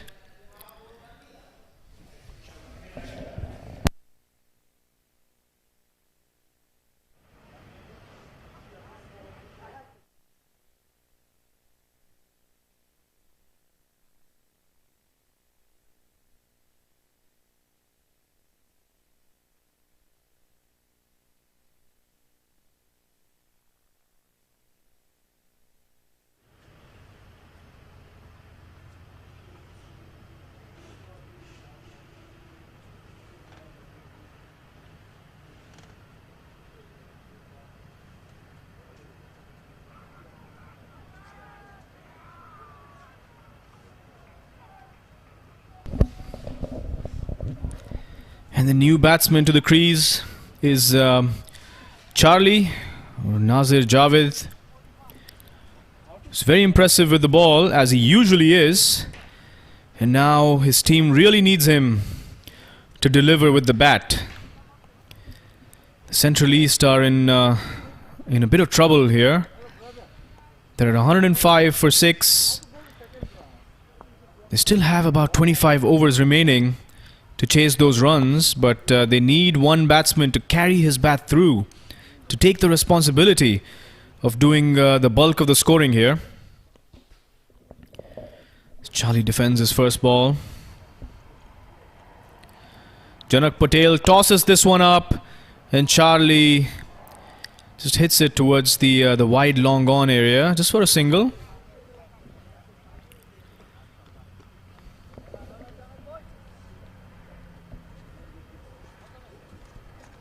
A good over so far by Janak Patel, having taken a wicket, the wicket of Hemal Shah.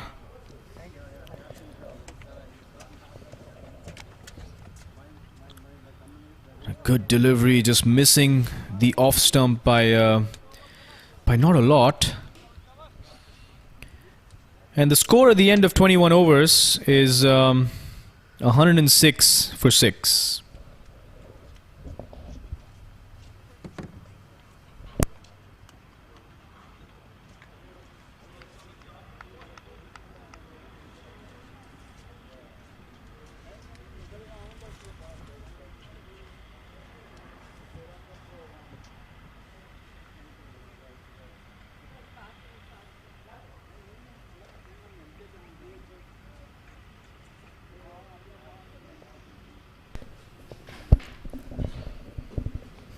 Afroz continues on, and this spell by Afroz has been very good after a bit of a wayward start in his first couple of overs. Drifting down the leg this time. The batsman taking a single as the ball trickles towards the short fine leg area. And Milroy Dawn is on strike now as Charlie gets off strike with that glance towards the short fine leg.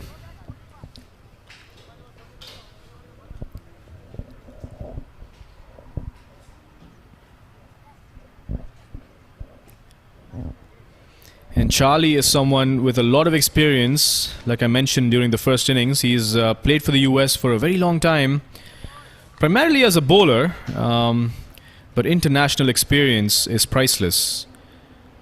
Short ball this time by Afroz, cut away towards the extra covers fielder. The batsmen scamper through for 2 runs. Good running there by Central East. That's something that we saw was missing in the middle overs for the West Zone, as they missed a few opportunities to convert ones into twos. Every single run matters, especially when you're chasing a total like 200. A fuller ball this time, driving down the ground towards long off for a single. Milroy Dawn getting more comfortable at the crease.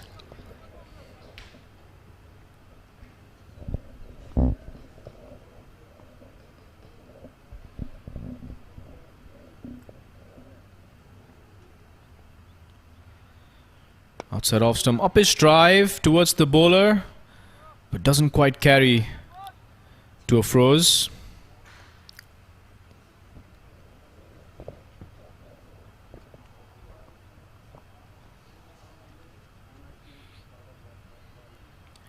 A full ball this time, hit across the line by Charlie towards the deep mid-wicket fielder, but only 1 run taken. So final delivery of Afroz is over. The Central East batsmen have been busy this over. They haven't just defended his bowling. They've looked for ones and twos, as the final ball is defended by Milroy Dawn. And 22 overs up. The score is 111 for 6. Still a long way to go for Central East. They would be hoping for, like I said, a partnership to form between Charlie and Milroy Dawn.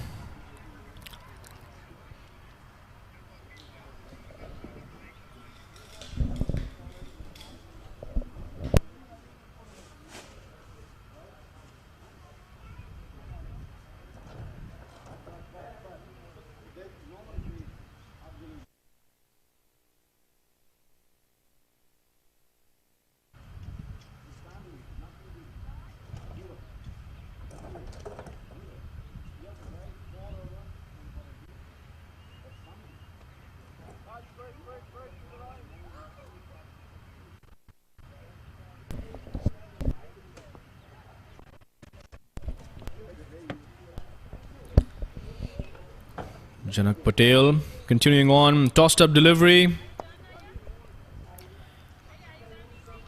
But just blocked out by Charlie. It's a bit uppish there, the forward defense, but no harm done. Flatter delivery this time.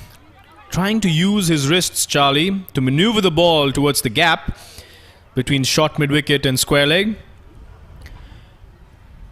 But the non-striker wasn't really interested in taking that single.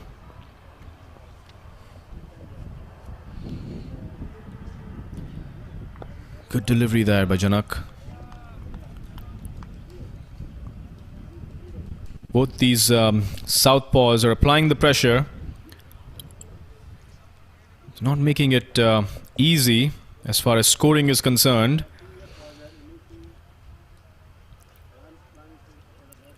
Another good delivery there, beating the outside edge of the bat.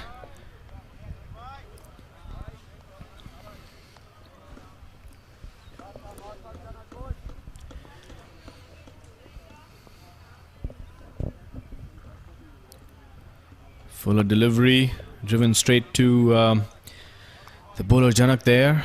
And the success of the West Zone has depended largely on how these three spinners, the three left-armers, have done.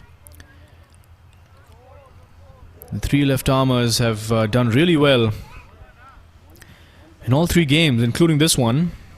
Seems to me that they're doing their job. Dharmesh had a slight off day today in his first spell, and I'm sure he'll be back to do the job with the ball. And not just the left-arm spinners, but the West Zone also have done a great job with the bat. Being aggressive, showing intent when they're batting. And that has really been the difference between the West Zone and the other three teams participating in the tournament. The approach with the bat, the intent that the batsmen have shown, and the spinners in the West Zone bowling very well and making scoring very difficult. That really is to me the difference. As we see a bowling change, we see Raj Padhi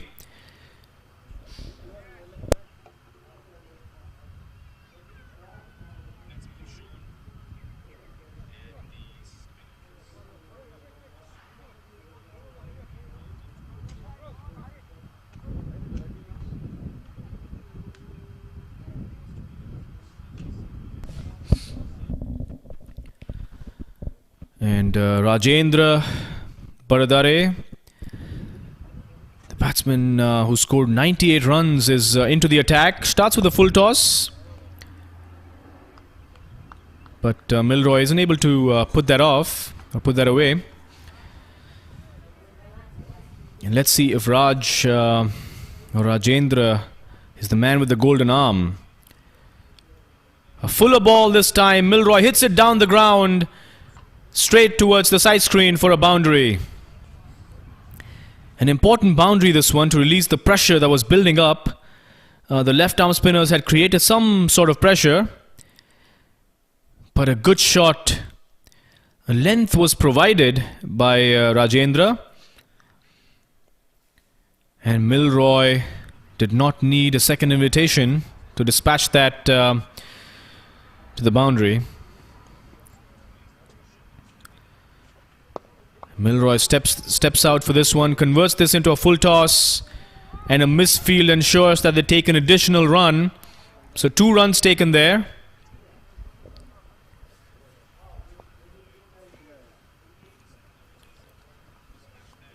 And Milroy is looking up to the task.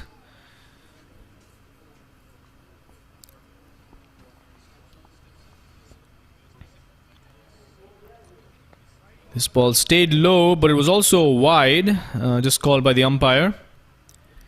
And Rajendra being put under some amount of pressure.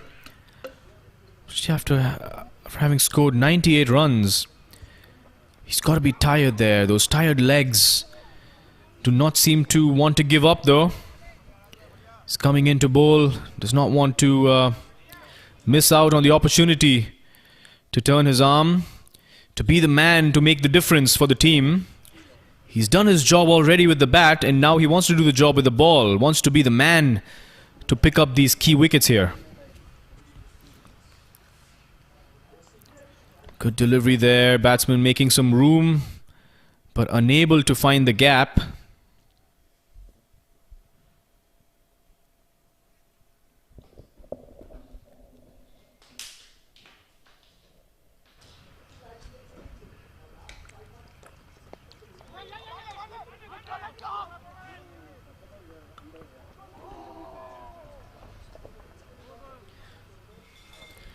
And a single there being taken there of the final ball of the over, as Milroy is keen to keep strike.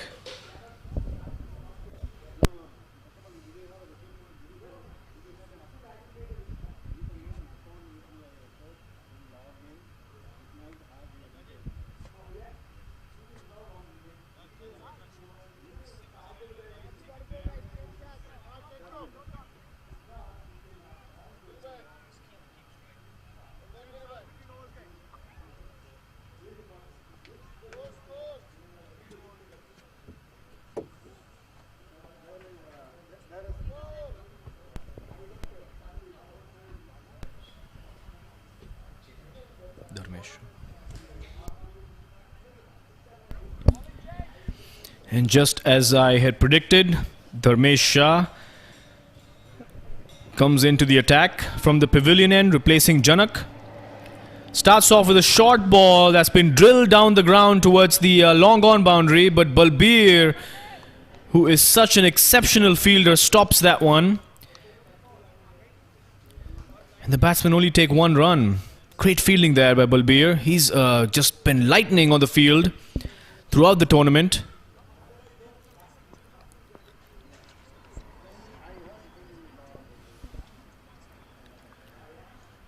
And a good delivery there by Dharmesh.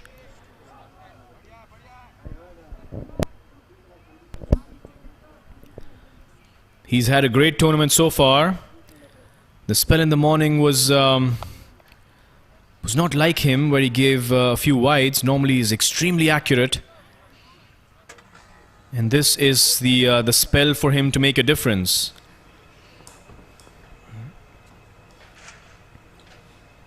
Another good delivery, very tight there, not giving any room for Charlie to play with.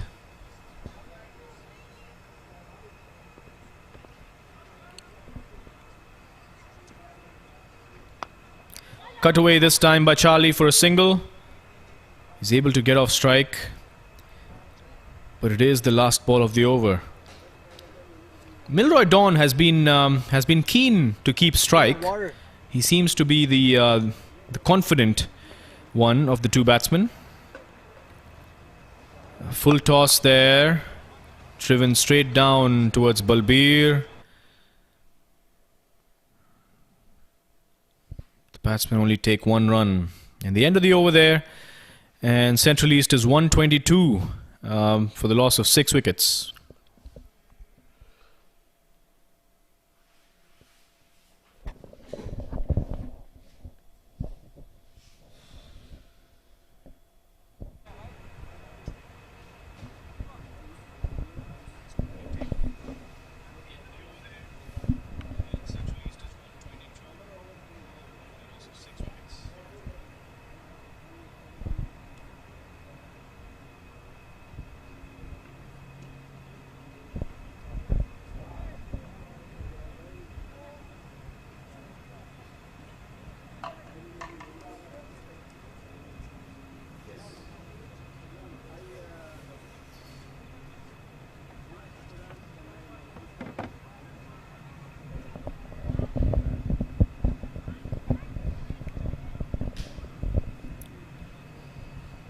Milroy Dawn faces the first ball of Rajendra's second over here. And 25 overs are up.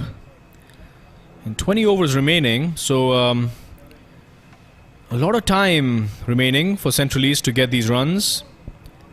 As Raj Bowls are wide there. Outside off stump.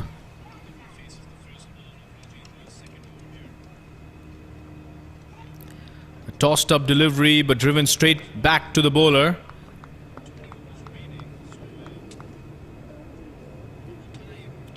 And Rajendra, having conceded a boundary in the previous over, would want to take his revenge, want to make a comeback against Milroy.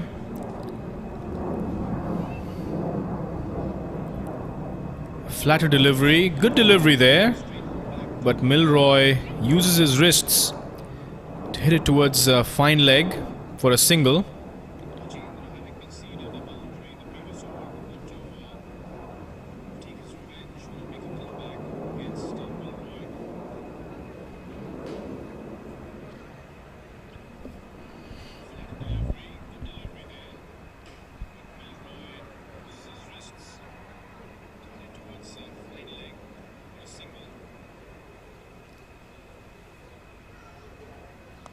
A pitched up delivery that's been swept by Charlie. That's heading towards the square leg boundary, but stops just in front of the boundary rope. The batsmen take 2 runs. A good option there by Charlie. It's important to use the sweep shot effectively, especially against spinners. The sweep shot, the cut, and using your feet against spinners are very important. Pitched up delivery just wide of the bowler. He could have taken a return catch. That would have been a spectacular catch if he had held on to that one. But just out of reach. Out of the reach of Rajendra there. Making a diving attempt. And a single conceded. Milroy tries and makes some room, but gets beaten outside off stump. And one more delivery to go in this over.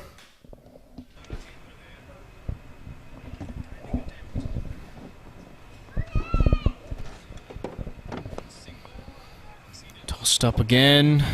A dot ball to end the over. The match is very interestingly poised. It's really anybody's game here. It all depends on one wicket for either team. If the Central East were to lose 1 wicket at this stage, it proved to be disastrous. But the West Zone would be comfortably on top if they were able to get a wicket. Dharmesh Shah continuing on from the pavilion end. He's bowling his second over of the spell. Good delivery there. Good delivery to Charlie. Not giving any room. That is something Dharmesh is so very effective at. He's bowling these tight lines, bowling that channel just outside off stump. There he goes again.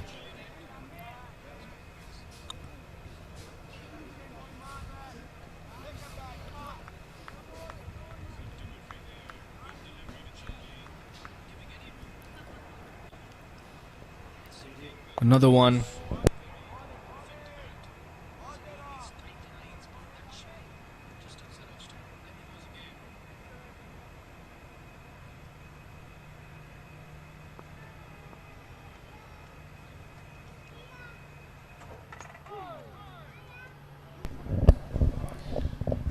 And that one's edged to third man, to the third man area. But the point fielder just runs across. The batsmen take 2 runs.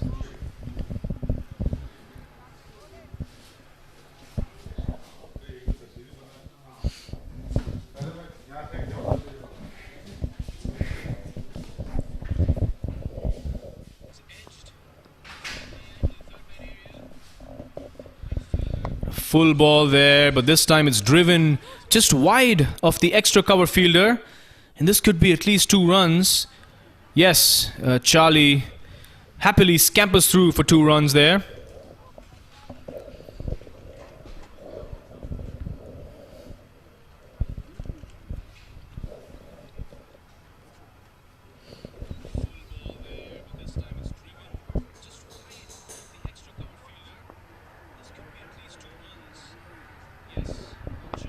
Another full ball by Dharmesh.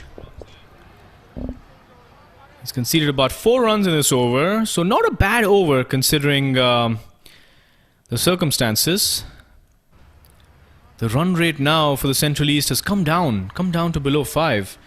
The beginning of their innings, it was well above 6. So the West Zone bowlers are doing a great job in curtailing the run rate, just like what Central East Zone did during the first innings.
Some quick drinks being taken by the batsman as Rajendra continues on, bowling his third over from the Balki Stadium end.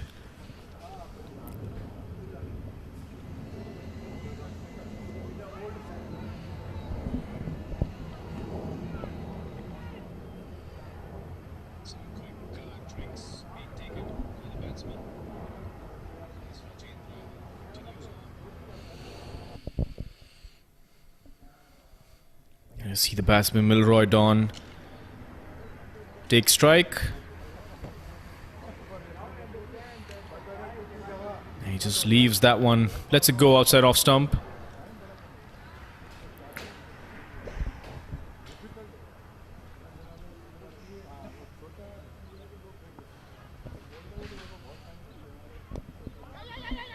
Short and wide this time, just outside off stump.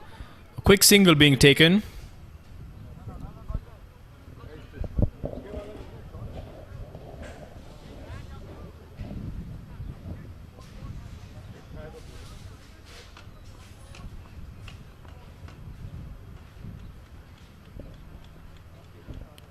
A low full toss there by Rajendra.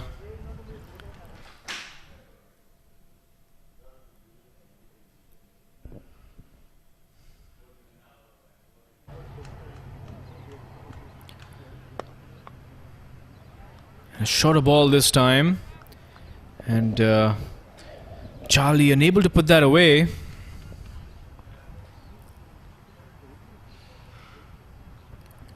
An appeal there for leg before, but unsuccessful as the umpire turns it down. He's not really interested. He's not even looking at the wicketkeeper, who seems to be very excited.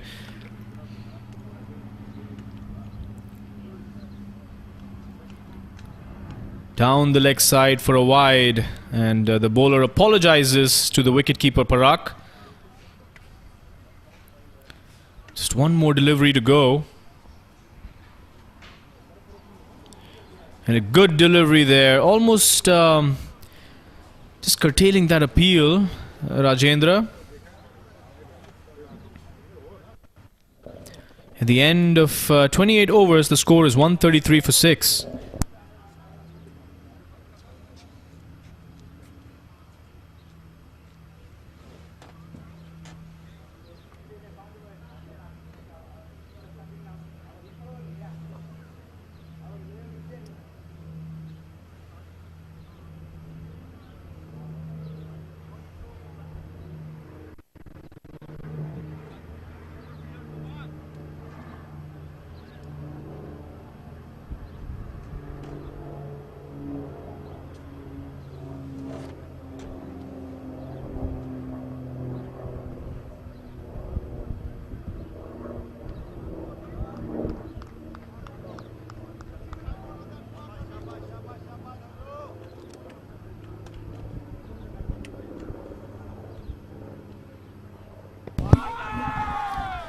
Dharmesh Shah appeals for that one. The umpire just dismisses that. Probably heading down leg.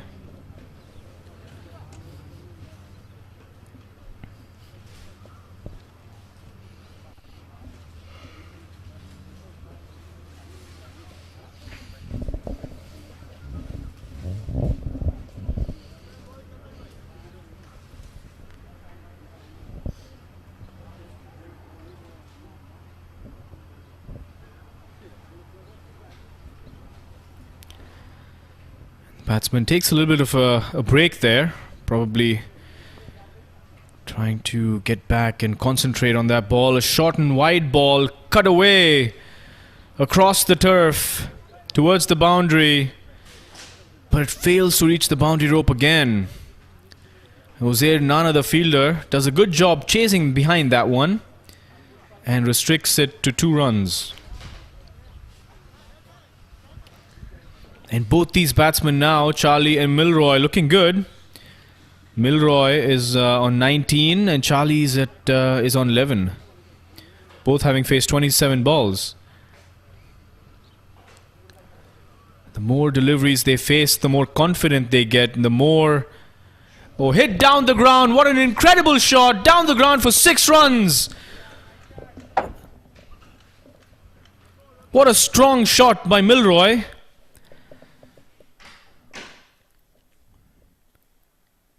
He scored, he's hit a 4 already down the ground from the other side, and this time taking full advantage of the extra pace offered by Dharmesh Shah.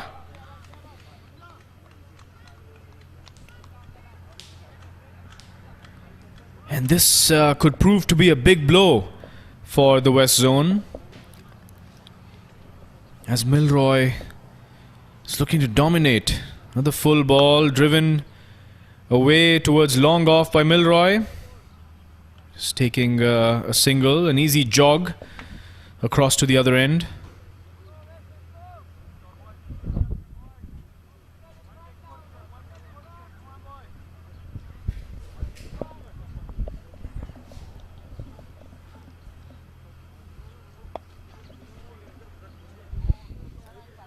A good delivery to finish off the over by Dharmesh.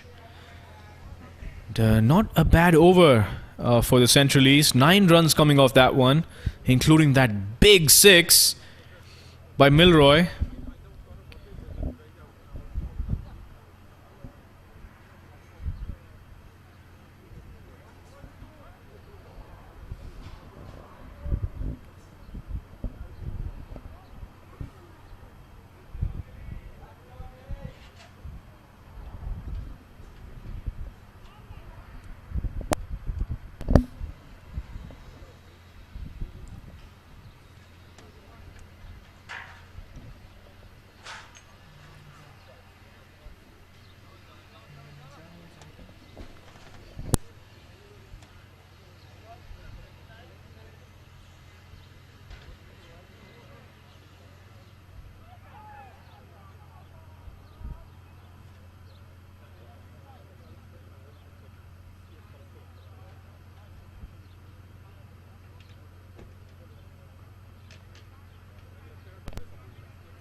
And a bowling change here.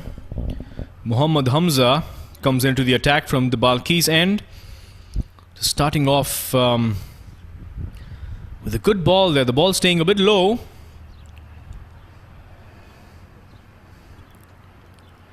And cut away towards point by Milroy. Just getting off strike.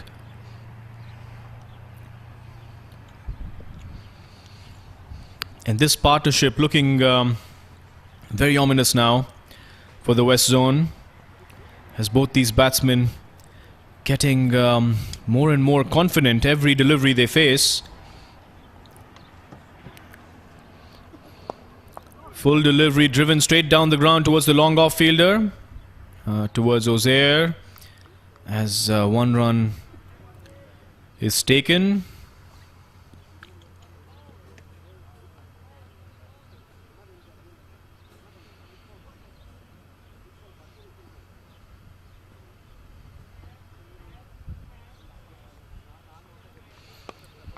And a good looking shot there by Milroy towards the short extra covers fielder for a single. And Milroy is looking like a very good batsman now, looking very confident. And that really is the difference. When he first came into the crease, he was looking a bit nervous.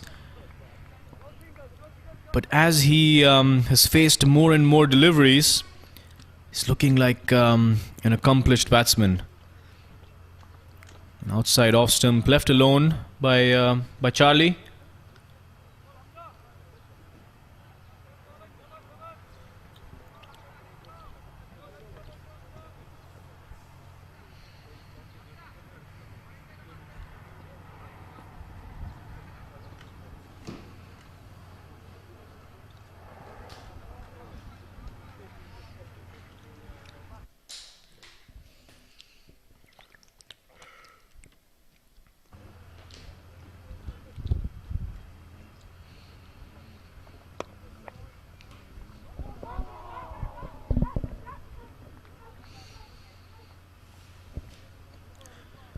And a single conceded of the last ball of that over.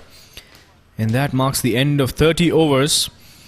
And the score at the end of 30 overs is 146 for 6. As the players come out for the second drinks break. And we'll take a break here as well. Please do join us in 5 minutes for what seems to be a very, very interesting match. Very interestingly poised.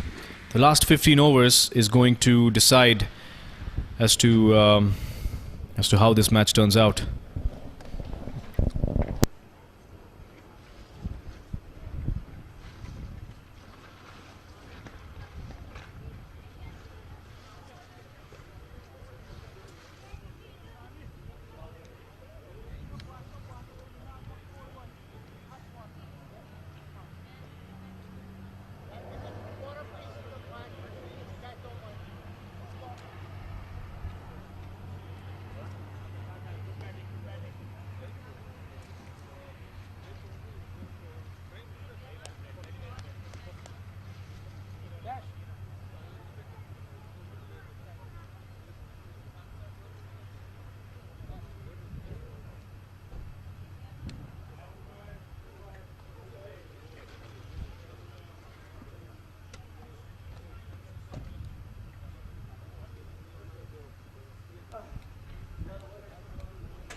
Welcome back, folks, for the post-drink session.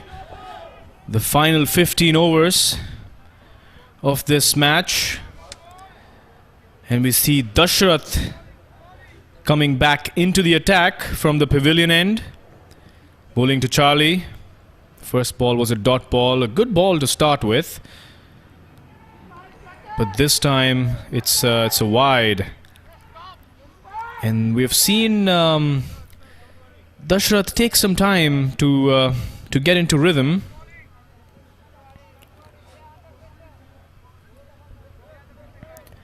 He usually starts off with a couple of wides in his spell.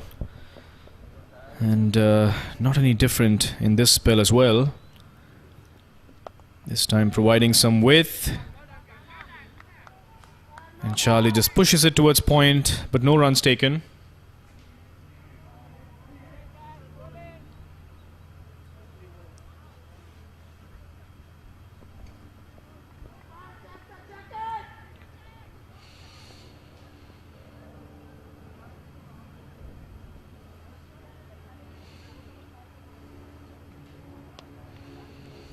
And cuts it this time to point. Great fielding by Ozair. But some sloppy work by Dashrath results in a single being taken.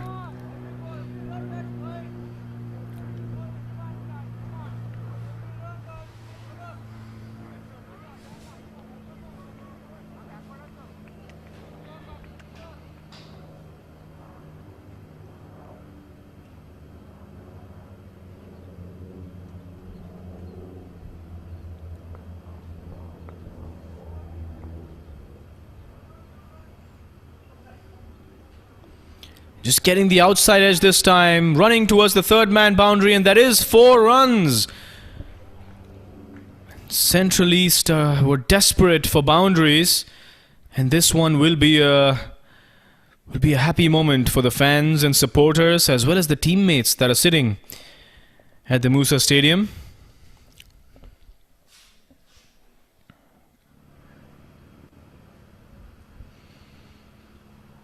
And Dashrath Sankhe providing a bit of extra pace compared to the last 20 overs or so, where we saw mostly the slower bowlers, the spinners operating from both ends. But the captain Janak Patel thinking of experimenting, of changing things up by getting a pacer on.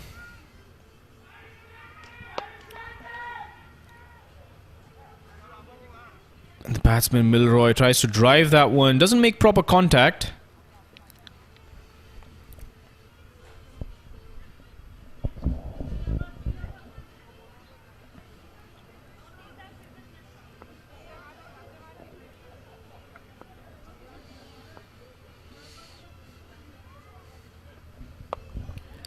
Cut away this time, running towards the boundary, towards point.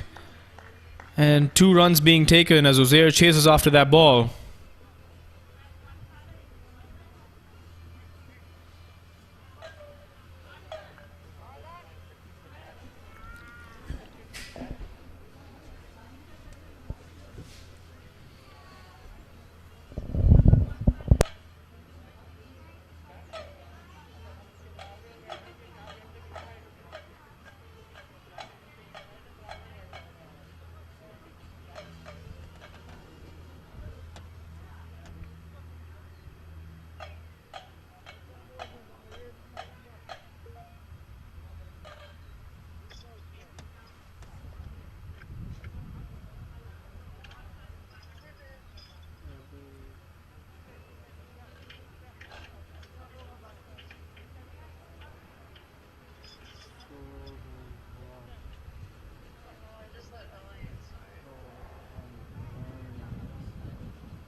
And another change from the Balkis end. Chetan Shah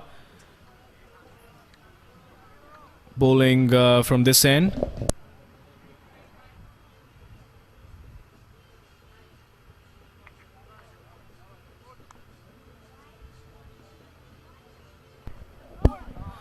And a wide ball down the leg side by Chetan.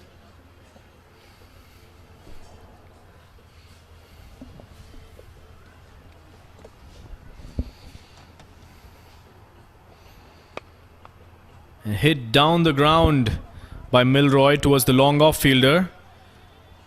As the fielder tries the one hand pick up and throw and doesn't work for him. And he concedes an extra run.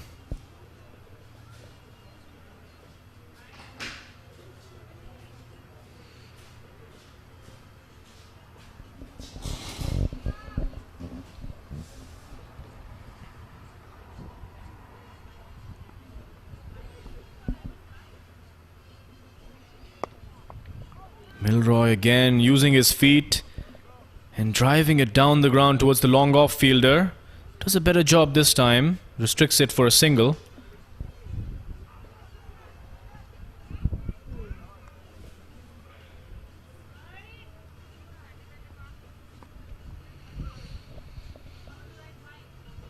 A full ball driven back towards the short covers area by Charlie.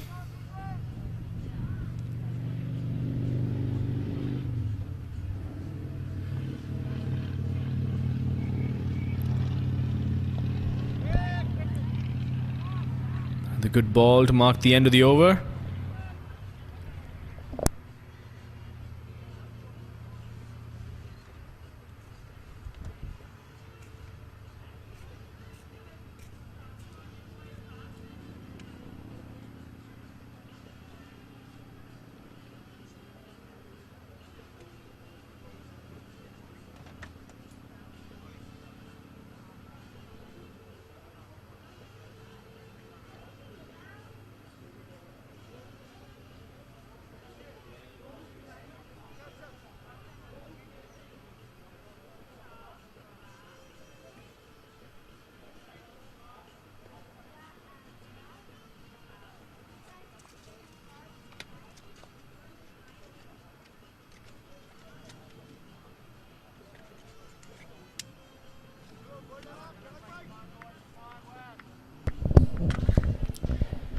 And we see another quick change. Janak Patel is back from the same end. So Dashrath only gets one over. And the captain decides against providing pace on the ball to the batsman. As he comes back. Just one run taken of the first ball.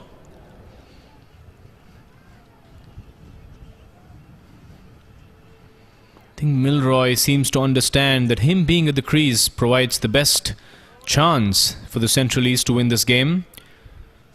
He's only attacking the balls that are there to be dispatched. As Janak bowls a dot ball.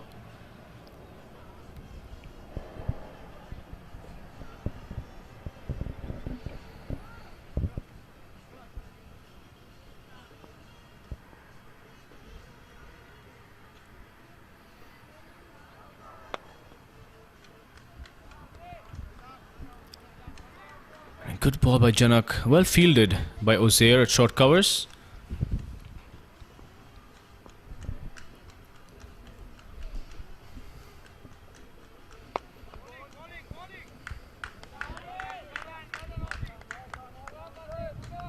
Just same result again. Just rinse and repeat for Janak and Ozair.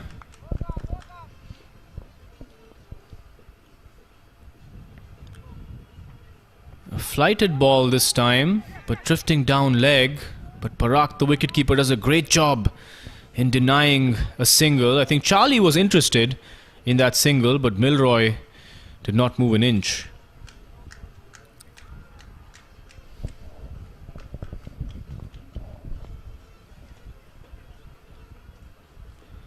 Tossed up delivery, but But this time beats Ozair, shot covers towards long off, and Charlie is able to come down to the non-striker's end for a single.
And Charlie has been dismissed by the new bowler,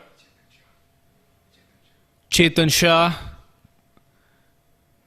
Charlie goes for the wild heave across the line, but just missed the line completely. And this is an important wicket for the West Zone. This is the way they have any chance of making a comeback into this game, as Central East was looking very comfortable in chasing that score. Central East are 161, so they still need a little more than 40 runs. As we see the new batsman Matthew Verghese walk into the middle.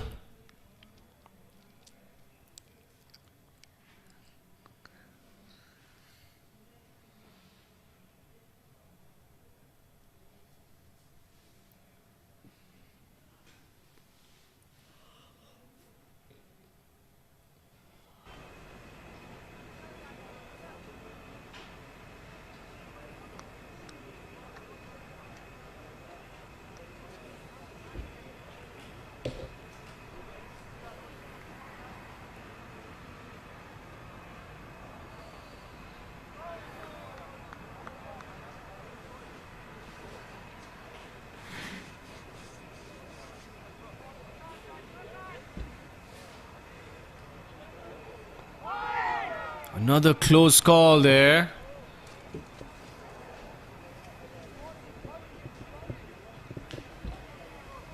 Matthew Verghese facing his second delivery.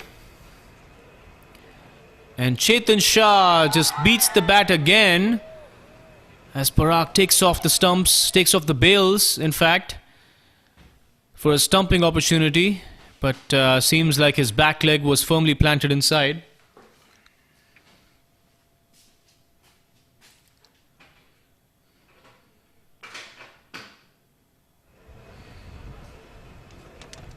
Chetan Shah tossing it up again, beating the outside edge of the bat. Chetan Shah very slow in the air. He's creating a lot of problems here for the batsman. Perhaps not used to this slow bowling. And Chetan Shah just bowled a wicket maiden. What an important breakthrough here for the West Zone. Not only did he pick up a crucial wicket, the wicket of Charlie, but he's also bowled a maiden, further putting pressure on the Central East Zone. And they really need Milroy to take charge at this point and ensure that he does bulk of the scoring.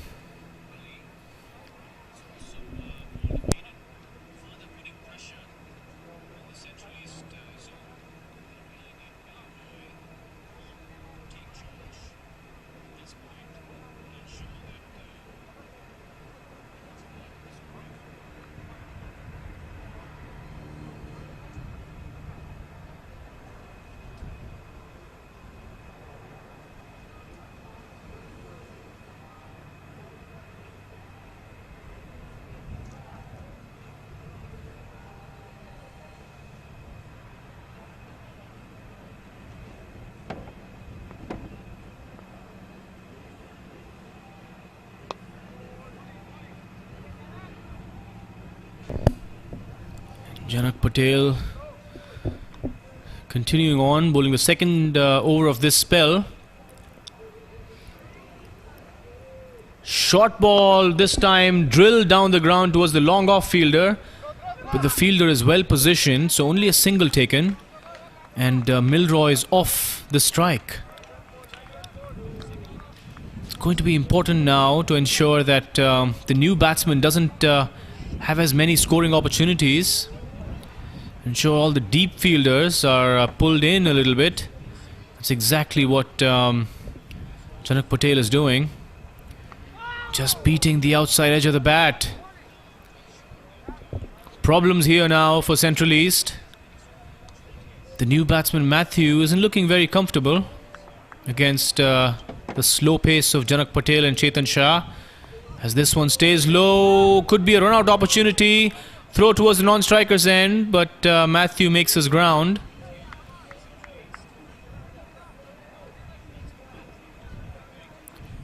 And Matthew doing the right thing by giving strike to Milroy.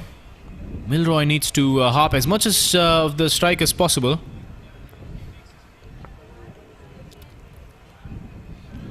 Hits it down the ground now towards the long off fielder. Well stopped by the long off fielder. Prevents it from heading towards the boundary rope.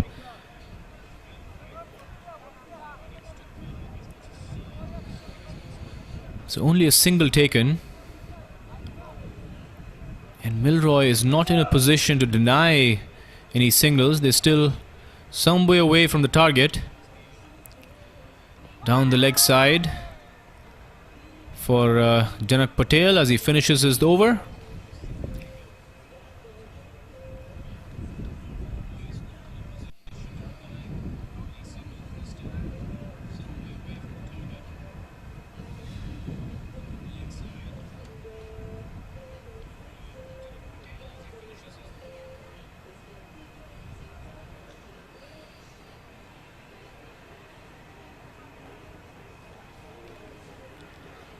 And Chetan is back again to continue his spell. He's been proven to have the golden arm, having broken this partnership between Charlie and Milroy, as well as bowling a maiden. Let's see if we can cause some further damage to the Central East team.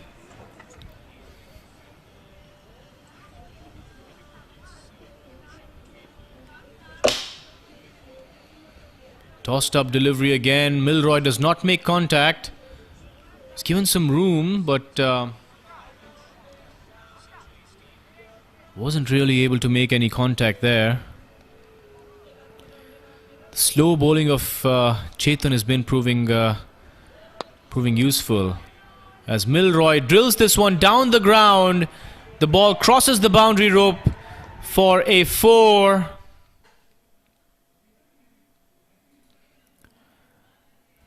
Again, just releasing the pressure being created by Chetan here. And Milroy is on 44. It's approaching his 50.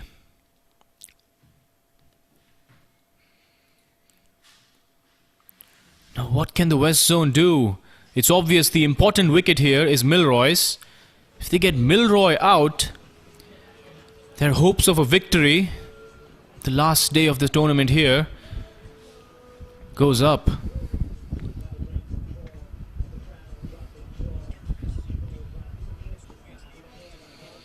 Another tossed up delivery, but just a back foot drive towards long off ensures that Milroy takes a single.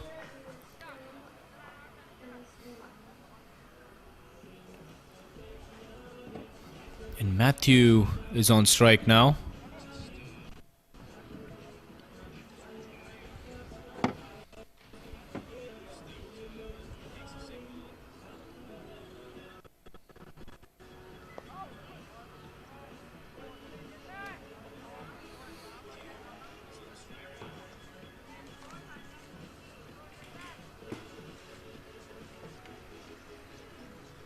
A pitched up delivery, hit over the cover fielder.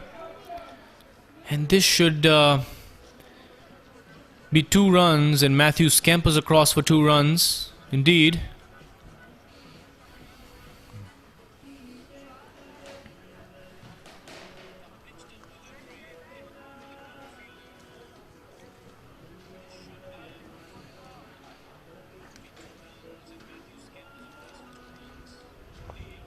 And guided towards the point area, but well stopped by Balbir Singh. Just putting his body on the line. And 36 overs gone now, and the score is 171 for 7. So 9 more overs remaining in the match. And Central East require 32 runs to win the game. It's going to be another tight contest. And we witnessed a very close game yesterday. But it was a different kind of close game. It was a low-scoring thriller, with West Zone making the chase kind of difficult for themselves, chasing 115. But we see a target of 203 being chased down by Central East. The job's not done yet, as Milroy takes strike.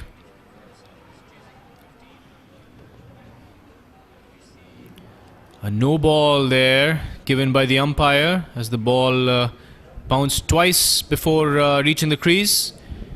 And that's going to be a free hit for Milroy. This is an important ball here for the West Zone. And Milroy just steps out of the crease and gets stumped. But is not out, obviously, because it's a free hit.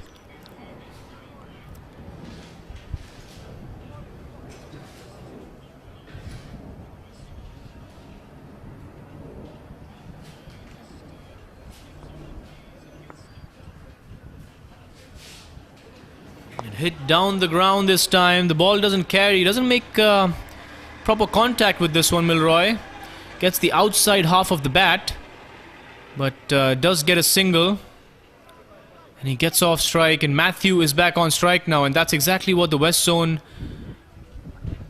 would have wanted as well, to get Milroy off strike and keep him off strike as much as possible. And that's an appeal, but the umpire says it's going down leg. The captain, Janak Patel, would want the wicket of Matthew very badly. If they get the wicket of Matthew here, they only need 3 more wickets, and wouldn't be as hard as the top 4 or 5 teams, 4 or 5 players.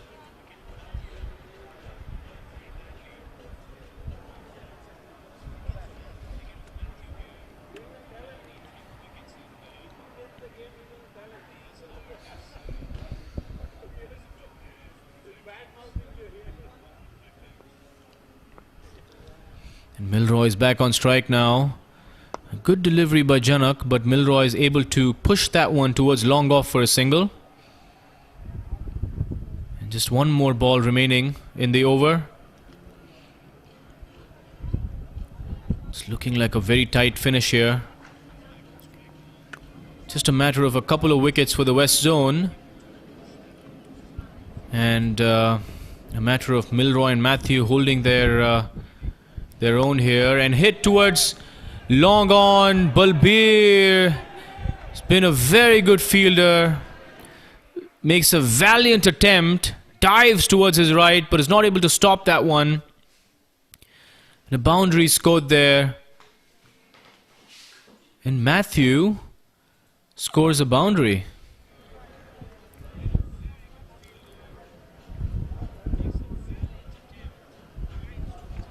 Matthew Verghese is on 8. And Milroy Dawn is on 47. And the score is 179 at the end of 37 overs. So 8 more overs to go. And the East Central team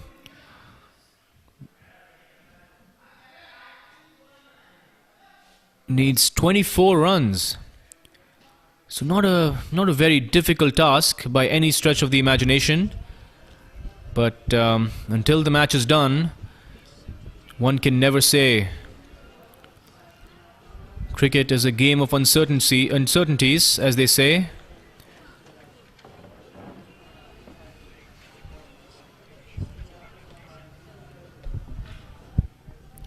And Chetan bowling another over. A full ball this time, but heading down towards the leg side. And Milroy is able to sweep that one towards deep square leg. And that's 50 for Milroy. It's a very good shot, a very impressive innings by Milroy.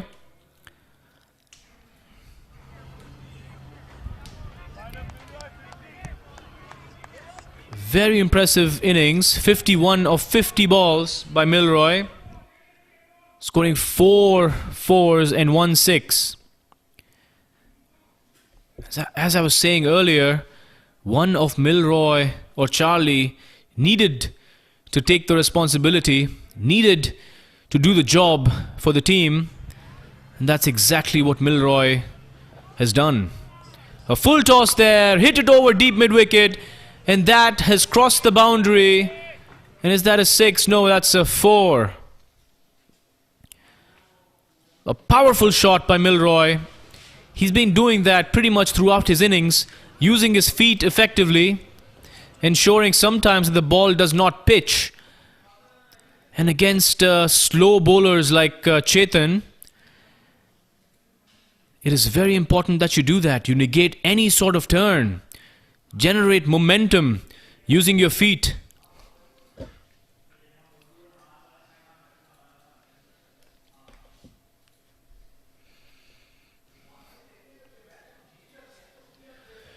And Central East is getting closer and closer to the target.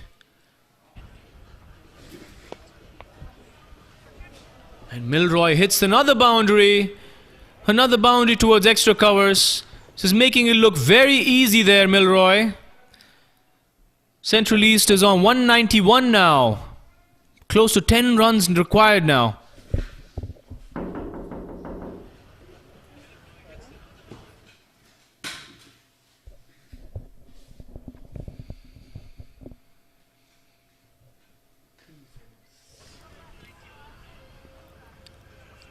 Another low full toss by Chetan. Well negotiated by Milroy. Just maneuvers it towards square leg for a single.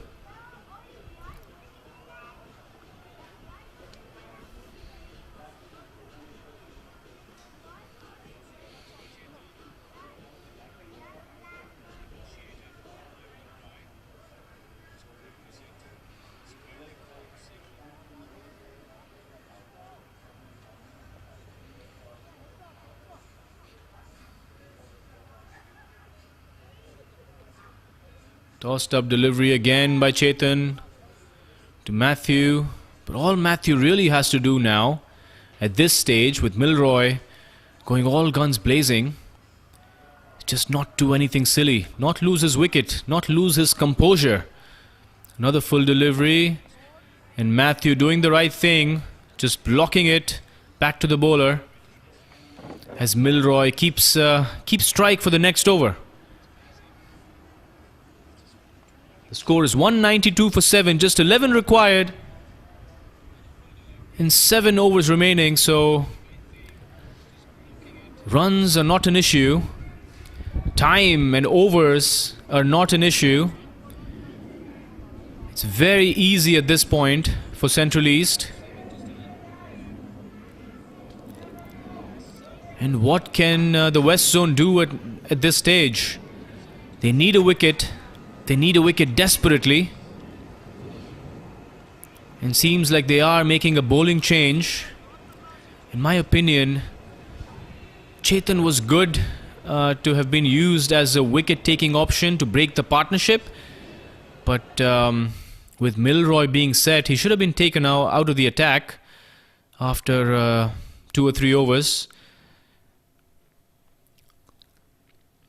And that 1 over proved to be costly for the West Zone. All that pressure that they'd built up had been released. And we see, as expected, a bowling change. We see Mohammad Hamza coming in to bowl from the pavilion end. Hamza bowling to Milroy. Beaten outside off stump, just beating the inside edge of the bat, indicating that the ball was staying low.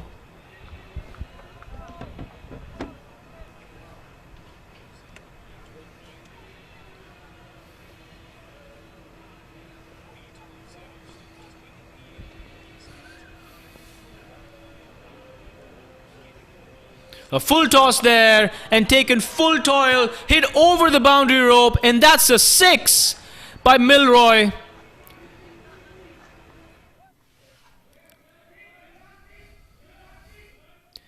The umpire just checking to ensure that was a 6.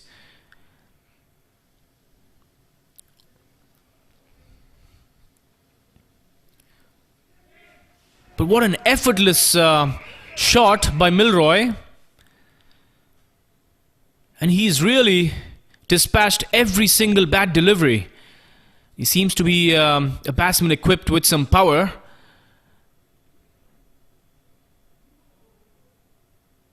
And he's been one of few batsmen throughout this tournament that has cleared the boundary on multiple occasions.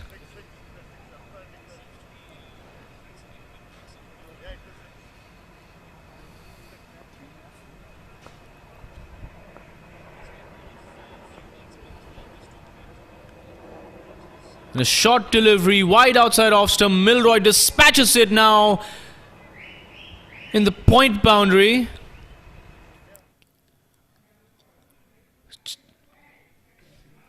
Ten runs of 2 balls. The scores are level. 202 for 7. And it's all over for the West Zone. All Central East really need is just 1 run.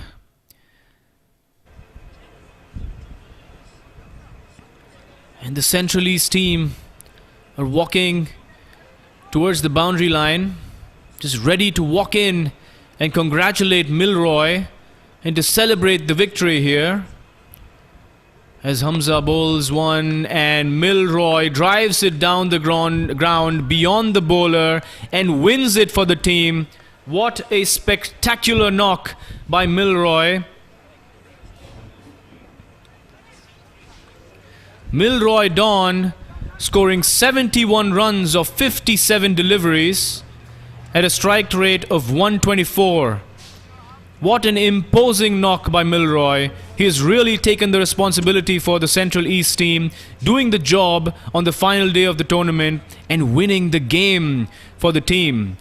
But it's been a very entertaining day, a very entertaining match really.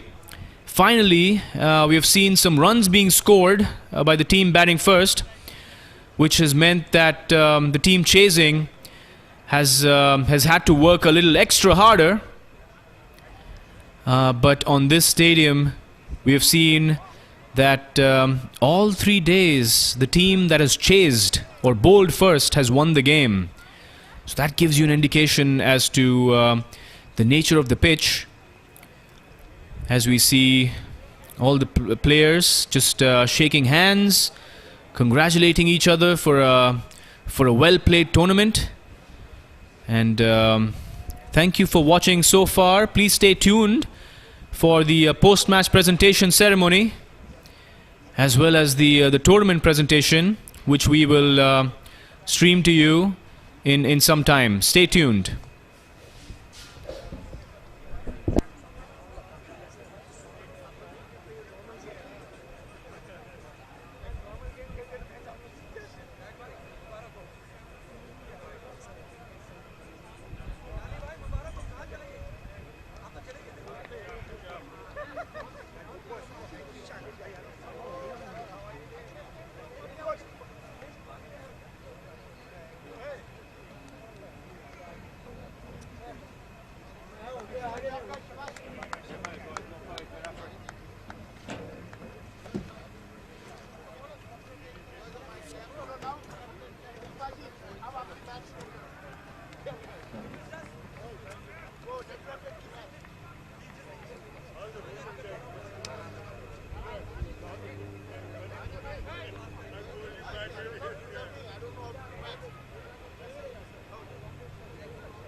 Camera में खड़े जाके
I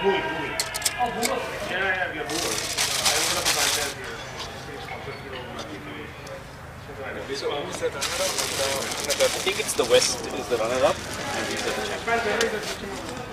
But they probably lose the first match when I came for first They lose the first match? Yeah, they lose the first match. So I'll have to see actually. I'll have to check with Manoj. Let me check. To see the stats.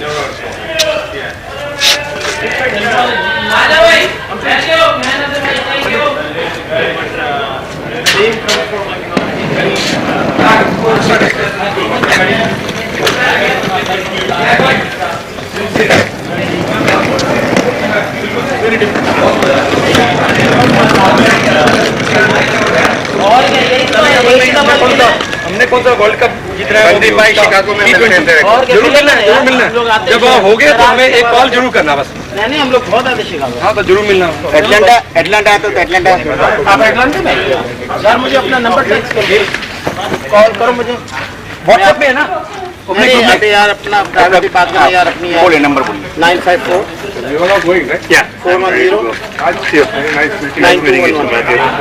Thank you. Thank you. You did too today. Awesome. Batch. All support you guys. Thank you very much. Thank you. Keep in touch. Okay. Sure, will do. Yeah. Sure. Of course. Yeah. I mean, if you are ever in Irvine in California, stop by. You have a friend there. ऐसे बोल दिया आपने बोला नहीं हाँ staff है मैं बोला तो बुलाओ हम लोगों को कभी भी अगर आओगे आ जाओ घर पे चलिए लेट्स गो मिलेगा ना Florida FOR Florida एंड यहाँ पे स्टेडियम है हमारा वी आर इन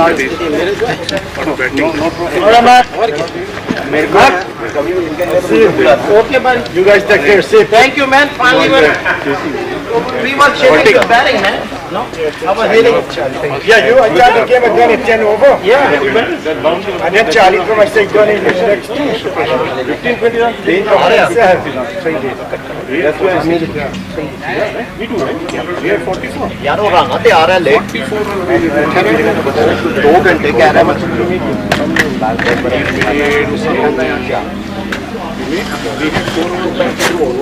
है उस कर दा एड्रेस कभी भी आप फोन करो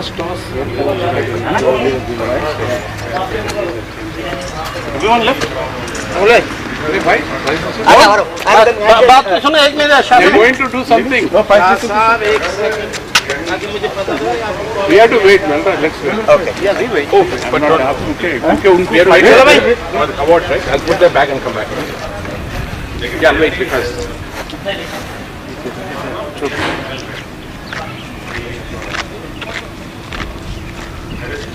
you play always and most of the time on turf First time. you played for No, I played with my college cricket. I played in Dubai. I played Sharjah. After 5 years, I gave up because I gave up for coaching.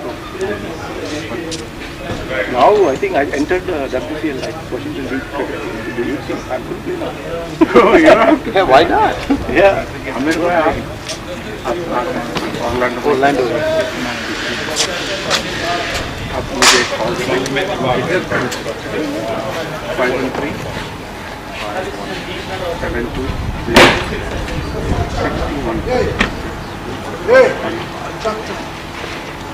हमने आपने last खाया है They were watching. All the kids were watching. Congratulations, my parents. Okay, we did good. I know that, but you guys start. No problem. No, 40, 39 something, right? 6 all the 6 overs.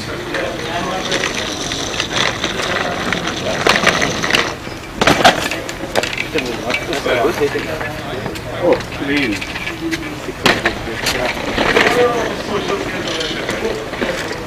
Lot of temptation, right? These guys are You guys are four? You talk to me. Take a picture with me. You were telling me that was helping me. What I was doing mistake was I'm going back. playing gap, then you have to come. You can't come up. You are standing up, right? Low ball, that's his pace. Tomorrow. Ball doesn't move, driving. I need a right. Where? That's why here I pull one sweep. It was low. Where's that? I mean, sweep it.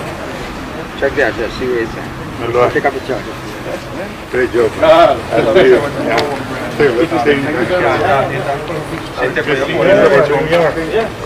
It says 40 minutes from here. You need another which way? From towards the airport.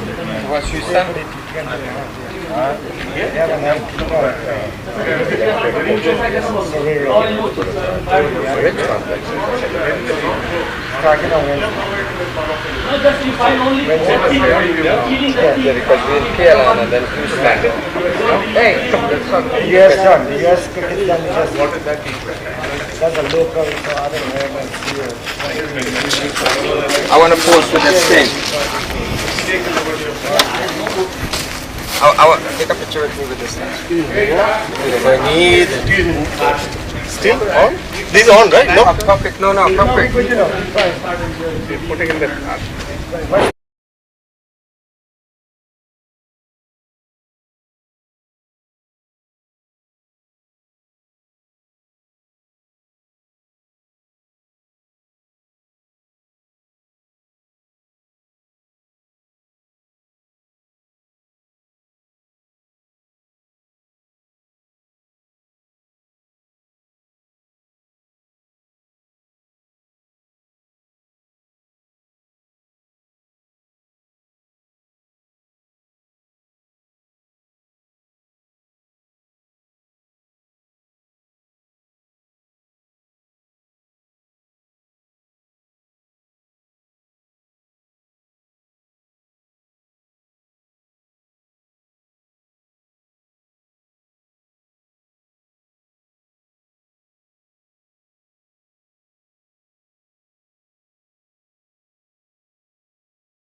Other teams they have spirit of tournament MVP award.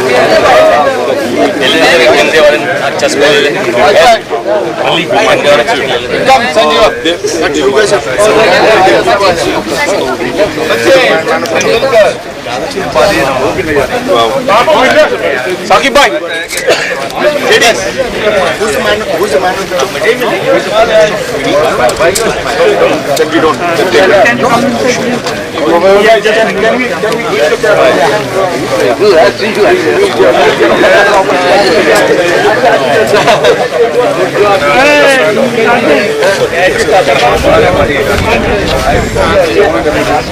Where is Shaba?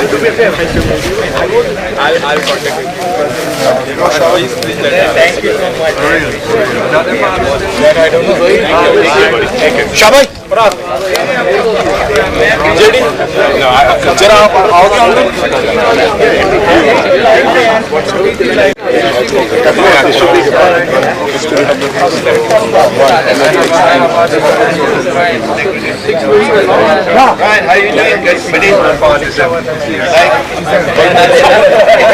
JD ఇంకోటి ఉండాలట చూడండి అదే ఇంకోటి box ఉండాలి అక్కడ లోపల అదే వేరే వారు brought it from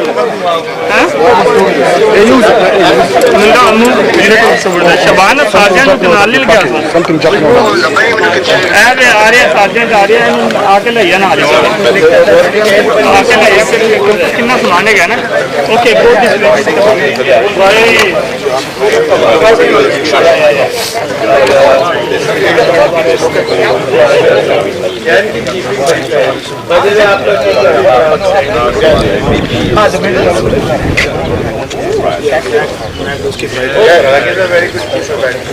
No, I'm just trying to talk about it. Oh, I mean, who is the MVP? What about it? So we got to pick an MVP. So pick it. Shabai.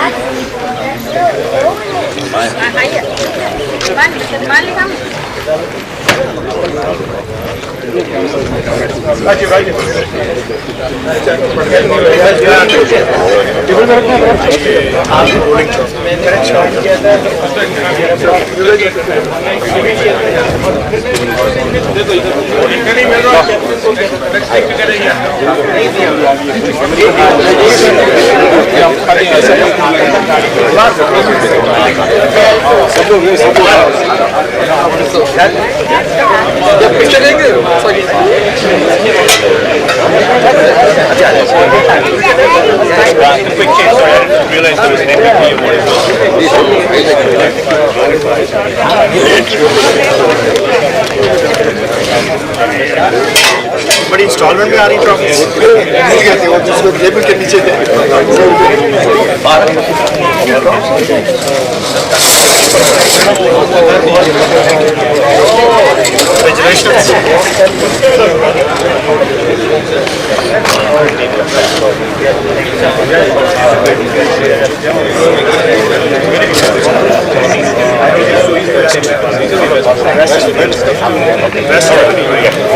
to give 2 awards to him.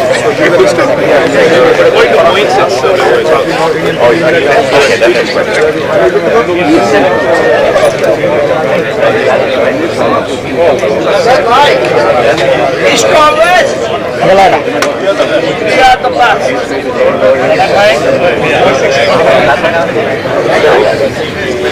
आपका favourite family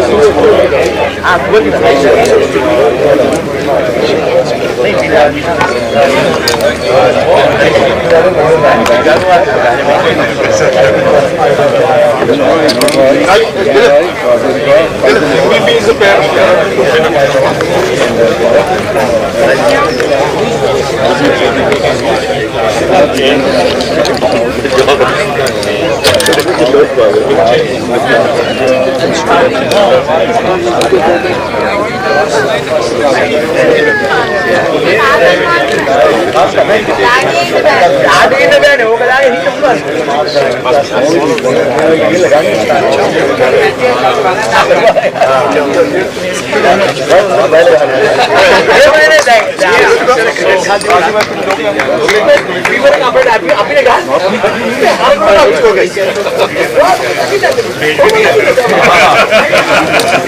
Alright guys, can you pay attention please?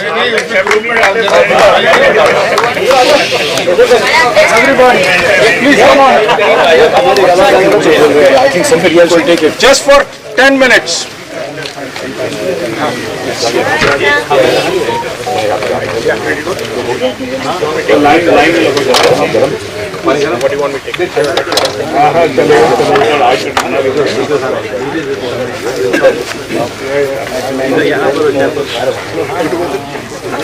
Yes. So guys, thank you so much for having wonderful weekend here, and we are going to start our today's presentation ceremony. I would welcome Parag Ananta to commence. Thank you very much, guys, for trusting us and showing up and making this a reasonably fun tournament.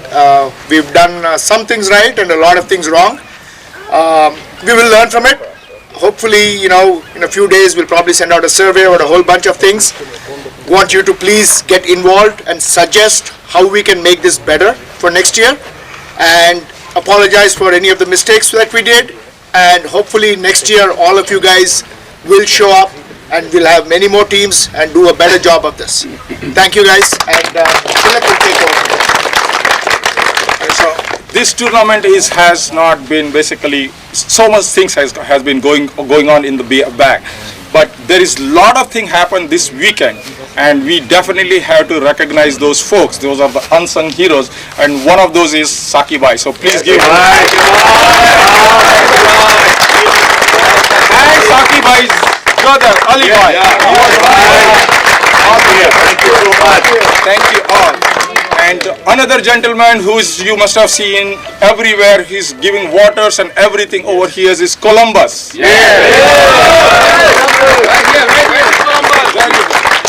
Very easy. Okay. So you will see here, just say thank you to him. Okay. Yes. And other two gentlemen who is actually taking care of the wicket and everything others is Sam Homer, and O'Shane, he's helping him.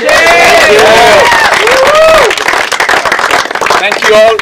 And another thing, what we were actually for last 3 days, we was taking care of our stomach, is Ehsan Bhai and family.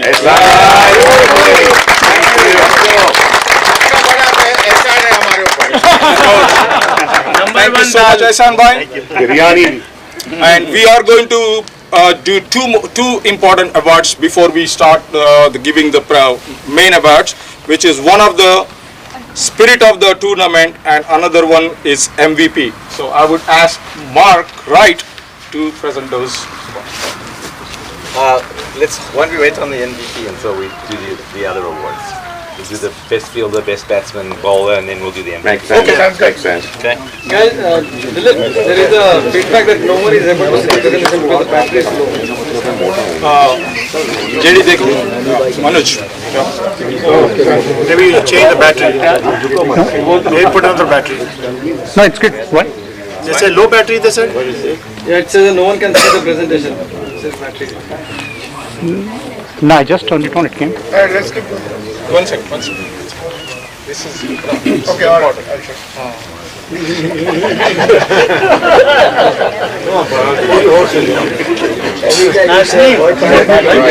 Good? It's all good. Technical error.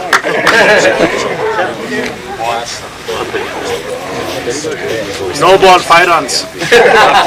Penalty.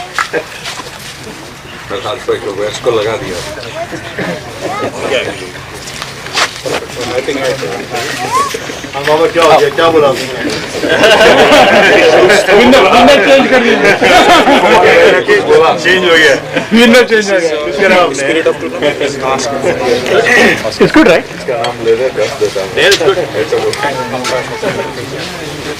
So before I go ahead and do the first award, it would be an oversight from all of us if we didn't all thank the umpires. Yeah. Thank you. Thank you very much. Thank you. We can't do this without you. But a lot less LBWs next year, okay? But thank you very much, appreciate it. So this is an award that was from one of our sponsors. It's Just Ask First. It's the Spirit of the Tournament Award. It's a little awkward for me because we have to award the Spirit of the Tournament Award to my team, who are perfectly imperfect today, having lost all 3 games. So I think we really deserve this award. I'd like to call up. Awesome guys, thanks for coming.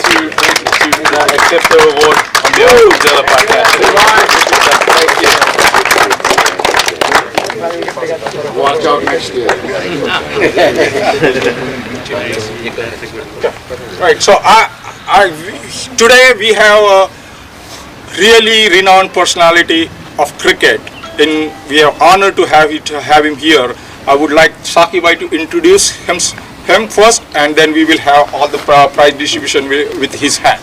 So Saki Bhai. So when I started watching cricket when I was 12 years old, 13-year-old, back in Karachi, happened to be, I believe, 1982 ODI started. So from Test cricket, we're turning into ODI 50-over game. And then here comes Jalaluddin. He got the wicket on first ball, wicket on second ball. I still believe the moment my heart is like stopped. And we are looking at the camera. He comes in, he gets the 3rd wicket, and that was jubilation. We all, me, my cousin, we all jumped in the air.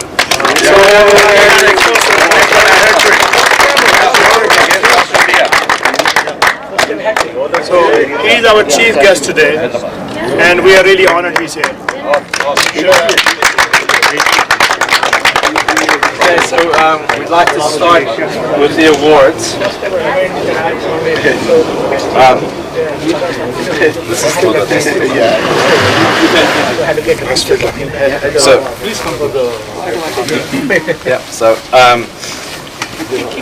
So we have this is the first award we have today is for the best fielder, and that goes to someone who had 5 dismissals through the tournament, and that was Bobby Singh.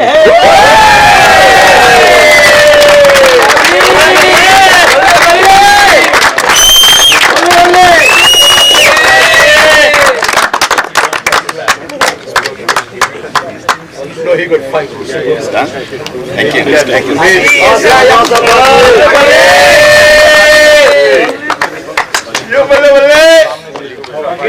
This is for the best bowler. So the next award we're going to hand out is for the best bowler with 10 wickets for 85 runs in the tournament. So we all know who that is. Amit Syed.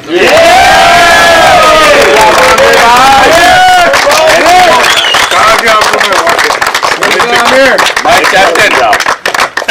In customs in Pakistan, I used to play with him and he was my captain.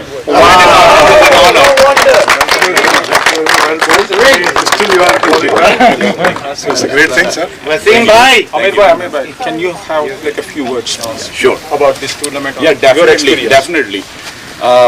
Such a great experience, no doubt about it. Especially when I see 50 years old boys and their performances, their athleticism.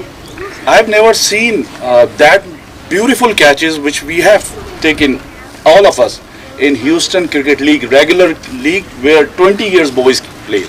So this is an awesome effort. Bowling, batting, fielding, awesome. Also, the facility Saki Bhai created and the way he brought us together here. It is, of course, all of his efforts, the way he has done is really wonderful. So I'm looking forward to these type of events on and on every year most probably, and it is you never know, maybe next 20 years we might still play. Thank you.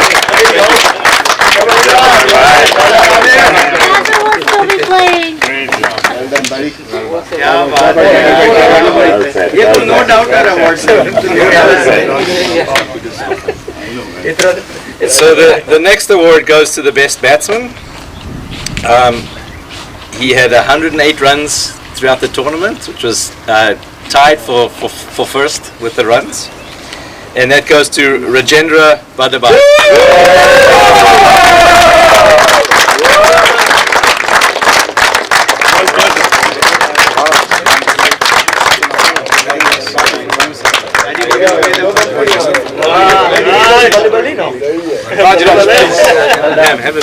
He beat you at the last day. No, absolutely what Amir Bhai said. I mean, this is the one of the best tournaments I've played. Even from the youth to masters, the organization. Thanks to Saki Bhai, Harab, Dilip. We didn't hope that this would be so grand, with such beautiful facilities, and everyone here. I mean, I was thinking that is this a League's A division kind of a tournament. So hats off to everyone and all my team players. Great bunch of friends. Thank you so much. Thank you everyone.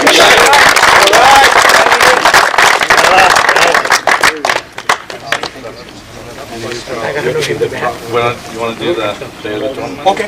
Now. Then we'll do the team trophy on next.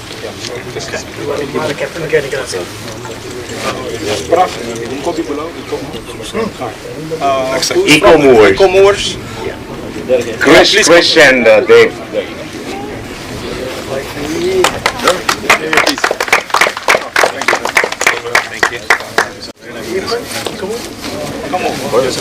No, nothing. You guys are fine. So, I'd like to recognize one of our sponsors, Eco Movers, who has helped us here at the tournament, and they are presenting. They've sponsored the MVP trophy, which is what we'll be doing right now. Thank you. Yeah. So, thank you very much. So, the MVP is someone who scored 108 runs. He has a average of 108. He has a strike rate of 108. How he did it. He also has 4 wickets in the tournament. And it's not just me saying this, the scoring app also came up with these numbers. So, it's my pleasure to award that to Milroy Don.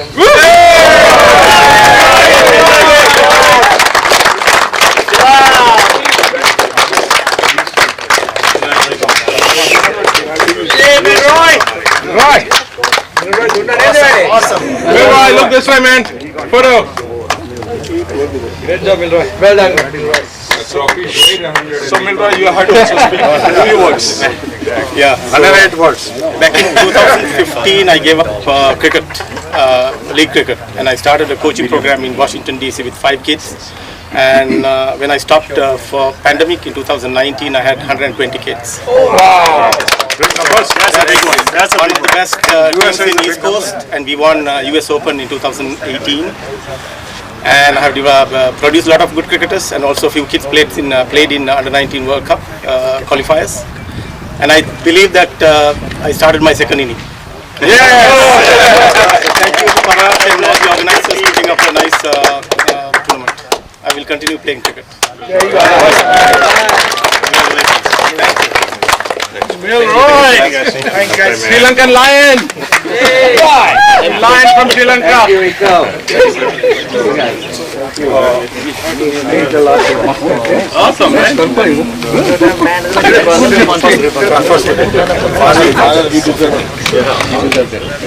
Individual dena hai ki nahi dena hai? It's up to you, totally up to you. This is man of the tournament. MVP. Okay, let's give the okay, so we need the runner-up trophy. When did he get the medal?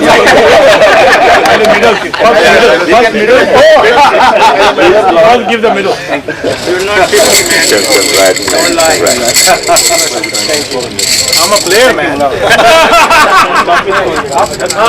Saki bhai ko bhi lena hai medal. Yes. Okay. आप उधर जाओ. I go with my team. Yes.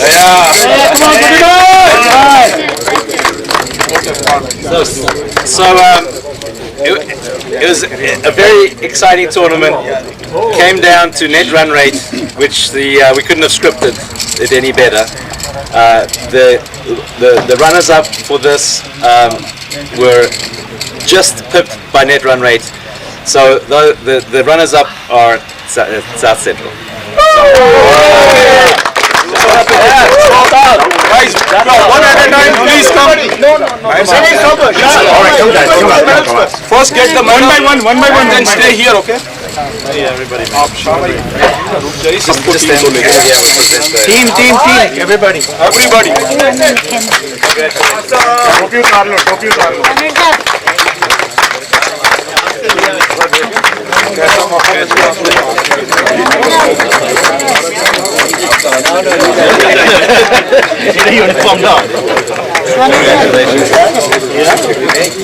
Good job, guys.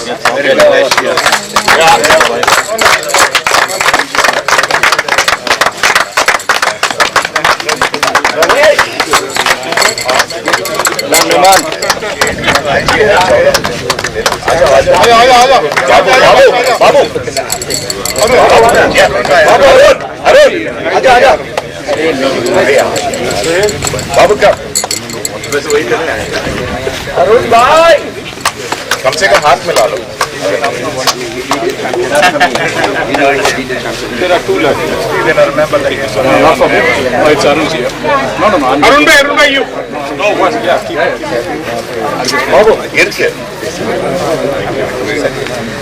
just take one. Last one? Yes, he deserves it. Alright, so everybody. So if we can have the captain come back up, and then we'll present the. Yay! Yes! If you could. Well done, boys. Quite heavy. Thank you very much. Let's go. Come on, team.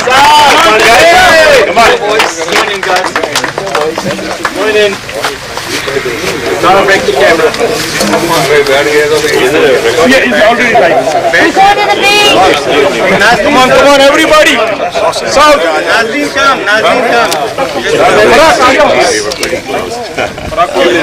Parag, please come. Yeah. Where is Jen? Where is Rajiv?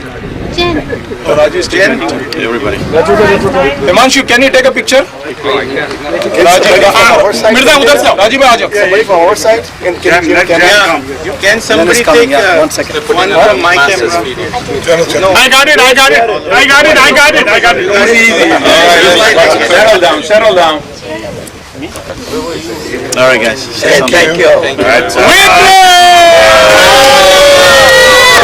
Well done, boys. Congratulations. Very well deserved. Thank you, guys.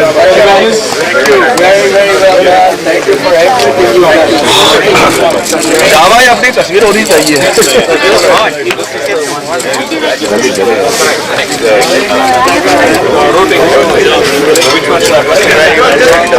Give the big word.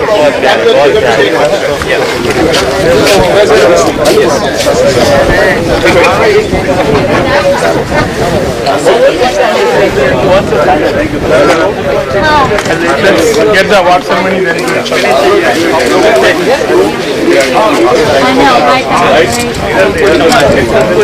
Okay, so we can have. Guys,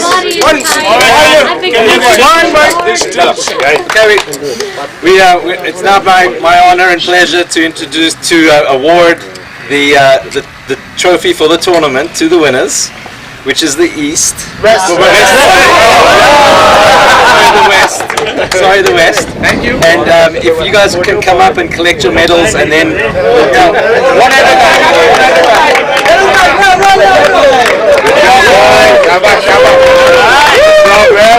माने राजीव भाई को phone लेना तो राजीव तुम इधर आ जाओ. Congratulations.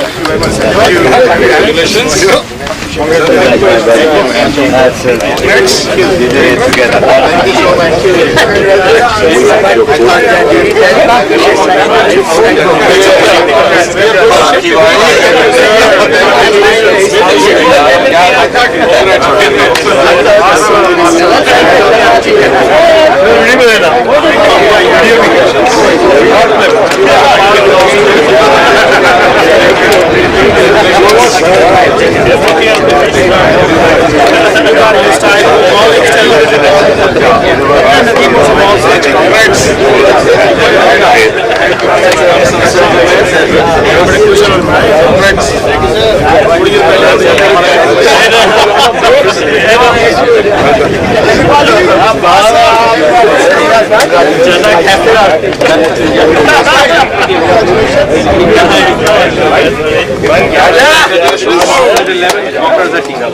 Hello guys.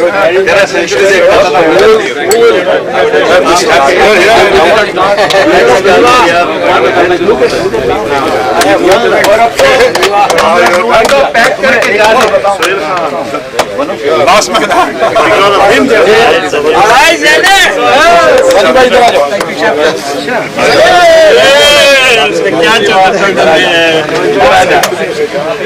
All right. Bye guys. Later.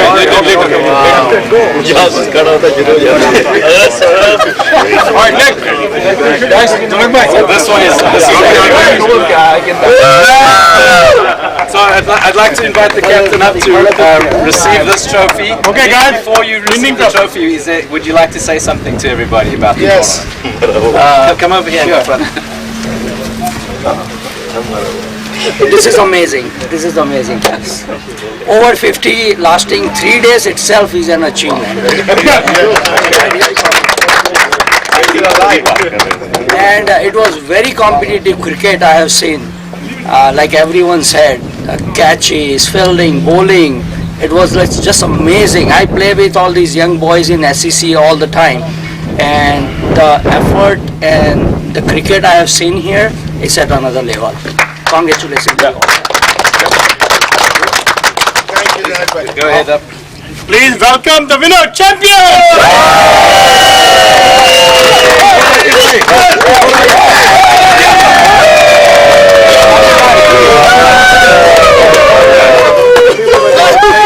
Kneel down, some people kneel down.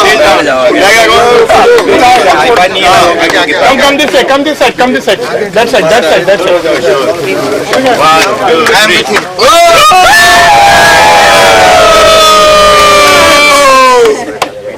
Thank you very much, guys. Thank you, guys. Awesome. Lovely. Wow.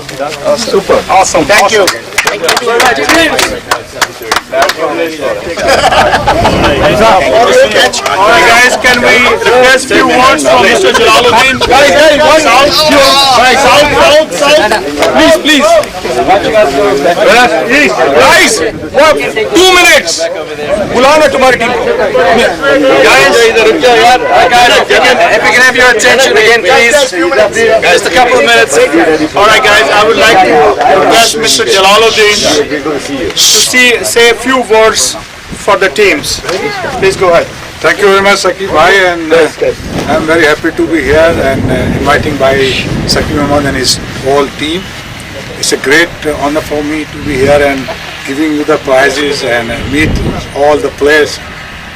We meet some after some long time. It's a great opportunity for me, and I also saw you in playing, but not too much. But whatever I've seen, that I'm very happy to see that everybody is taking so much interest in this tournament. It's a great idea, and I hope and I will request Sakib Ahmad Saab and his whole managing team that even can be a good example for others, and they can. This is a start, and they can invite a team from outside the America to play this sort of a cricket. In Pakistan, we play regularly this sort of cricket, and we have a very good setup in Pakistan, better than the club cricket we have a setup in veterans in Pakistan. So this is a start, and I hope that it will be go a long way. And now we are playing the 3 teams or maybe 4 teams, and next time I think there is be more and more. And everybody because enjoy this game and look like fit, and as he said that all 3 days they are able to play cricket is a great achievement. So I'm very happy and I'm thankful everybody, and I'm also all the teams who participated. It's a great opportunity for them to show their talent at this age. It's a great thing. So next time if I will be available, and then I will come myself. Don't need to be invite me, I will come myself. This is a great infrastructure in USA cricket. As a player, right?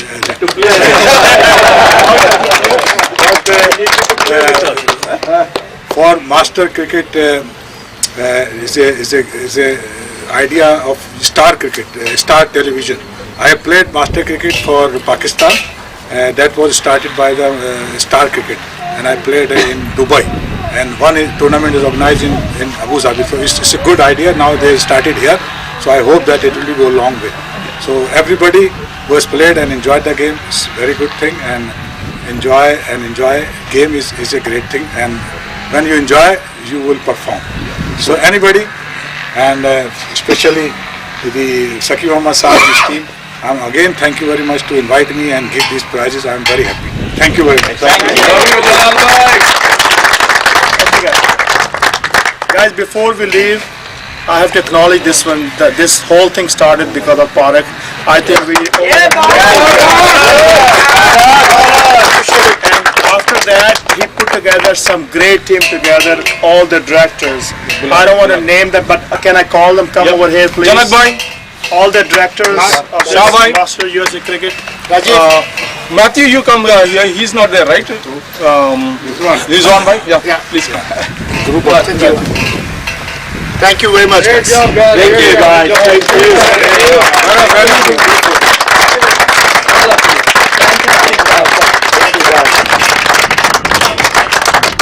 Thank you. Thank you very much. Thank you, everybody.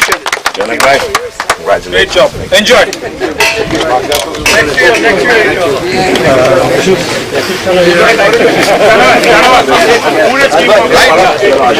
Thank you very much.